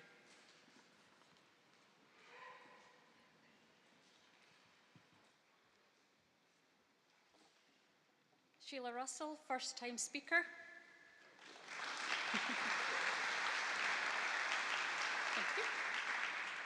Royal College of Podiatry move an amended motion 69, freedom to disconnect. Congress, the modern working environment has been dramatically changed by new communication and information technologies. The boundaries between work life and home life have become blurred with the introduction of digital tools into the workplace. While digital tools bring flexibility and freedom to employees, they can also create an absence of limits, leading to excessive interference in the private lives of employees. In an article written in Health Business in 2021, the figures from the NHS staff survey reveal over 300,000 staff worked unpaid hours in the past year. Almost 13,000 more staff reported working overtime compared to 2019, suggesting over 1 million hours of unpaid overtime were worked during the pandemic. This blurring can lead to conflict in the workplace, and we support the view that an employee should be under no obligation either to accept working at home outside of paid hours or be expected to bring their files and working tools home or on leave with them. Countries including France, Germany, Italy, the Philippines and Canada have introduced legislation to give workers the right to disconnect. Here in Scotland, following campaigning by Prospect Union, civil and public servants in devolved departments have a right to disconnect enshrined in their contracts, making it the only part of the UK with formal protection of this important right. In the Scottish Public Sector Pay Policy document, the Scottish Government had committed to introduce the requirement for employers to have meaningful discussions with staff-side representatives about the right to disconnect. The convenience that modern technology gives us to work anywhere and at any time has enormous potential to improve work-life balance. However, convenience needs to be balanced against the right to have time with your family, go on leave, or have proper time to rest and recover. Congress therefore calls on the STUC General Council to work with affiliates to promote the right to disconnect and allow the worker to be able to say they are not working outside their contract hours without fear of retribution. Thank you. Thank you, sister. I'm now going to call on Prospect to second the motion. Richard, thank you. Thanks, President, and I will be very brief, as this was the one motion I forgot to write a speech for. President Conference, Richard Hardy from Prospect, seconding the motion on right to disconnect. I recall that at previous conferences we've spoke quite a lot on behalf of Prospect members about the real need for us to have a legislative framework which supports people's right to say, no, I'm not going to be taking that home at the weekend. No, I'm not going to be logging on at 8 o'clock in the morning to work just because my employer seems to think it's a great idea. We should quite rightly push for greater flexibility for workers, but too often the flexibility which is created reflects the power imbalances within workplaces. And so the flexibility of managers to work the way that they want to creates unwanted ways of working for our members. So the agreement that we reached with Scottish Government is groundbreaking, and it's really important that we work to share that, and we're quite happy to work with other unions to show what we've done. I think it's quite ironic, well not ironic, quite good that we've got Owen here with us, because we learned quite a lot from colleagues who'd gone through a process in the Republic of Ireland to try and get this protection in place. So it's good that Owen's here and can see that we're picking up that torch and taking it forward. Colleagues, I really urge you to support this motion and let's build the right for our members to have those lives and not to be digital slaves. Thank you. Thank you, Richard. Can I invite any further speakers into the debate? Thank you.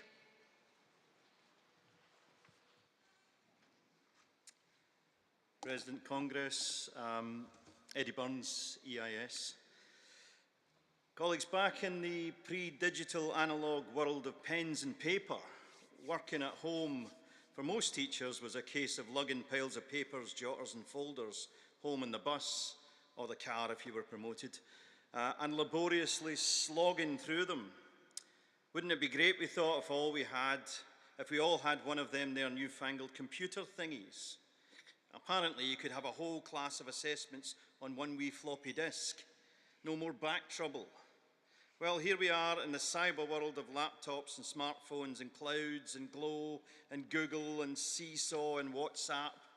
I know what fun it all sounds, but of course the reality is different. Rather than easing the burden of workload, portable and home-based technologies have dramatically increased levels of workload, stress and anxieties for teachers, support staff, managers and pupils. We are all contactable all of the time. Anyone in this room with school-aged children will recognise the intrusions of Seesaw and Google Classroom. Orwell's surveillance dystopia is here, and once again, we workers have rushed headlong into our own chains. The sheer volume of emails we deal with daily cannot always be dealt with during the working day, even when working through your lunch break. So we do it at home when a simple email request can snowball into a workload avalanche. And we do this on our own equipment, in our own time, at our own expense. And this goes on well beyond 9 p.m. and throughout weekends and during holidays. Oh, I better just check my school email, or Google Classroom, or Seesaw. Oh, I'll just respond to this request for help. Oh, and this one, and so on and so on. It's utterly relentless, and it needs to stop. Managers are using out-of-hours emails and WhatsApp groups to change workplace plans, or demand forecasts, or to schedule meetings well beyond acceptable working time parameters. To be clear, it's in the interest of teachers and support staff to have a flexible approach to managing workload. Of course it is. Many teachers choose to complete their undertake non-teaching tasks at home or in the contractual jargon at a time and place of their choice. But there's the rub. Much of this additional workload is not a choice. It is an imposition, in addition to that element of workload that the worker has chosen to do at home. There is, of course, a hangover effect from the response to COVID, but now the very tools that help to support our delivery of online learning are now being deployed to micromanage already overstretched workers. It's therefore vital this Congress, as well as our own individual organisations, develop and promote digital well-being and work-life balance policies with real powers and sanctions for egregious practice. We can all take a lead from our friends in Prospect with their right to disconnect clause.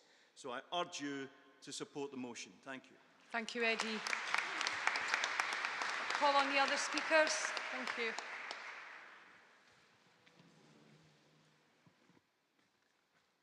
James Richards, University and College Union and first-time speaker at the STUC. Thank you. So again, speaking in support of motion 69. I'm speaking to support the important motion by the Royal College of Podiatrists. However, as it's been mentioned already, it's crucial to note and commend Prospect for championing the Right to Disconnect campaign. The key issue speaks to is probably shared across all unions here today, but it very much speaks to the people my union represents, that is higher education workers. Overwork per se is rife and deeply ingrained in the higher education sector, but a key part of such overwork is the always online culture covered in the motion, but very much implicitly supported and encouraged by senior managers across the higher education sector. The key issue the motion speaks to is also known as leavism, how work creeps and embeds itself in our private lives, situations such as on waking up, the commute to work, lunch breaks, the commute home, the evenings, the weekends, but also times when workers should be resting or recuperating from being unwell, when taking parental or carers leave, even when on annual leave, sometimes thousands of miles away on holiday. To regulate the right to disconnect would represent a substantial victory to workers in Scotland. The pressure to remain connected or electronically available may in a small number of cases be related to individuals climbing the career ladder, but by far the most reasons are responses to job insecurity, lowered career opportunities, punitive sick in absence and performance management policies, and these are all breaches of the Fair Work framework. Being unable to switch off or easily disconnect from work leads to poor well-being, job dissatisfaction, wider dissatisfaction with terms and conditions of employment. So there are consequences here for both employees and employers. Employees recognise this problem, but the Chartered Institute of Personnel and Development, the UK's main HR professional body, has so far signalled a kind of voluntary approach to tackling such problems. The Labour movement, as is usually the case, must lead on the curbing and regulation of such bad and damaging practice and build on the work of unions such as Prospect. We need stronger and more visible campaigning and organising on the right to disconnect, with rep training on negotiating collective agreements with employers also a priority. Please support the motion. Thank you. I'll call on the final speaker in this debate.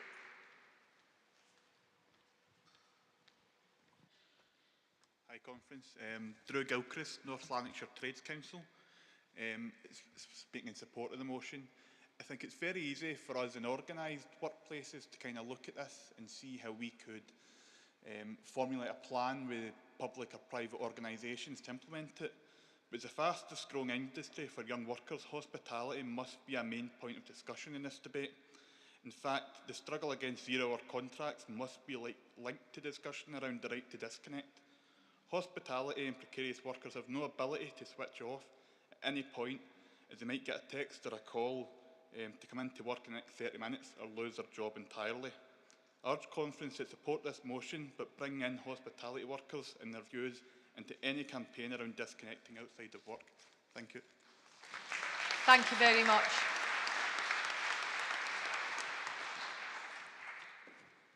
Colleagues, I'm now going to move to the vote on this motion. It's amended motion number 69, freedom to disconnect. The General Council's position is to support, so can I ask all those in favour, please show. Any against? Any abstentions? Thank you, Congress. Amended motion 69, freedom to disconnect, is carried. Thank you. Congress, looking at the agenda, I'd like to explain that motion numbers 70 and 73 will now be heard on Wednesday afternoon.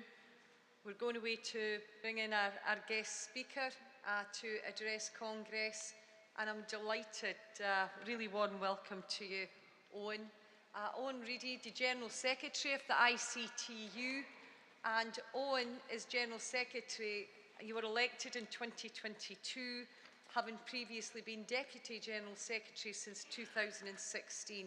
I had the pleasure to meet Owen and his colleagues at the Council of the Isles last year. And on your election, you did actually list your priorities as strengthening collective bargaining, increasing membership in the trade union movement, and giving workers a greater voice in society and the economy. So we'll look forward. The floor is yours. Thank you, Owen.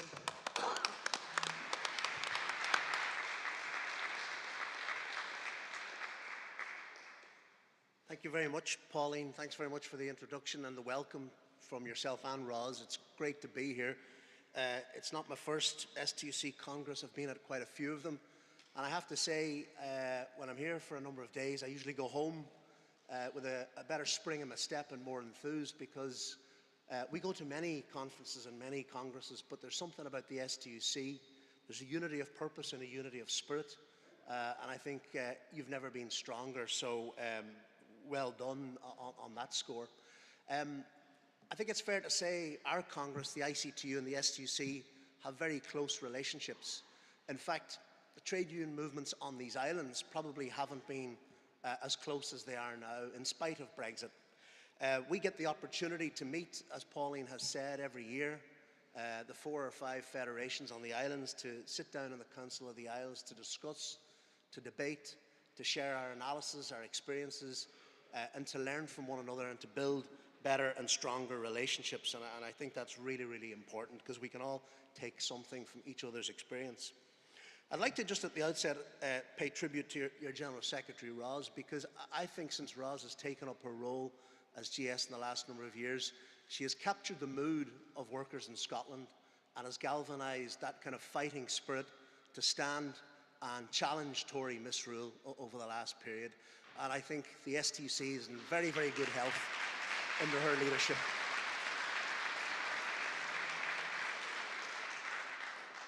And all of you here in Scotland, and not just Scotland, but England and Wales, and indeed in Northern Ireland, where we have members, have been fighting back after 13 years of Tory misrule, probably the most reprehensible bunch that we've seen since Thatcher. There's never a good Tory government, of course, but this lot certainly are probably the worst since the 80s. They have treated your country and the United Kingdom as a laboratory for neoliberal policies, and essentially we've had a lost decade of pay suppression and stagnation. But I think it's fair to say, with every challenge there's an opportunity. And like all these things in life, we've 2 choices. We can either bemoan the situation we're in and fold our arms, or we can organise, we can fight back, we can stand up, and we can take the battle to our opponents. And clearly that's what you in the STUC are doing, by Scottish workers standing up and demanding better. I want to also pay tribute to every worker in Scotland who has engaged in industrial action or will engage in industrial action over the forthcoming period. Because your work is an inspiration, and your courage and your bravery is an inspiration to the rest of us. But I hope it's not inappropriate for me to say this. As you pursue your strike as an important strategic tool, and as you have your negotiations, and as proposals emerge, I would just urge you to listen to your union, listen to your elected representatives, your national officers, because your union is your family. You go into the dispute together. You must come out of the dispute unified and stronger than ever. And do not listen to other external forces who may have different agendas. Stick and listen to your union. Have our debates in the union, have our arguments, but stand together and remain strong.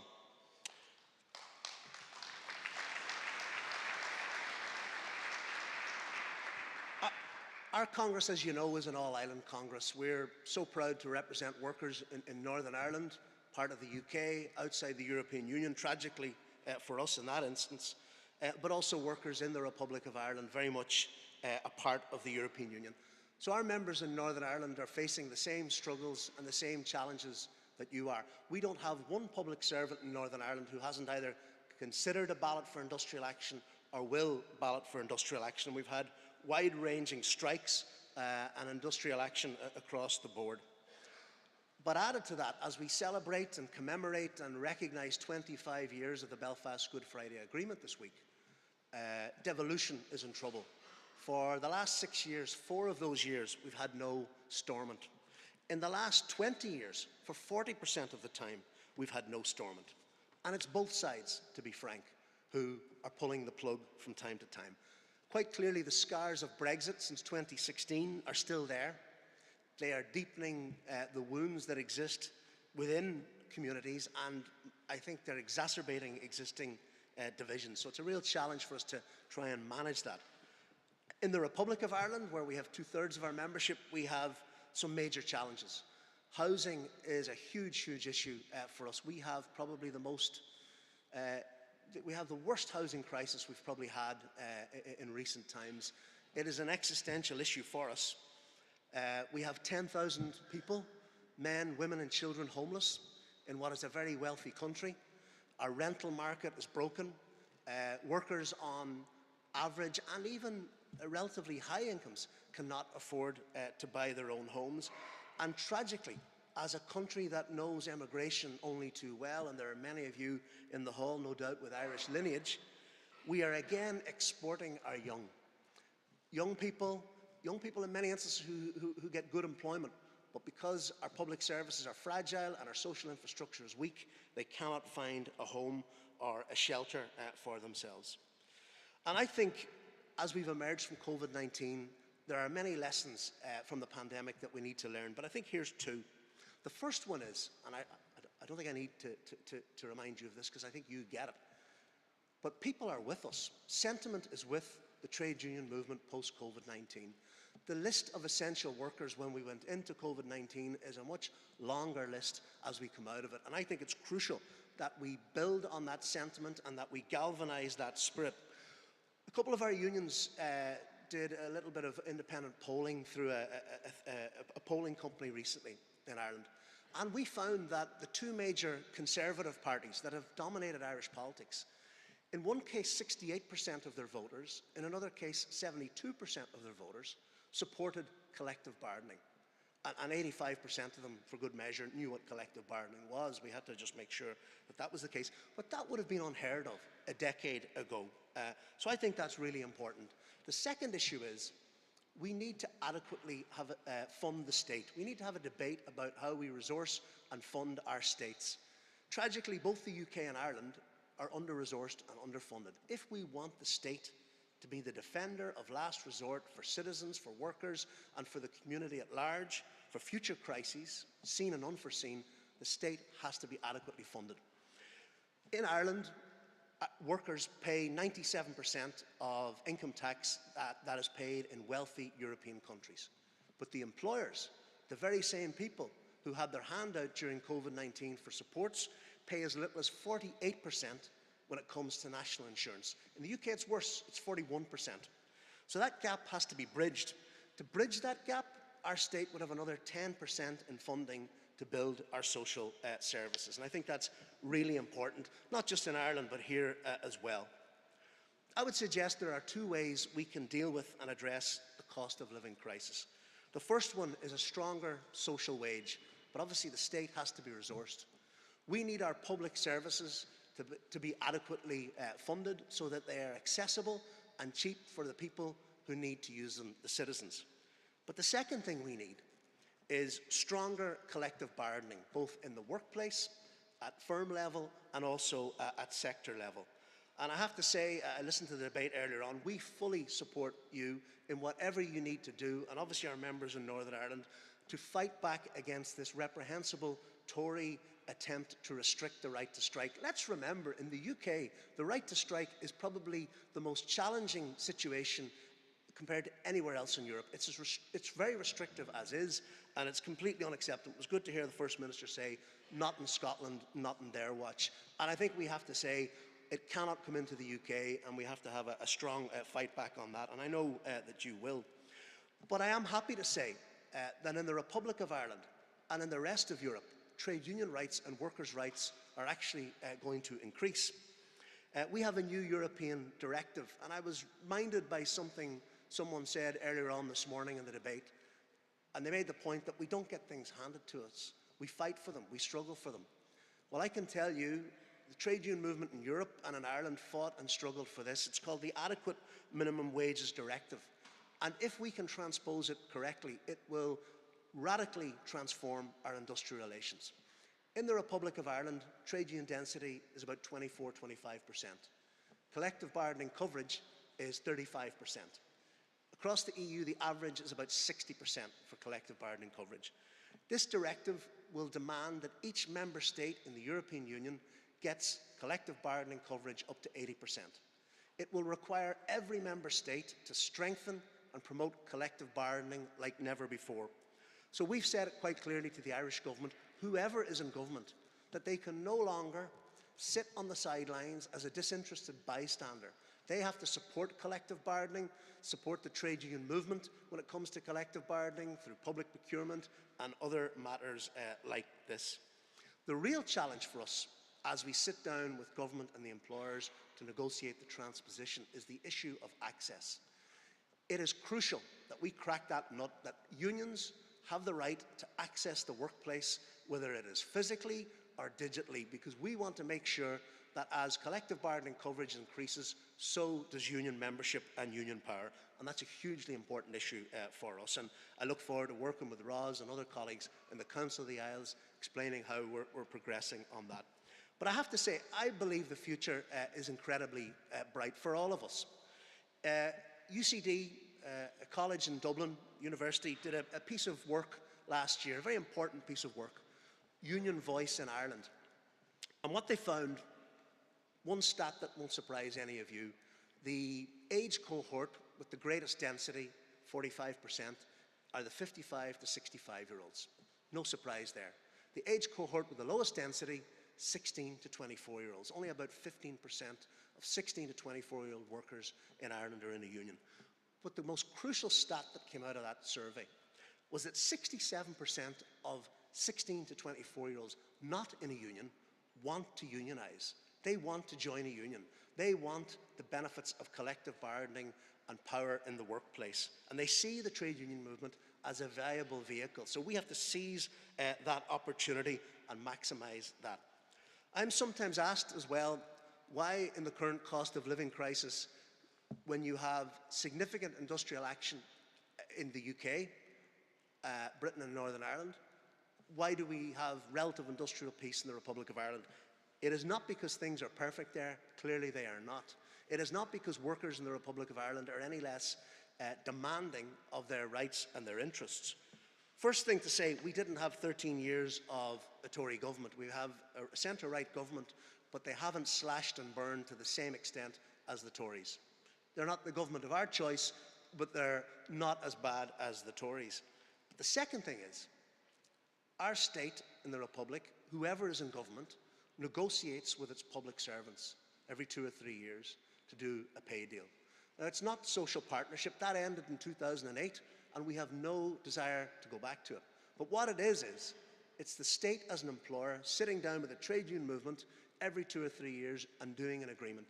Last year, it had to be amended because of rising inflation on foot of a threat of strike, and we ended up with a 2-year deal where some workers will get up to 11%. It's not perfect, it's not ideal, but our members decided we'll take it.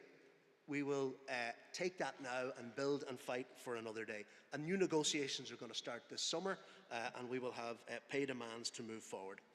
The last thing I want to touch on, because I'm conscious that you've got more work to do after my brief contribution, is just to touch on the constitutional issue, because I think it's something our Congress and your Congress have in common. And obviously every constitutional debate and situation is somewhat different. But there's no doubt the constitutional issue is a challenge for any trade union federation, irrespective of your perspective and your view. In Northern Ireland, we are a truly cross-community organisation, something I am incredibly proud of. And the people that went before us kept our movement united and together during the worst of times in the 70s and the 80s and the 90s in the Troubles, and also through Brexit. And it's really, really important that we make sure that we stay united, because the trade union movement has been a voice of peace, a voice of reconciliation, and a voice of common sense, and the space where people who have different traditions, who have different identities, can come together and be as one. We've made the decision that we're going to participate in this debate because I think it's too important to be left to others. But we're going to make sure that the diversity of opinion that we represent in our movement on this issue is reflected in that debate. I actually think that diversity of opinion is a strength and not a weakness, and it's something that we should celebrate. Because the trade union movement has a unique voice in this debate in Ireland, and I would suggest, if I can, in Scotland too. Because there is no political party like us. There is no sporting organisation like us. There's no civil society group like us. There's no church group or any other organisation like us that has the depth and breadth of representation of people from a range of different backgrounds. And I don't think in Ireland we can leave this debate to the political class or to people who have firm and fixed definitive views, because clearly there are many views. There's no one right view. There are many right views, and many people have yet to make up their minds. And I think it's crucial that we as a trade union movement never let the narrow interests of competing nationalism, whether it's British nationalism, Irish nationalism, Scottish nationalism, by the way, all legitimate aspirations and philosophies, but we should not let them divide us. Because our movement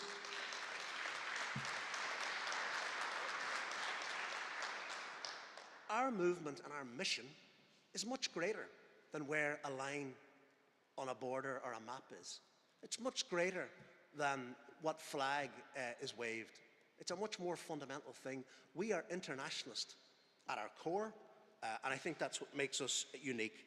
So I think together we have to build our future and a better society.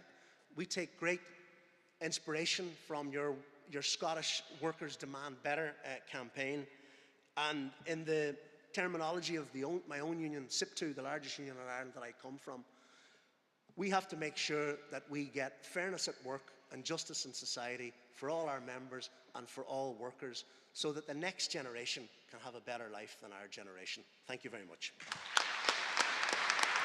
Owen, thank you so much for that.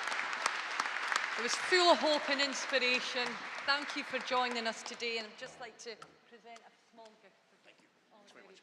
Thanks, Pauline. Thank you. Thank you. Cheers.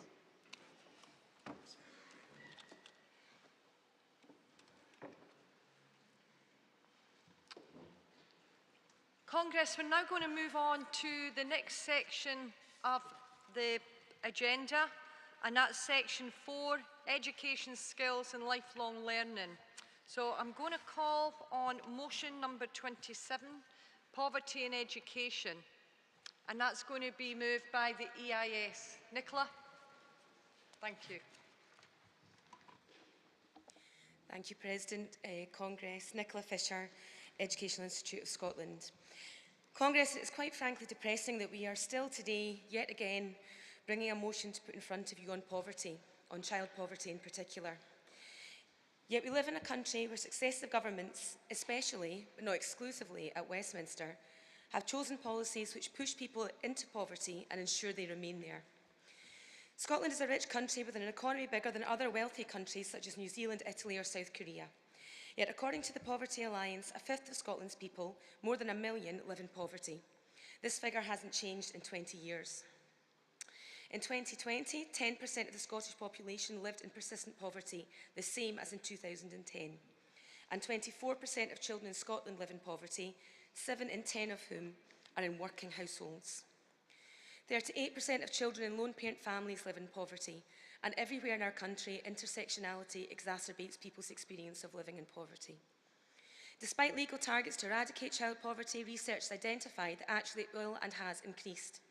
Children are still hungry. They are still cold. They still go to school in clothes and shoes which don't fit or are worn through. Children still don't have the same life-enriching experiences as their better-off peers. And this isn't just an accident, this is chosen. Chosen by those who implemented austerity. Chosen by those who brought in the rape clause and the two-child policy and universal credit and benefit sanctions. Chosen by those who had presided over a cost of living crisis whilst allowing the profiteering of energy companies and supermarkets to go unchecked. Chosen by the likes of Liz Truss and Kwasi Kwarteng when they blithely crashed an economy which was already failing the people of this country. Chosen by those who will not use their full tax-raising powers in Scotland in order to avoid cuts to public services or to pay workers properly. Chosen by those who persistently cut key services. Choice, not accident. And in the midst of all this, the education system is expected to close the poverty-related attainment gap. Well, not without whole-scale societal change, we won't. Initiatives such as the Pupil Equity Fund and the Attainment Challenge are well-intentioned but cannot address these issues in full. These initiatives are impermanent and variable in delivery and are increasingly used to make up for cuts to existing budgets. A recent review of these policies carried out by the Poverty Alliance on behalf of the Robertson Trust found that the poverty-related attainment gap is actually increasing and is exacerbated by the COVID pandemic. The review identified that babies living in deprived areas are 16% more likely to display developmental concerns. 43.5% of young people living in poverty achieve one or more higher, versus 79.3% of their more affluent peers. 10% of school leavers in most deprived areas are unemployed 9 months after leaving school, versus 2.6% in the least deprived areas. How can children and young people learn and flourish whilst living with the impact and stress which poverty brings? There are some specific asks in the motion Congress, a key one being around universal free school meals. This has been a long-standing policy for the EIS, and we wholeheartedly welcome and applaud the amazing work on this issue being done by the STUC Women's Committee and all our sister unions. The delays to the rollout of this policy, the refusal at times and reluctance now to extend to secondary is shameful. Do hunger and poverty stop at the end of primary 5 or at the secondary school gates? And when those who oppose this policy say schools lack capacity and there isn't enough room to feed all the children, I can't help but ask, well, why have you built schools too small to accommodate and feed all the children and young people of this country? To every politician, whether at Holyrood or in local government, who stood in the way of universal free school meals, I have one question to ask. Did you eat lunch today? Because many of our children didn't. And of course they will have. Many of them at the taxpayer's expense. And I would prefer my taxes to be used to feed children, quite honestly. I find this all personally distressing because in my family we grew up in poverty, and at times extreme poverty, including periods of homelessness, including times when our gas and electricity were disconnected. When I read that poverty can have a massive impact on mental health, I always think, aye, no kidding. Poverty blights children's lives. It limits life choices. It destroys people's mental health and physical health, and ultimately, poverty kills. And if we want a different future from the bleak one in front of many children today, then we need to reduce the impact of poverty on education. But we also need to fight for a society that doesn't do this to them in the first place. Please support the motion. Thank you, Nicola. Is there a seconder for the motion? Thank you. Thank you, Chair. Catherine Nicholl, SSGA, seconding the motion. This motion addresses fundamental issues that affect all learners and educators. Education is a right everyone should be provided with, the support, funds and resources they need to reach their potential. The known facts. A good education leads to better prospects. A high attainment is a route to a good job. Learners that achieve a suite of qualifications that demonstrate their abilities and knowledge base do better than their peers. Poverty is a barrier that too many in our society have to overcome.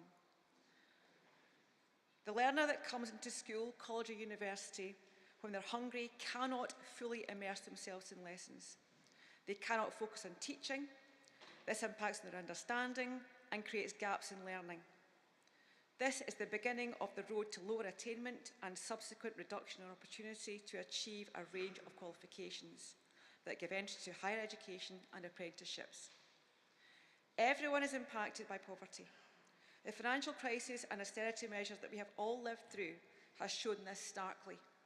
Yet, in this climate, learners need to be fully equipped to access and benefit from learning experiences. Funds must be made available in sufficient quantity to ensure that all learners have the resources they need to achieve and attain. Educators must be allowed the time and resources they need to provide every learner with the support, additional explanations and teaching they need to meet their full potential. Educators are at the forefront of preparing the young workforce for the jobs of the future. Ultimately, the root causes of poverty need to be addressed. This will only be the case when all can work in a job that is well paid and secure. Education is a right. A good education should be within reach of every learner. Educators need to be facilitated to deliver a high-quality education for all. Education reform is an opportunity to deliver this. The result of a good education is better prospects and a good quality of life. This hope should become the reality for all. Support the motion. Thank you, Catherine. I'll now call on the other speakers to want to come in on the debate. Thank you. President, Congress, Lorraine Thompson, Unison, speaking in support of motion 27. Congress, what we are seeing here in Scotland now is rising levels of destitution. Destitution is when people are unable to afford at least 2 of the 6 essentials over a month, including shelter, food, heating, lighting, clothing, footwear and basic toiletries. Across the UK, the numbers have been increasing by the million year on. And with destitution comes the impact on mental health and on family relationships, causing isolation and exclusion. It means it's even more difficult for women to leave abusive partners, meaning children are stuck in abusive situations. In our most deprived areas, we are seeing this firsthand in our schools. Pupils absent because their families don't have a washing machine to keep school uniforms clean or can't afford the electricity. Children with scabies or head lice because bedding can't be washed regularly. More and more families relying on food banks regularly. And hungry children living in cold houses can't make the most of learning. Through the cost of the school day initiatives, things like community fridges, our schools and nurseries have been doing fantastic work to make sure that children get what they need in a non-stigmatising way. But Congress, we know what we need is a strategy that doesn't just treat the symptoms, but which tackles the root cause of poverty and inequality. 2/3 of children living in poverty have a parent in work. We need to change the economy and change the labour market so that it works for everyone. And we need a welfare system that goes back to providing social security rather than punishment and humiliation. As the motion says, we need a national strategic plan across a range of government portfolios and a higher public investment to tackle inequality. Poverty is not a choice. Public services are a proven method of redistribution, and we need to restore and expand our children's services and the support we give to families and undo the damage austerity has done to children's education and their chances in life. Thank you, Lorraine. Sister, if you just come to the rostrum, thank you. Thank you, President. Congress. Claire Robertson, Edinburgh Trade Union Council, supporting motion 27. The idea that we were able to build back better after COVID is a myth in Scottish education. More pupils than ever are living in poverty, and more are affected by emotional anxiety, additional support needs, childhood depression, and the constant worry of a life lived in chaos. Scottish teachers are faced with children whose dysregulated behaviour negatively affects all of the teaching and learning every day, and at present, teachers can't reach many of these children to help them. Scottish education is so underfunded that schools are unable to put into place the strategies that they know could make a difference. All teachers will agree that they need their pupils to be fed in order to be able to focus on learning. And they'll tell you that their class sizes are too large for them to be able to provide the supports that they would wish to give to every pupil every day. They'll tell you that they need time to develop their own training, to learn how to reach their pupils' needs, and to plan for an ever greater range of ability levels. especially in supporting those with the greatest challenges in their learning who are living in poverty. So I ask you to support this motion to allow the teachers to provide some of the strategies that they know will make the difference to their pupils now and in their future lives. Thank you. Thank you, Claire. Thank you, colleague. The President, Bill Ramsey, South Lanarkshire Trades Council. At the EIS stall, there's a booklet called Impact of Poverty Education. It was the first iteration was put together when I had the honour of serving as the convener of the Institute's Equality Committee. And here we are, post-COVID, and the situation is worse. Yet the world is getting richer. This is a plug for two things, and I'll be away. Well, three things. One is our Impact of Poverty in Education booklet. The second one is the intellectual antidote to this. A lot of it is in the new course and the cost of living that the STUC has put together. Ensure your trades councils and your affiliates consider seriously about running that course in your branches or in your areas. That's point two. And the third one is a wee plug for a wee YouTube thing called Gary's Economics. He's a young bloke, he's only in his 30s, and he's one of the best teachers I've come across, and although he made his millions in the city. And it talks about that money, the way that wealth has been taken away and levered out of society to the really wealthy, because we have to make sure that where we're empowering our activists to talk about a cost of living crisis, that they have the answers. And one of them, I think, is in the course that the STUC has put together. I took part in one of the sessions on it a few weeks ago. So I would give a plug for the Institute's Poverty and Impact of Poverty in Education booklet, Gary's Economics, and of course the STUC course. Thank you, President. Thank you, Bill. Congress, I can't see any other speakers wanting to come in on the debate, so I am going to move to the vote. So it's motion number 27, Poverty in Education. The General Council's position is to support. So I am going to call anyone in favour, please show. Thank you. Any against? And any abstentions? Congress, motion 27, Poverty in Education is carried. Thank you. I'm now going to call motion number 28, A Better Deal for Workers, and I'm going to invite the NASUWT to move the motion. Thank you.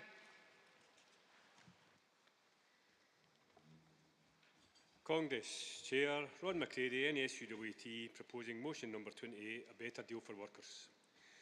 There is no doubt that people and families up and down the country are facing a profound cost of living crisis, the result of more than a decade of Tory social engineering in the guise of austerity. Food inflation, fuel costs, heating bills, rent increases, rising interest rates all add up to misery for many families. All whilst government make excuses for not tackling the issue, and just like frogs being brought slowly to the boil, large parts of the electorate just simply accept their fate. They most definitely need educating, but I don't blame teachers just yet. Teachers and school leaders don't need to be reminded of the stark effects of this crisis on their pupils and in their own lives. They see it every day in their classrooms, particularly in the children of parents in insecure, low-paid jobs struggling to make ends meet. Families relying on food banks, struggling to pay bills and struggling to keep their children warm, clothed and fed. Hungry pupils can't concentrate on their learning, and hangry pupils struggle with their behaviour, making learning more difficult for themselves and other pupils, and increasing the difficulty and stresses of trying to teach. Schools are struggling to deal with cut after cut, as they also find themselves unofficially taking on more of the support roles for the children as services support or supplied by local authorities are now stripped to the bone. An already challenging job has become even more challenging as a consequence of the cuts to school budgets, the loss of vital support for these children and families, and a crisis of teacher and head teacher recruitment and retention. The trade union movement has recognised that this crisis needs an emergency response, and universal free school meals would be one part of the solution to ease the financial burden on families and help all children in need. The STUC Women's Committee have been fighting for this expansion through the Food for Thought campaign. However, promises that prove to be empty words will not feed our children. The Scottish Government must act swiftly and decisively to commit to universal expansion and the immediate implementation of this programme. Congress, at the same time, we also need to pressure all levels of government to deliver programmes of pay restoration for all workers. Failing to do this will have serious consequences, not only on recruitment and retention in roles such as teachers and others in the public sector, but far more importantly on those in receipt of the public services they supply. For us, as teachers, this means the education of children and young people, and yet the most recent evidence shows that 73% of teachers are seriously considering leaving the job. Years of neglect and underfunding in schools and public services, a workload emergency that continues to drive up teachers' working time, vicious cuts to wider children's services, and a 10-year legacy of a deliberate assault on teachers' pay has led to a recruitment and retention crisis in education. The staffing crisis is running in parallel to a funding crisis in school budgets, are unable to meet the demands being placed on them. Teachers are overworked, undervalued and stretched thin by the need to manage expectations that would previously have been met by a raft of agencies. The systematic dismantling of those agencies and services and more than a decade of underfunding has left teachers and head teachers picking up the pieces. It is time for change, and that change starts right here, right now. We believe that governments and employers cannot stand by and insist that workers simply soldier on. We deserve more, we demand better, and we stand united as a movement to tell employers and the government that enough is enough. Let's put an end to the Tories' social engineering as back to the dark ages. Congress, please support this motion. Thank you, comrades. I'm going to call on Unison to second this motion. Thank you. President, Congress, Lorraine Thompson, Unison, seconding motion 20, a better deal for workers. Congress, a better deal for workers also gives our children a better start in life. When we take action to defend our pay and conditions and the services we provide, we are taking action for our children and the kind of labour market they will inherit, the kind of working life they can look forward to. For those of us who work in education, that is even more the case. When education workers take action, we are fighting for the education service that all our children deserve and that is vital for their futures. Childcare and education services are the essential social infrastructure of our society and must be invested in. We now have firm evidence of the negative impact that COVID restrictions had on children's development from babies to teenagers. We are seeing it in nurseries and in schools with lots of challenges around children's social, emotional and behavioural needs. These children need the support of appropriately trained and rewarded classroom assistants and pupil support staff. That requires adequate funding for local government, adequate staffing, including both numbers, skill mix and ongoing training and professional development for staff. Congress, we're not just workers, we're human beings. We're parents with children and grandchildren and families to look after. Better quality, better paid jobs are the main thing we need to end child poverty. Low wages are the main driver of child poverty. But the quality of jobs also has an impact on children. There is now firm evidence that when parents are employed in non-standard, insecure jobs, 0 hours or pressured into long hours of work, then it has an effect on their children's mental health and well-being. Children feel anxious and stressed when they see their mum and their dad stressed and anxious. Parents who are stressed out, anxious about paying bills and low-paid, precarious work can't be the parents they want to be. The workers typically in non-standard jobs are women, lone parents who are mostly women, black and minority ethnic and disabled workers, and since 2008, thousands have been forced into the labour market because of welfare reform. It is their children who are suffering the consequences of our deregulated labour market and our cruel benefit system that is forcing them into precarious and poor quality jobs. The government target is for Scotland to be a leading fair work nation by 2025. We are nowhere near there. That's why this motion is important.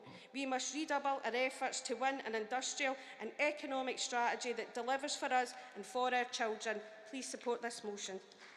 Thank you, Sister. Excellent. I'm going to call for any other supporting speakers or any other speakers for this debate. Thank you. Thanks, President. Colleagues, Mark Smith, EIS. In a recent survey of our members, 50% of teachers considered their well-being to be either very poor or poor. One of the main reasons for this was workload. 61% identified this to be a major factor in their increased stress levels. Teachers have a 35-hour contractual working week, where 22.5 hours is class contact, the bit we love, teaching the kids. 7.5 hours is preparation and marking, and the remaining 5 hours is collegiately agreed and includes parents' nights, reports and school meetings. However, the pressures of work means this is difficult to achieve. Many members stay in school until 6 p.m. because that's when the school shuts. They then go home, spend some time with their families. The majority of our members are female, and this can lead to additional caring responsibilities. When the kids are in bed and the caring responsibilities are completed, then they bring out their schoolwork again. That's just to get ready for the next day. This is repeated throughout the week.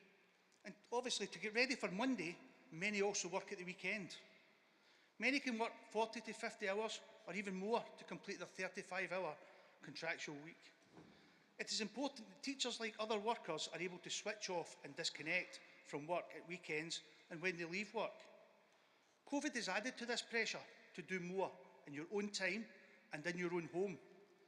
Lessons were prepared and delivered online, with pupils and parents sending their work electronically. This was then marked and comments made and returned, usually the next day. This expectation is continued with parents, where they'll email teachers at night, maybe at 9 o'clock at night, and then they'll be upset if they haven't had a response by 9 a.m. the next day.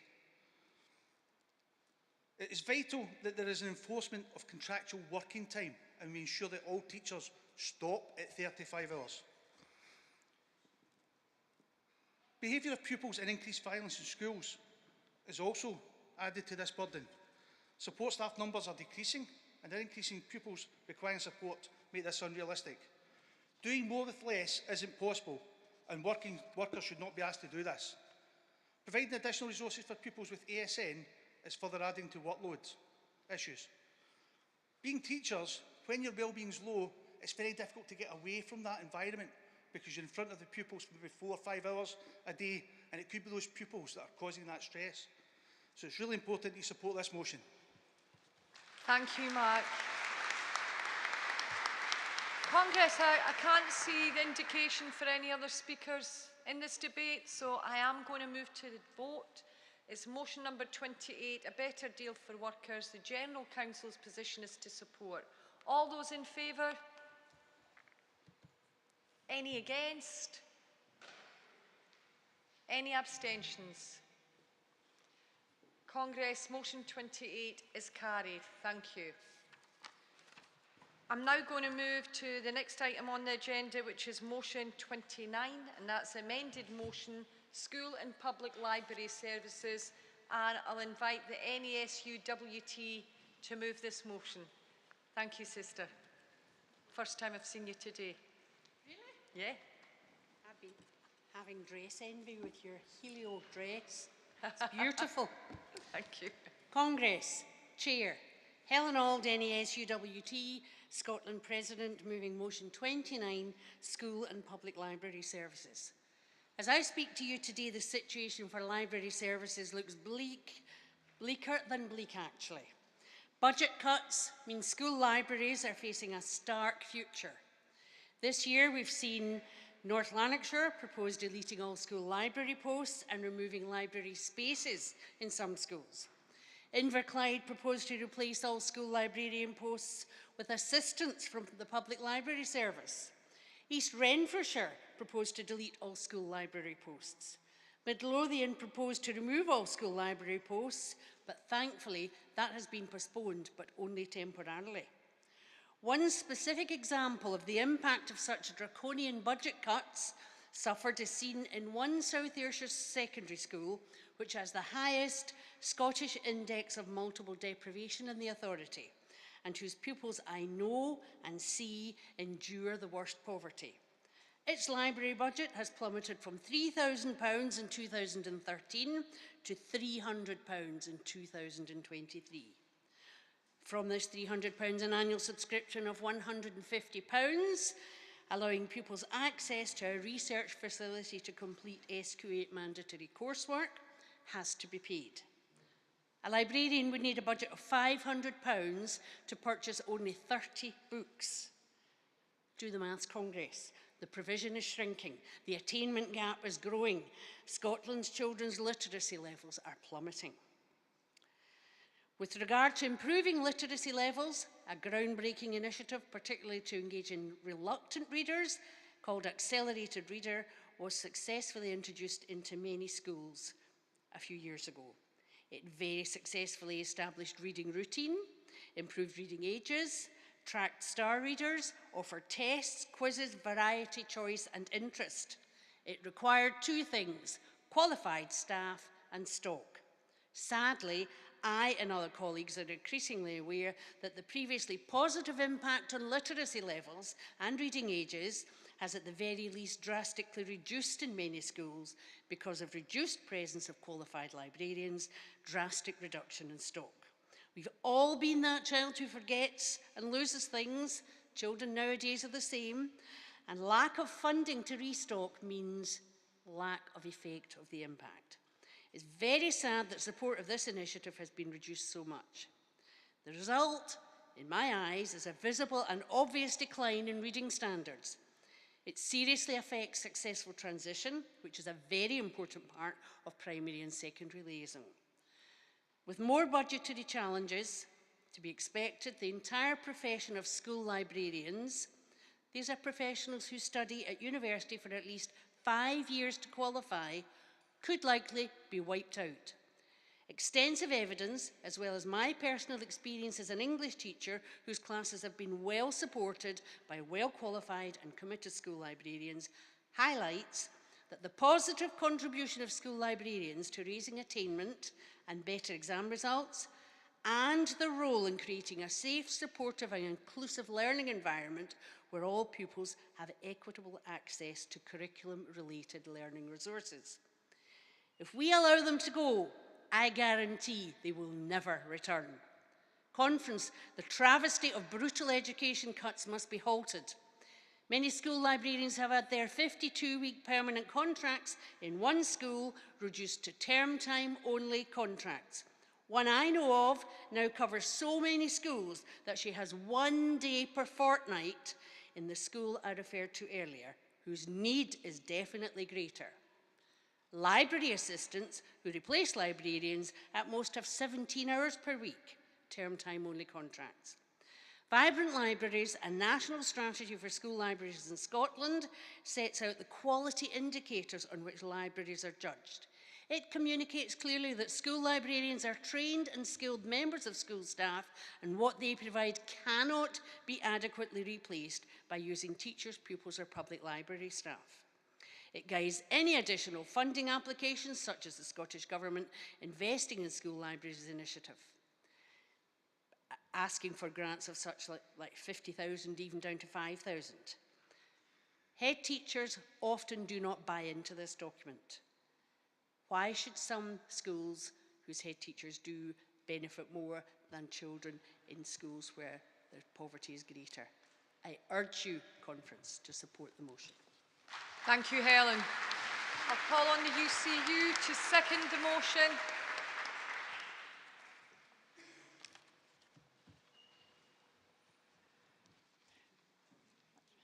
Anne Sweeney, seconding amended motion 29 on behalf of the University and College Union. Libraries are an important resource central to a culture of lifelong learning, a culture which, as trade unionists, we fully support and promote. The resources libraries offer in schools and as a public service go way beyond providing access to learning materials. Of course, libraries must engage with and develop digital technologies, but not at the cost of losing access to physical resources. Don't forget, a huge number of people in Scotland remain digitally excluded, and libraries provide a lifeline for many people. As an adult literacies worker, I was based in a public library, and saw at first hand how the library supported the most vulnerable people in our society to access vital services. And as a university worker, I see how students continue to use libraries in traditional ways, but increasingly use them as a place to study in a warm and safe environment without incurring unaffordable heating bills. Libraries offer much, much more than access to books, the internet and other resources. They function as a community hub.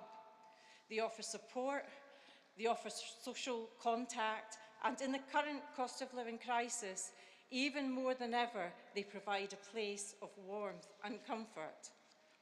As a society, we cannot afford to defund our libraries. Indeed, we must campaign to increase funding for public library services because they are a vital community, education and welfare asset. Congress, I urge you to support this motion. Thank you, Sister. I'll now call for any other supporting speakers or any debate from the floor. Thank you. Ms. Leila. Good evening, conference, because it is now evening. Leila Roxanne Hill, supporting motion 29 on behalf of the STUC Black Workers Conference delegation. Public libraries are a national service, supporting reading and literacy throughout life. The closure of libraries during the pandemic and the extended closures after restrictions lifted continues to have a significant impact on our lives. Through their day-to-day work, libraries support early years development, giving children a fun and welcoming introduction to language skills. They complement the critical work done in the classroom by providing children with free universal access to worlds that can be unlocked by reading for pleasure. From comics to classics and reference books to bestsellers, public libraries support independent reading and learning unconstrained by personal cost. Reading also has a positive effect on our mental well-being. Research has shown that reading for as little as 6 minutes a day can reduce stress by 68%. Libraries are places where you can attend BookBug, access Macmillan Cancer Support, and learn more about our stories and our history through the rich archives that they hold. Some libraries even offer a home library service for those unable to visit their local library. Libraries are especially important to the most disadvantaged children and those who do not have books readily available at home. We know the pandemic has exacerbated inequalities, and despite the huge achievements of the education library sectors in supporting children's reading throughout periods of school closures, it's now apparent that the disruption caused by the pandemic has influenced children's literacy in a number of ways. Children from disadvantaged communities have fallen the furthest behind. School readiness has suffered and more children are starting school with speech and language delay. The early language development of babies and toddlers from marginalised communities have been particularly impacted by temporary library closure. Children from working class backgrounds are not making the gains seen by other children, and the impact on early language will mean that the education system will be dealing with the impact of the pandemic for the next 2 decades, possibly longer, as literacy patterns are strongly intergenerational. Libraries are successful in engaging and motivating young people to be readers, and twice as many young public library users enjoy reading and read daily. In a society where book ownership and reading and literacy is strongly related to socio-economic status, public libraries offer free access to books for everyone, but their services and support for reading and literacy go well beyond this. Libraries are places where you can just sit with no expectation to spend money. Writers and authors are workers too, such as members of my own unions, the National Union of Journalists and the Society of Authors. When people take our books out from libraries, we benefit from the public lending programme, a hard-fought programme which compensates authors for the potential loss of sales from their works being available in public libraries. Could I ask you to wind up, please, Leila? Thank you. Over the past few weeks, I've been listening to many comrades questioning, what are we leaving behind for our young people? Or more to the point, what aren't we leaving them? Let us not allow free access to information, knowledge and imagination to be one of the things that gets lost. Congress, please support this motion. Thank you. Congress, I see there's a few other speakers that I'll bring up, but I can say that will be the end of the business for today, and I apologise to those that were going to be coming in on the further motions. We'll come back to that. So thank you, Sister. Afternoon, Congress. Morag Lawrence, representing Aberdeen TUC, supporting motion 29, School and Public Library Services. In Aberdeen, and I'm sure other towns across Scotland, campaign groups are fighting to stop the and reverse library closures. A total of 6 libraries have been closed in the last month in Aberdeen. This situation makes it even more vital that the children have access to good library services at their school. It seems that in the case of Woodside Library in Aberdeen, local councillors should have learnt from John Anderson. He wrote to Woodside Library Trust in 1883 on the occasion of his gift of the building for the use of a library. He said, "This library needs to be protected from ruthless hands to upset my good intentions." Unfortunately, this letter has not stopped them from closing the library. Please support this motion. Thank you, Sister. Sheila Waddle, EIS. Colleagues, Congress, I work with some of the most vulnerable children in the education system, children who are not attending school for a variety of reasons: anorexia and other mental health issues, autism, ME, physical illnesses. Many are poor and many also come from single-parent families. The vast majority have no books in the home, and sometimes they don't even have food, and certainly there's no table to work on. They make up many of the 1 in 11 children with no books in the home. I'm encouraged to work with them in local libraries because often the home isn't a suitable working environment. But suddenly Glasgow City Council decided it wanted to close 2 of the libraries I'm expected to work in, Maryhill and Whiteinch. Other libraries were also under threat, but after a sit-in and extensive lobbying of MSPs, MPs, and so on, Maryhill and Whiteinch libraries were saved by a temporary grant from the Scottish Government. However, the reprieve may only be temporary. We've won the battle, but we haven't won the war. If you live in a cramped flat in Maryhill or Yoker, you're unlikely to have a quiet place to study and work on a tablet or a computer, and you certainly won't have a printer. But if you're studying for National 5s or higher, you can go to your local library and work in peace and print off up to 5 pages of an SQA assignment for free with your Young Scot card. Take away these libraries and all that is lost. And the attainment gap between wealthy middle-class pupils, many of whom of course have tutors, and those from deprived homes just simply grows wider and wider. We need more money for libraries, not closures like the ones in Aberdeen. School libraries are also under threat, with many schools having either no libraries and no librarians, and in some cases no libraries at all. In Glasgow, librarians have been cut.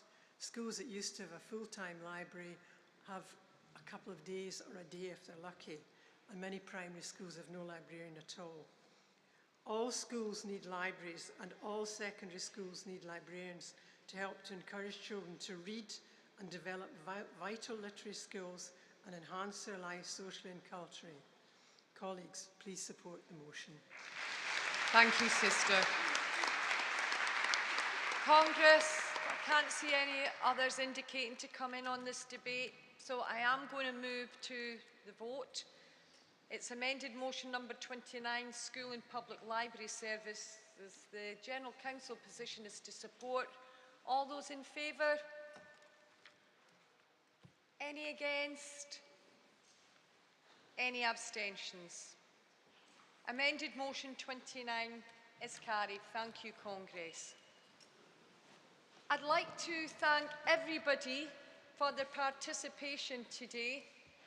What I would like to ask you, be mindful that we are a little behind with the agenda. And so it's important, I don't want to stifle debate tomorrow or Wednesday, but it is really important if speakers can stick to the time, which is 5 minutes for the mover, 3 minutes for the seconder and supporters. There's been quite a commonality today of people going over the time, especially supporter speakers. We know it's important, but as I say, I don't want to stifle debate over the next 2 days. So I would appreciate your help with that. I'm also aware that there's a number of fringe meetings and different receptions and dinners tonight. I hope you have a fabulous time. You deserve a wee sherry. But on that note, we're back on the floor of Congress sharp at 9 tomorrow for our guest speaker. We've got the General Secretary from the TUC. Thank you, Congress. Have a fabulous night. Thank you.